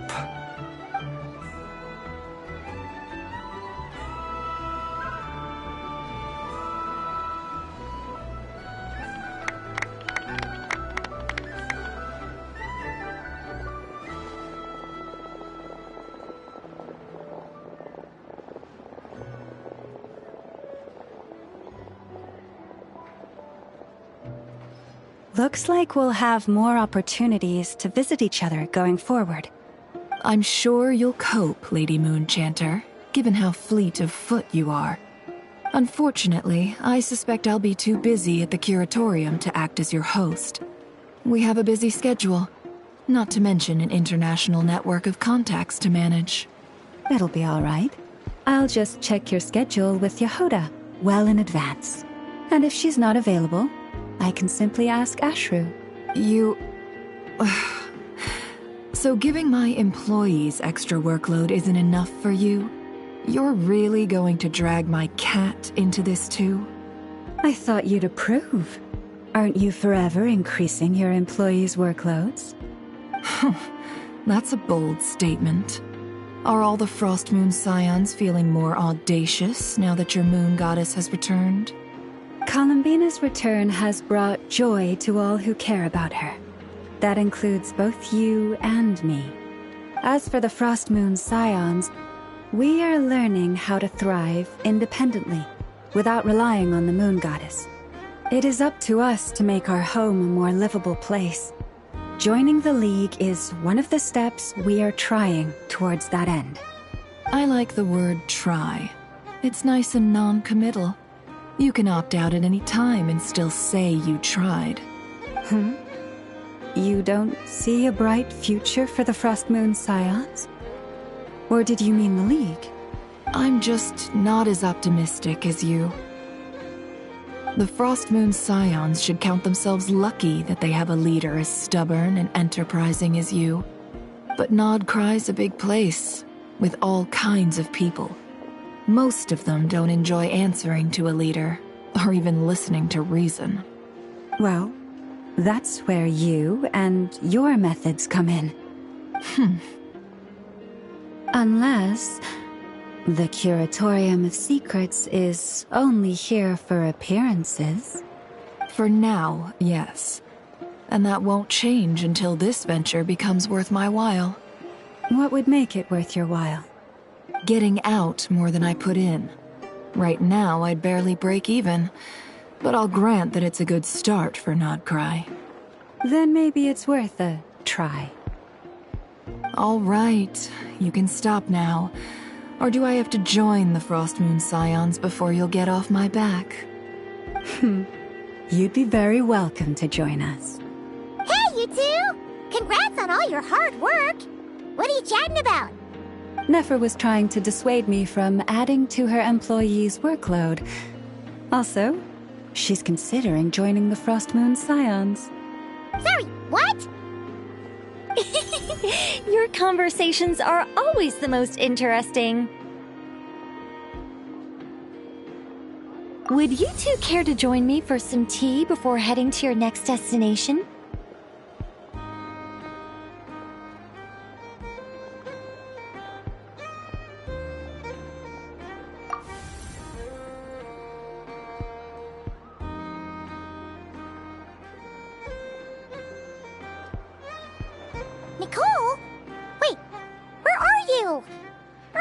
show up today? Sadly not. I'm otherwise occupied right now. I'm sorry, Paimon. I can hear how disappointed you are. If it's any consolation, let me say that how things appear on the surface is a far cry from what they are at their core. Perhaps you'll feel better if you focus on the fact you have a special line of communication with the great mage herself. Okay? Has something happened? No, or not yet, anyway. Well, that's not ominous at all. Not for the time being. Just think of this as a general check-in to make sure this communication system is still running smoothly. Besides, it's good to chat once in a while if we want to maintain our friendship. You could have just said so. Paimon got all worked up for nothing. Still, the best friendships are built through face-to-face interaction, you know.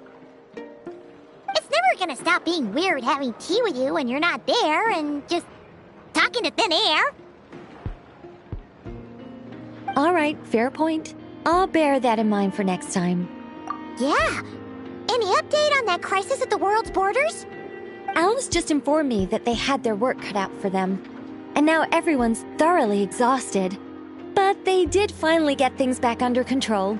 Still, we can't let our guard down yet. The disruption caused by this disaster has made Teyvat easier to detect from the outside universe.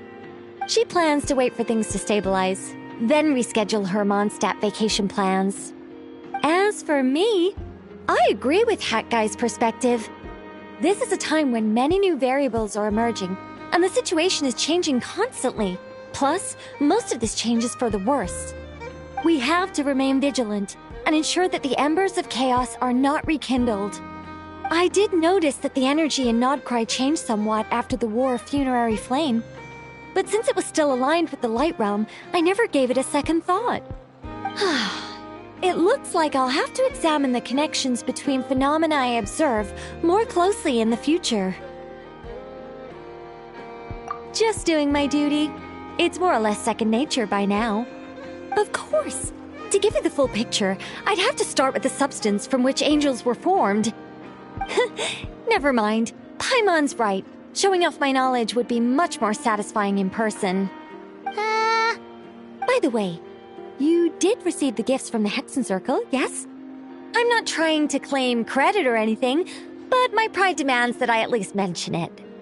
They're quite similar to the protective talisman that Alice gave Dory, but with some very special enhancements. Oh! So that's what kept our friends safe when Dory trapped them. Indeed. We went to great lengths to make sure they were invisible to his eyes. I'm so happy they came in handy. Still, not fishing for gratitude, by the way. I just want you to be aware that sometimes your friends may be protecting you in ways you cannot perceive. Anyway, I'll contact you if anything else crops up. If not, you know what they say, no news is good news.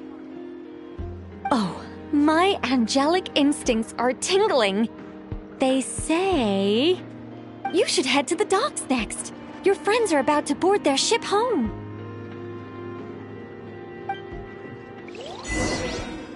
This place looks perfect.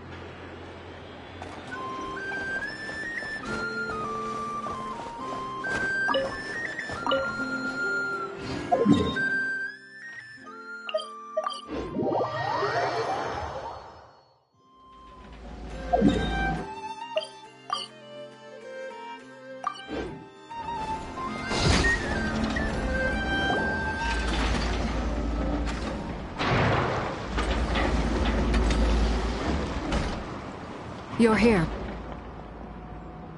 You're here too, Hat Guy! Are you heading back together? No. I'm bound for Sumeru, and she for Fontaine. We just happened to cross paths at the harbor. Everything seems fine. Sandrone may have an abominable temper, but she's always been very responsible with important calculations, and things entrusted to her by valued friends. You always speak as if you know us inside out, Mr. Hat Guy. Maybe I'm just a good judge of character. I certainly hope that's all there is to it. Regardless, you have been a significant help in this matter. For that, you have my gratitude. I didn't do anything special. Sandrone's the one who completed a seemingly impossible formula and turned the tide of the entire battle, even giving her life in the process. She's the one we should be thanking. Even we were unaware that Sandrone had hidden the real formula inside Polonia's body. She managed to fool Dottore into thinking the formula was running in her system by installing an identical-looking decoy within her. She probably realized that she didn't have the strength to stop Dottore. But this way, she could at least get him to lower his guard. She always worked like that. Always had a backup plan.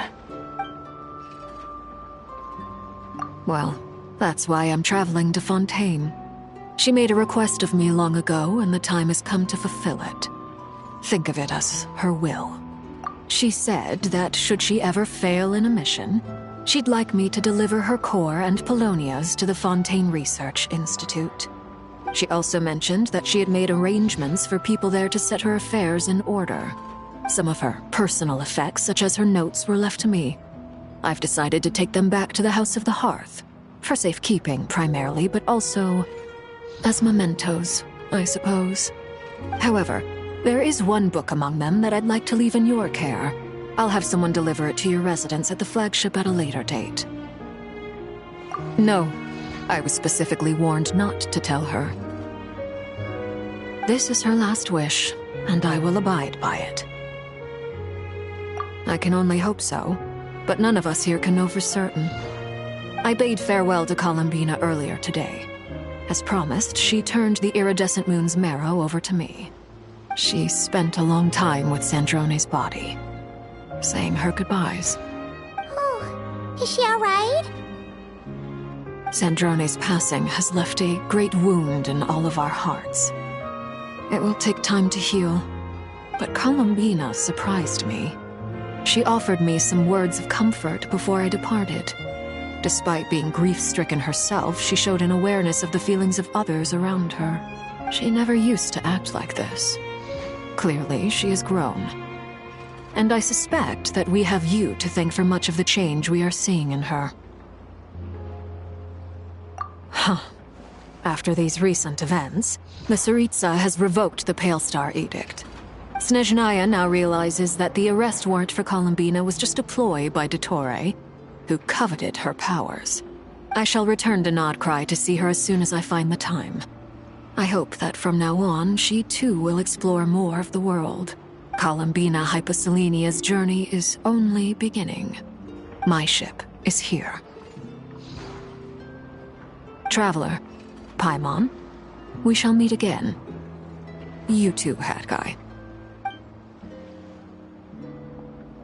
What are you still bumming around for? Isn't Columbina waiting for you? I thought today was the day you'd agreed with her to go find out the truth about your sibling. You're afraid you won't like the truth when you see it.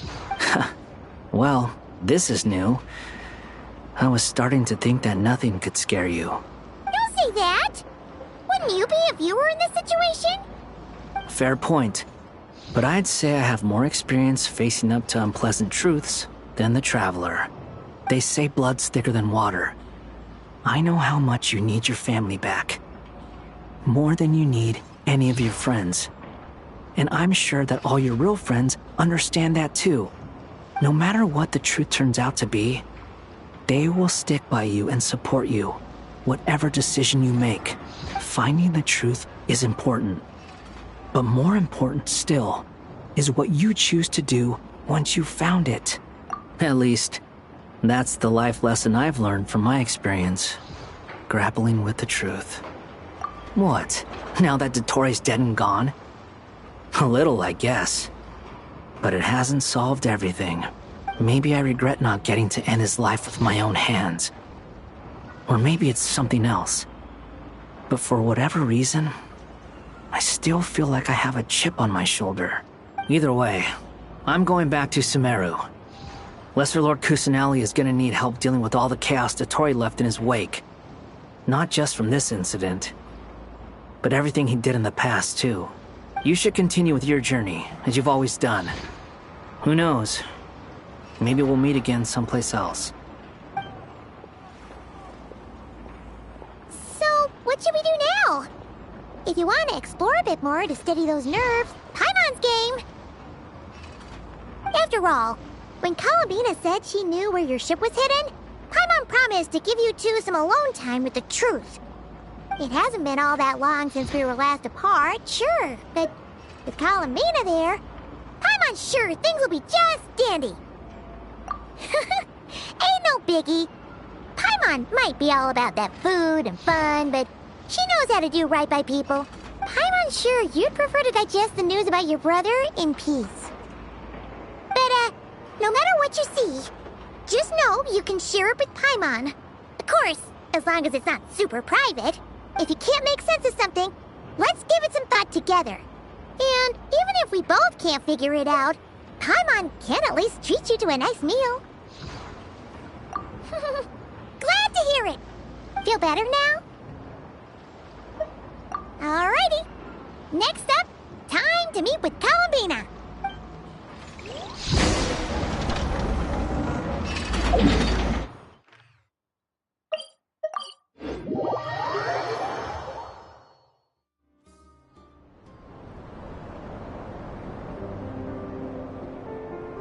Columbina, we're here!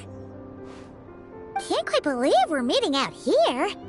We've gotten used to walking over to Silver Moon Hall whenever we go see you. Well, you're still welcome to go there whenever you want to see me. It's just, now that it's all over, I've decided to make some changes. Try and fit in with the Frost Moon Scions, like Lama suggested. The older generation are still timid around me. They don't dare get too close, and they bow their heads when I walk by. But things are much better with the children. I see more curiosity in their eyes.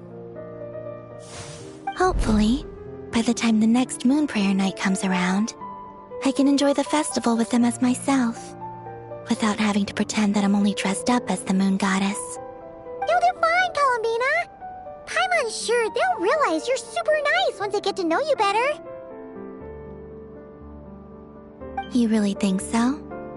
When we first met, you thought I was a little up in the clouds. We were just starting out then, come on! So Lama told you, huh? I'm only teasing. I know that I have you to thank for pulling me back down to solid ground. It feels good to finally stand firm on the earth where I was born.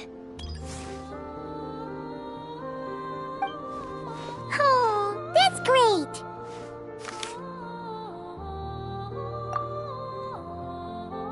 Thank you. I'll make sure not to lose it this time. Well then, are you ready? Ether, what happened to our spaceship back then? Why did you leave? It's time to learn the truth at last. I'm ready as I'll ever be. Good. Then let me open the way for you.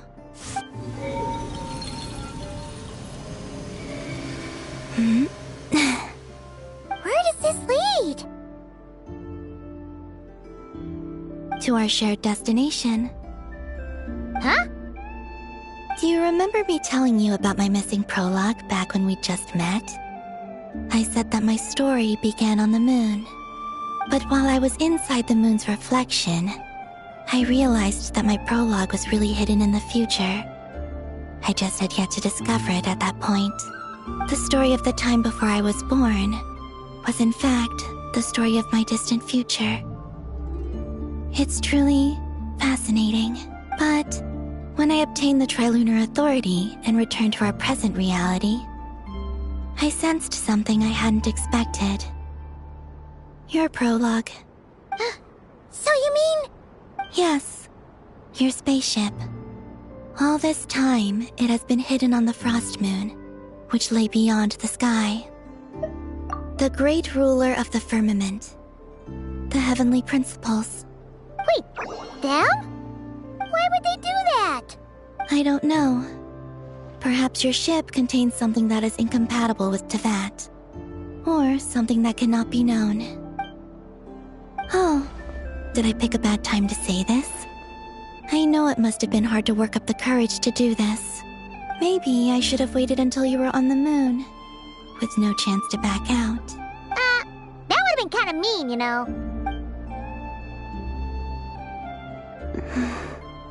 Take me there. Oh? Whatever is hiding in that ship, it belongs to me and Ether. Those memories belong to us. No one else has the right to decide whether I should or shouldn't know about it. Not even the Heavenly Principles. Very well. Then let's go. You two take care, alright? And don't forget to come back soon! Rest assured, Paimon. We will. Traveler, after you. Thinking about the story that we'll find hidden on the moon? Yes. And hoping that it has a happy ending. Stories like that don't exist, you know? You don't believe in happy endings? I don't believe in endings.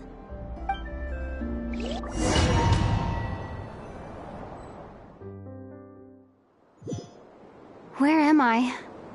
This is the pathway I built between Teyvat and the Frost Moon. The moon is very far away from us, so it could be a long journey.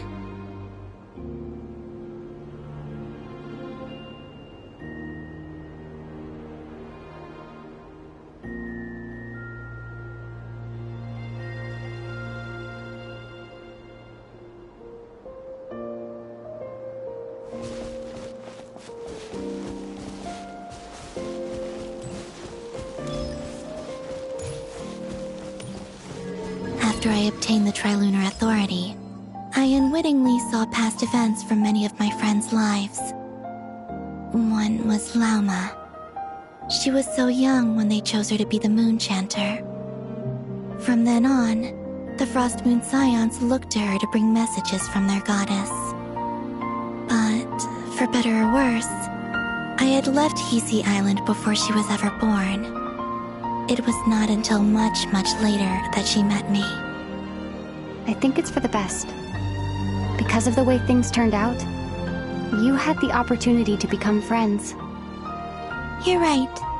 In that sense, I think we were both very lucky.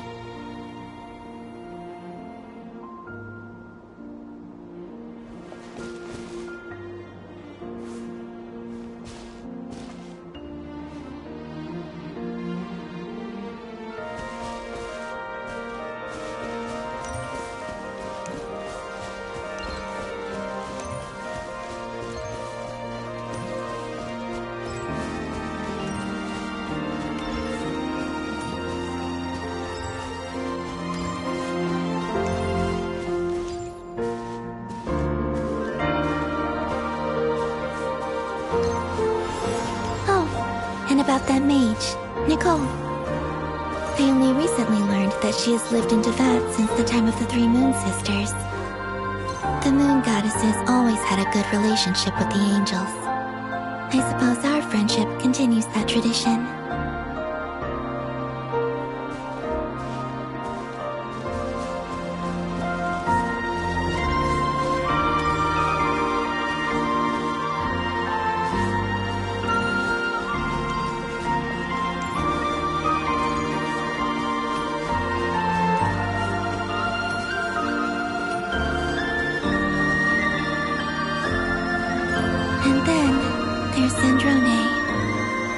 I never knew that much about her, beyond the fact that she was created by someone called the Lord Artificer.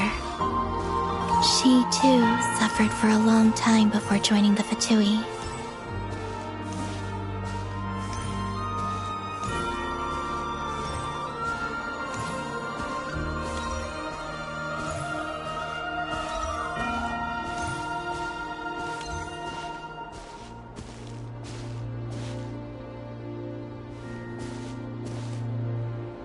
How I wish I could talk to her again, even if only to hear her say nasty things to me.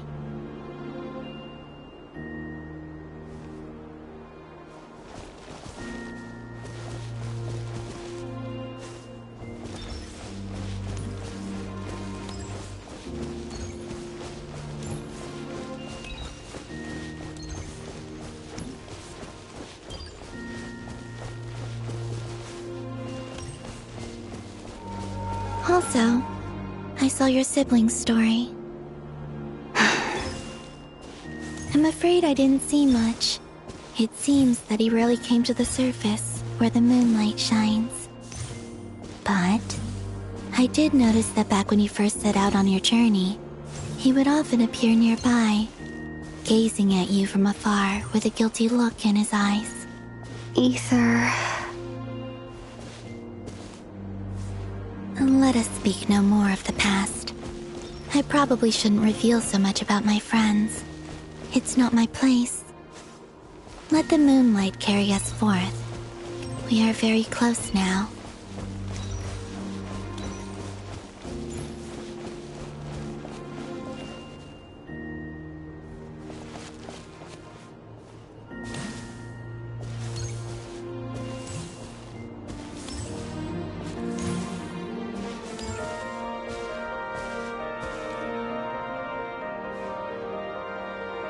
After this, I'd like to bring some Kuhenki to the moon as well.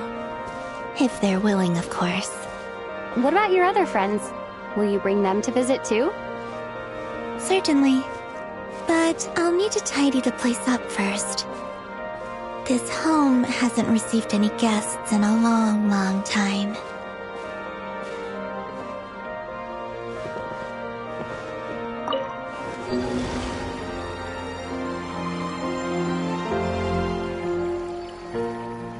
I remember writing something similar with you on Moonprayer Night.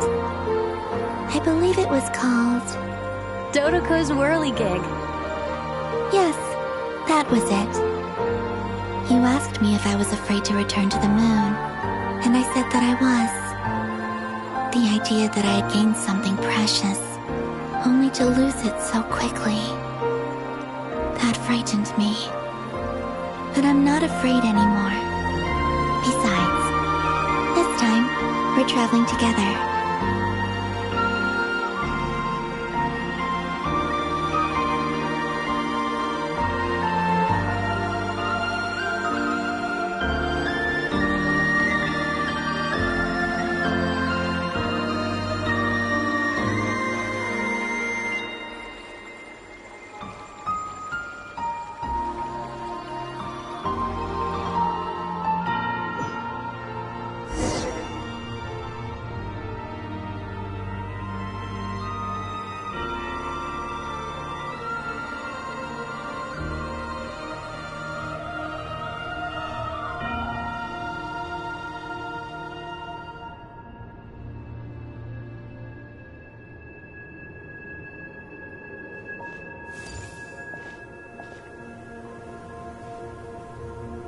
We're here.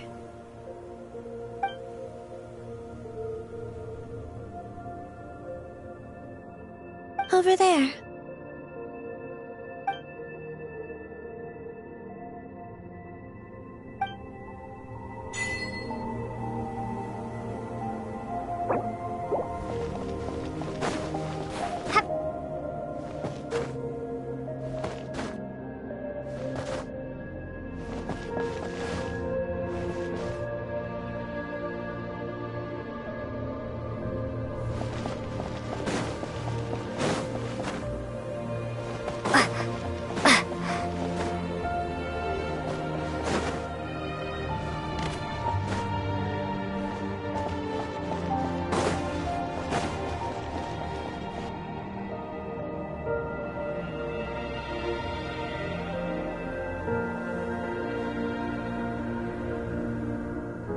Our spaceship. It's huge. I suppose that the moon is the only place one could hide it. It'll be alright. Huh? The way you feel in this moment, I went through it too, on Moonprayer Night. The door was right in front of me, but I struggled to find the courage to step through. Solitude for me once meant living a life in which even I was absent. Before I met you, that was the only life I knew. But that night, solitude meant throwing away the life I had gained after meeting all of you. Columbina. Go. retrieve the part of your life that was once lost. Trust me, you will lose nothing by doing so. Look, Teyvat is right there. All of our friends are down there, waiting for us. You're right. Thanks, Columbina.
Finished?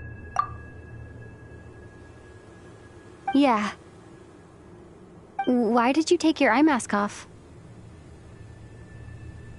Well, since my return, I've decided to take more opportunities to see the world with my own eyes. Besides, I've always wondered how Teyvat looks from the moon. And what do you think? It's beautiful. I could spend a whole day here just gazing at it. What about you? What do you think of the truth you found? I haven't looked at another person's expression in a long time, but I think yours is saying it was neither good nor bad. Keep this up, and it won't be long before you give Nefer a run for her money. Oh, I don't think that's going to happen. I'm much more used to sensing what's going on around me with Kuvaki. I think I'll save my eyes for seeing special moments I really want to remember. I read the spaceship's flight logs. I always assumed that this was my first time in Teyvat. I thought that Ether and I must have been hibernating in space for centuries on end, but the logs show that our spaceship flew over the skies of Teyvat once before. A long, long time ago. Flew over? So you didn't land? No. The ship barely came to a stop before flying on again. After that, it continued traveling through space for a long time. Some of the data is corrupted, but I suspect that it kept flying for thousands of years. It was only after that that the ship made a forced landing in Nod-Krai. When Ether found me, he came from outside the ship. Could this mean that he left the ship long before I did? Maybe even during our first pass over Teyvat? Are you alright? Yes. I can feel that the truth is coming together, one small piece at a time. I remember Ether telling me that when he first arrived in Conria, he could not recall the past. So this might be something that even he doesn't know. Here, I made some space for you. Your mind must be racing, and this seems like the perfect place to relax and clear your head. Oh, wait, there's one more thing. What is it? Wait here a moment.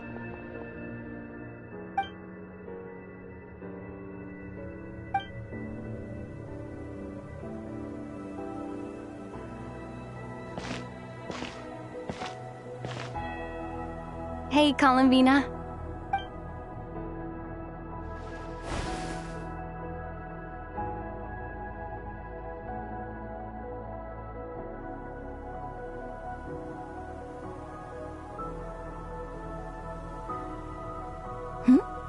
Is that a new outfit? An old one, technically. It's been in a cabinet inside the ship this whole time. It's a matching pair with Ether's. He always liked this set more. Huh. I don't think there's a huge difference. Really? Yes. It's still the same you. You're the same person, no matter what clothes you wear. Only Columbina would make an observation like that. Traveler, do you consider Tevat your home? Home is wherever Ether is. But then, after all the time I've spent here and everything I've been through... Yes, I'd say it's my home. Would you change your answer if Tevat changed appearance? I mean, if the truth about Tevat turned out to be different than what you thought. I don't know.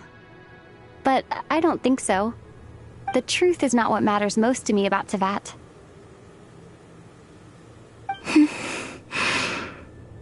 When I was first born, I longed for a home. And when you get something before you're mature enough to understand the world, you just take it at face value. I thought that a home was a transaction. You give me what I want, and I'll do the same for you. But you and your friends taught me what a true home should look like. You never asked for anything, yet you gave so generously to me. That's because your friendship matters to us. It was worth it. In the past, I thought that my birth in Nod-Krai must have been a mistake. But after journeying to the distant past where the story began, I realized that it was I who chose Nod-Krai to be my future home. Now, I am glad that I made that choice. I'm sure your friends are just as glad. In fact, I intend to make the same choice today as I did back then. What do you mean? Well, I've given the Eternal Moon's marrow to Lauma, and the Iridescent Moon's marrow to Arlecchino. And now, I shall return my Kuvaki to Nod-Krai again, that it may continue to protect my chosen home. Wait, but what about your body? Oh, are you worried that I'll disappear again? I won't. Not this time. The Frost Moon has now entered the false sky, and I am the Tri-Lune goddess. I am only returning to Nod-Krai the part of me that it needs. I am giving what I can, because my home is worth it. Oh, and I have something for you, too. For me? Yes. Come closer.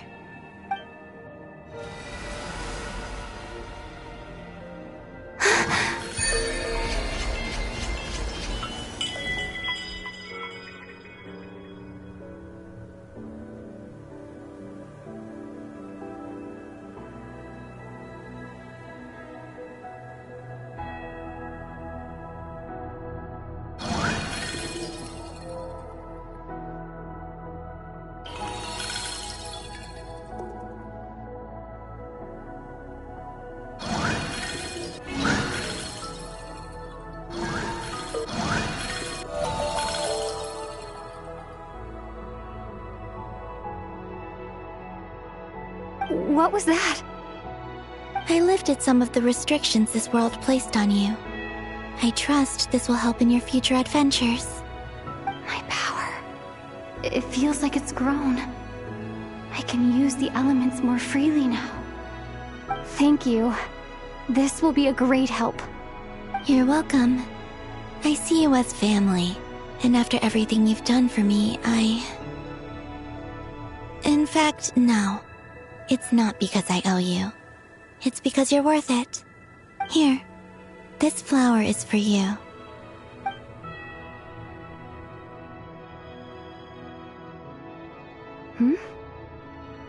Isn't this a moon prayer blossom? Yes. Don't worry.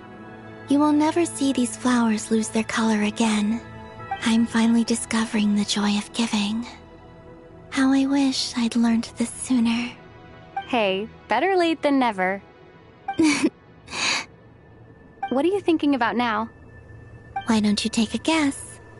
You get 1 shot. I don't think I'll get it in one guess, but I'm sure it's a happy thought. That's kind of a sneaky answer. I can't say you got it wrong. Down into that, the moon seems so far away. I felt it might always lie beyond my reach. But on the moon, everything feels so close by. The haze that once enshrouded the skies has finally been dispersed. I feel like a traveler on a winter's night, starting a new chapter in my tale by the warmth of a bonfire. I don't have a lot of luggage, but I do have a lot of hope for the future. Well, what's next? Next? To start with, I want to stay here just a little longer. After that, let's return home and continue our journey.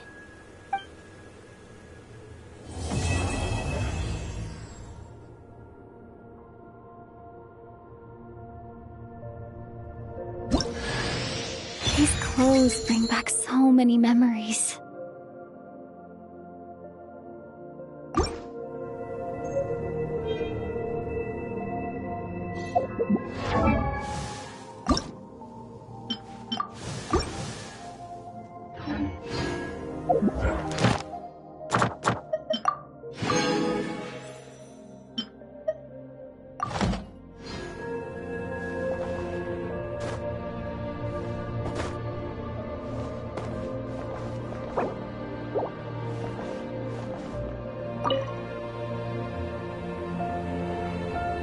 The journey goes on, for you and for me.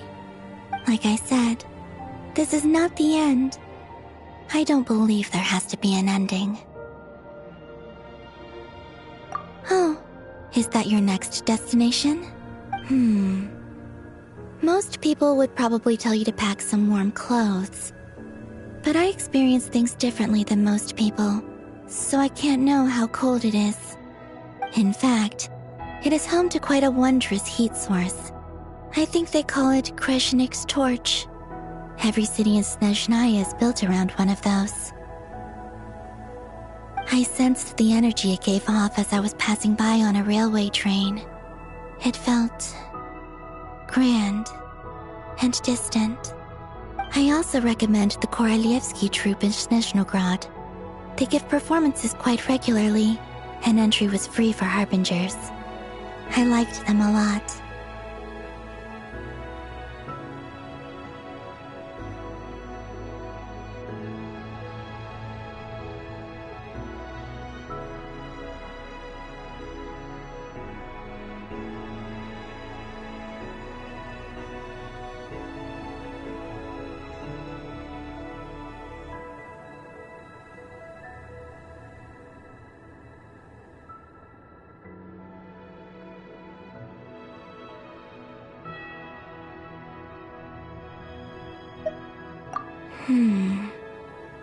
Ice cold and sharp. Crystal clear in some ways, yet profoundly unfathomable in others. Like the thick layer of ice on top of a frozen lake. That's just the impression that Tsaritsa gives me. I was never able to glimpse what truly lies beneath that icy exterior. In fact, I don't think the people of Snezhnaya even know what kind of power their god wields. Maybe that's because the Tsaritsa herself has never acknowledged, nor accepted that power. There's Regrator, the Rooster, and the Jester. Between them, they control a lot of what happens in Snezhnaya, but I can never wrap my head around how exactly power is split between them. I just know they are each responsible for many specific domains. I noticed that the Rooster and Regrator often appear to get along on the surface, while working against each other in secret. And theirs is not a friendly rivalry. But I wasn't particularly interested, so I tended to keep my distance. Now that I think about it, The term Mistelton often seemed to come up in connection with Project Stuja.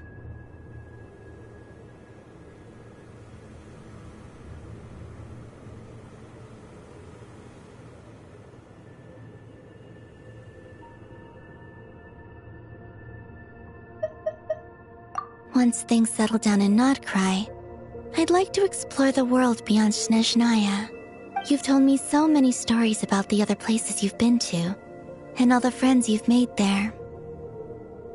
I'm curious to visit those nations and see them for myself. It would also help me learn more about the journey that has made you into the person you are today. Okay. As you continue on your journey, don't forget to gaze up at the moon once in a while. It is, after all, no longer an illusion. It shall cast down its true moonlight, connecting us in truth.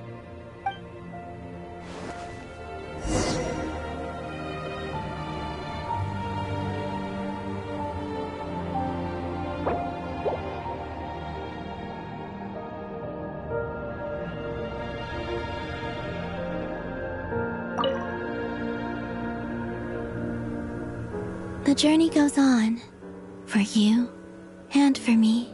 Like I said, this is not okay. It shall cast down its...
To Jean, acting Grand Master of the Knights of Favonius. Ugh, this preamble is such a pain to write. It's probably high time we got rid of this acting business. I trust that Dern has updated you all on recent events. Hope we didn't worry you too much. The good news is, we managed to come together and put a stop to the Doctor's evil schemes. With that, I think it's safe to say that Nod-Krai is finally out of the woods. As for the Fatui, not counting the Damselette, aka the Moon Goddess, who has left their organization, we found ourselves allied in this instance with both the Knave and Marionette. May she rest in peace. As ever, we find ourselves better off for making friends rather than enemies. But until we can ascertain the Tsaritsa's true intentions, the future remains uncertain. In a short while... Wait... How am I meant to surprise everyone if I tell them in the letter that I'm heading home? Well, that would be a huge waste. Okay, got it. I will begin sending the expeditionary team back home in waves. I'm sure they'll be able to answer any questions you still have. I hope they won't gloss over the details of my many heroic deeds. But if they do, I'm sure it'll be because they're just too exhausted from the long journey. I think of Mondstadt daily. Please give everyone my best regards. P.S. The honorary knight went above and beyond this time. Are there any other honors we can give her? I'll leave it with you. P.P.S. Please be extra nice to Klee for the foreseeable future. I cashed in on the last favor that the Hexen Circle owed us. so we need to earn some more goodwill. If there's any serious problems, feel free to stick me in solitary confinement when I get back. I'll do the time for her. Whew. And that, as they say, is all she wrote. End of an era. And with the moon shining down brighter than ever, I think everyone is going to sleep well tonight.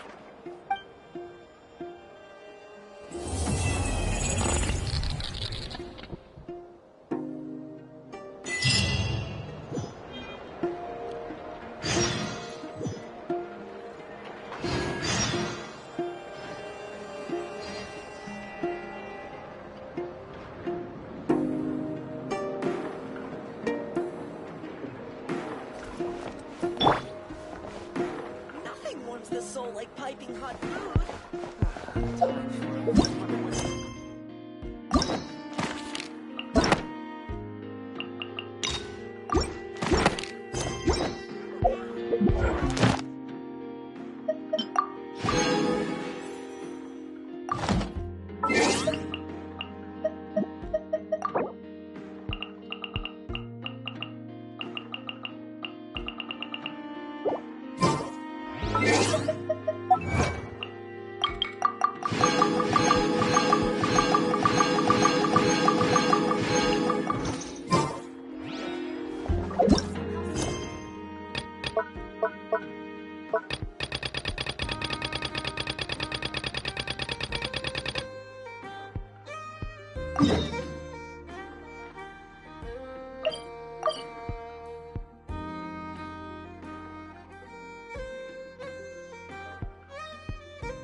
Would you care to...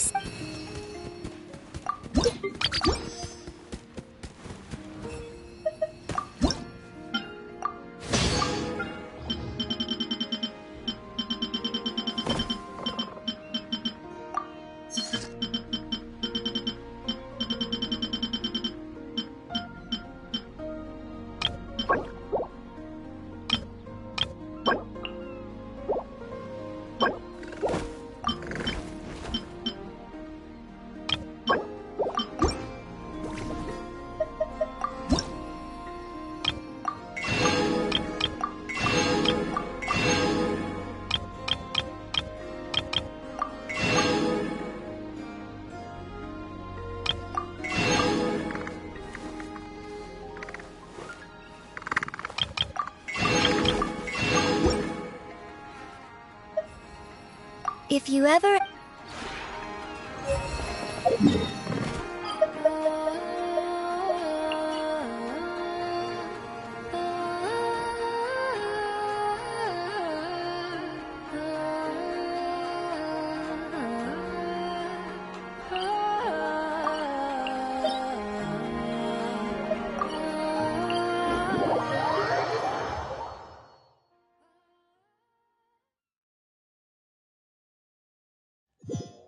Useful Now it's your turn. Propagate!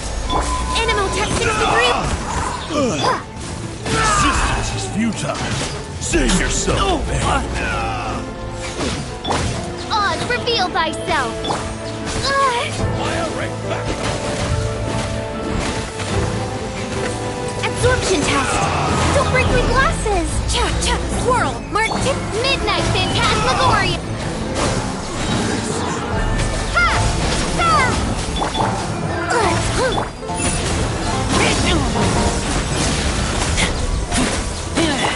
By royal decree! Intel! What a waste of time!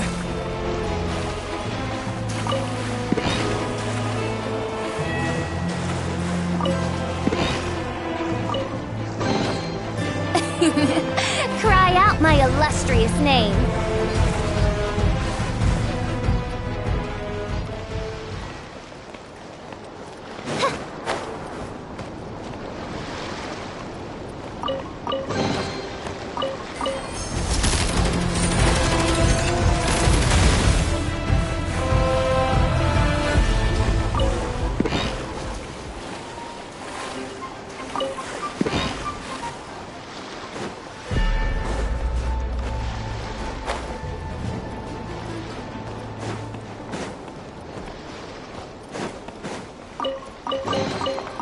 what trinkets lie veiled within this desolate plain.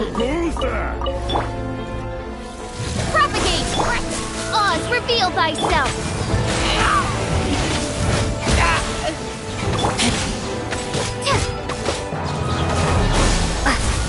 Scatter! Stay clear! Midnight Phantasmal. I lost! Germinate! Propagate! No rest for the wicked.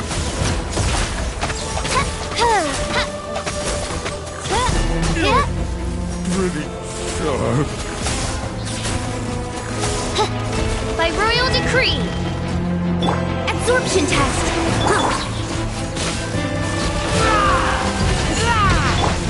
Scatter! Shadow Raven! Let night enhanced animal module 75! Propagate!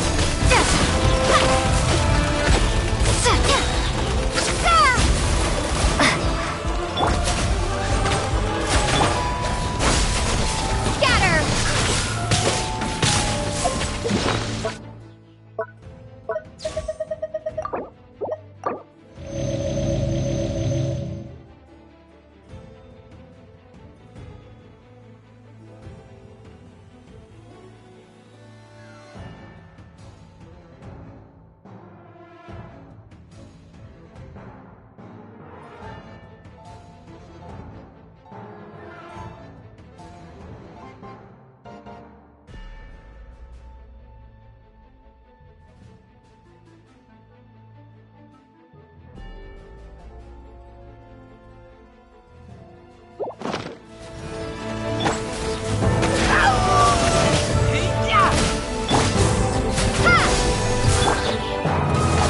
As you wish, Maid Fräulein. Stay clear! Spring forth! I summon thee!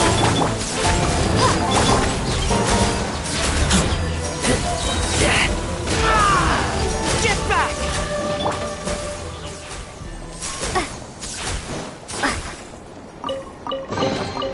Is this an answer from this world?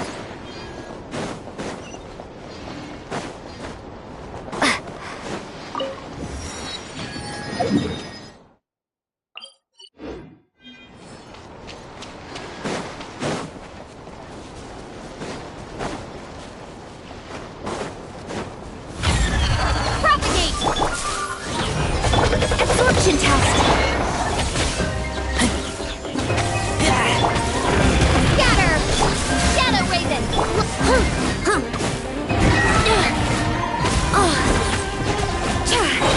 Animal hypostasis! Propagate! Germinate!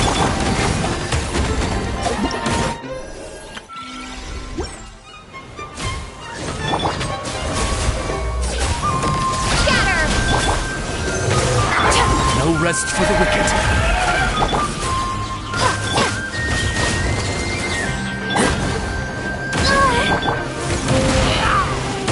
Get back! Midnight Phantasmal. Animal test 63 away! Maid Fräulein.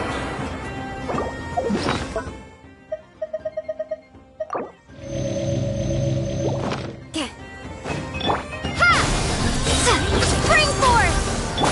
Oz, reveal thyself! Absorption test!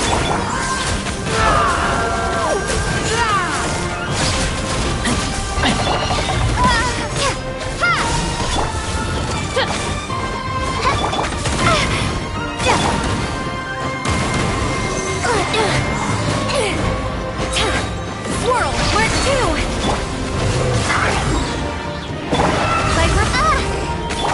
Propagate!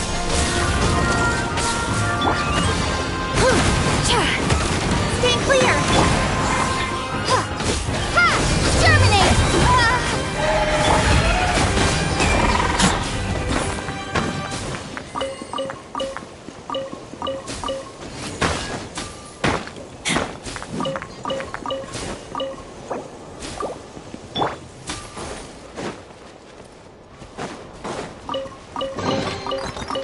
destiny has brought me hither.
Absorption test! Shadow Raven! Let night fall! Ha! Doesn't hurt. Doesn't hurt. No rest for the wicked. Propagate!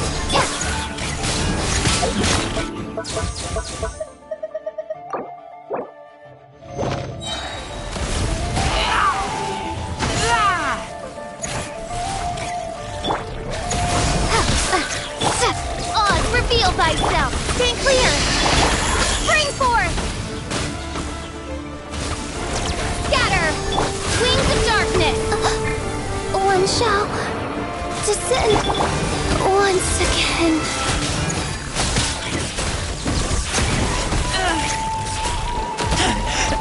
I taste blood. Absorption test!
Take these photos to the Steambird.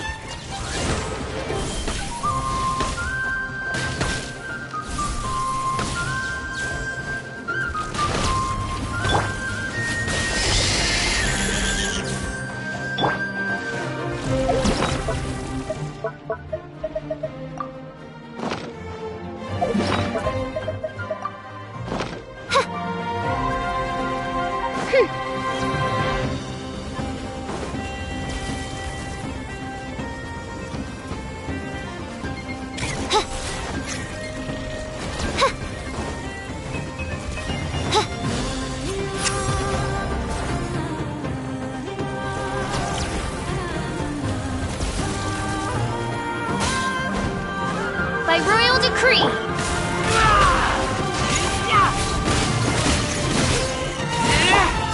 I summon thee!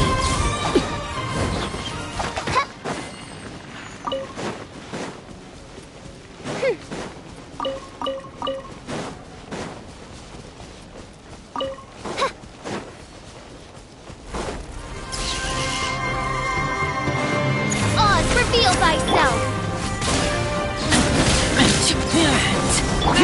Shadow Raven, let night fall!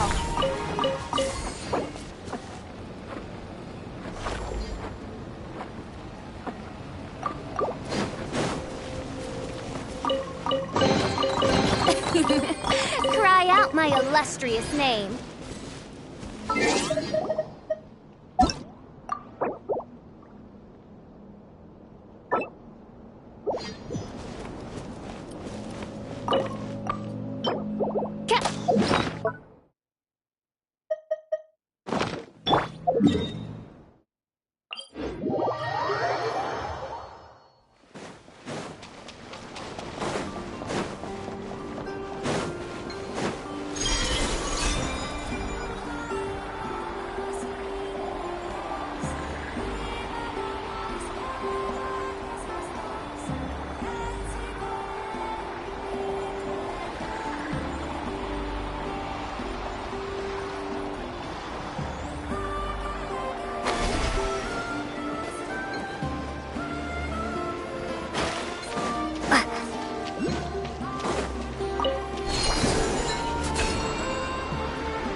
By royal decree!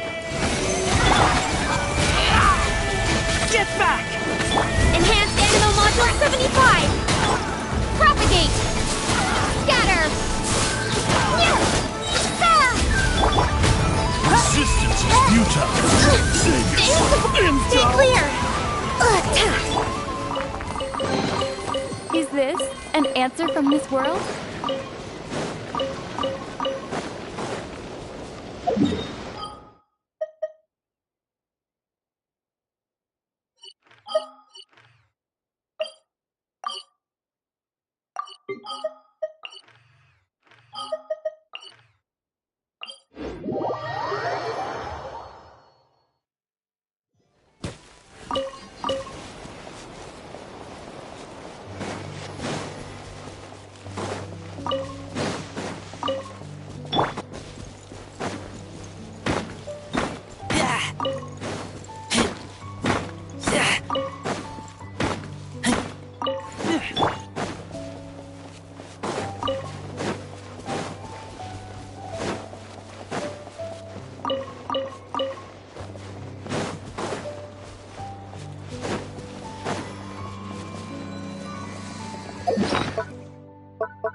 you.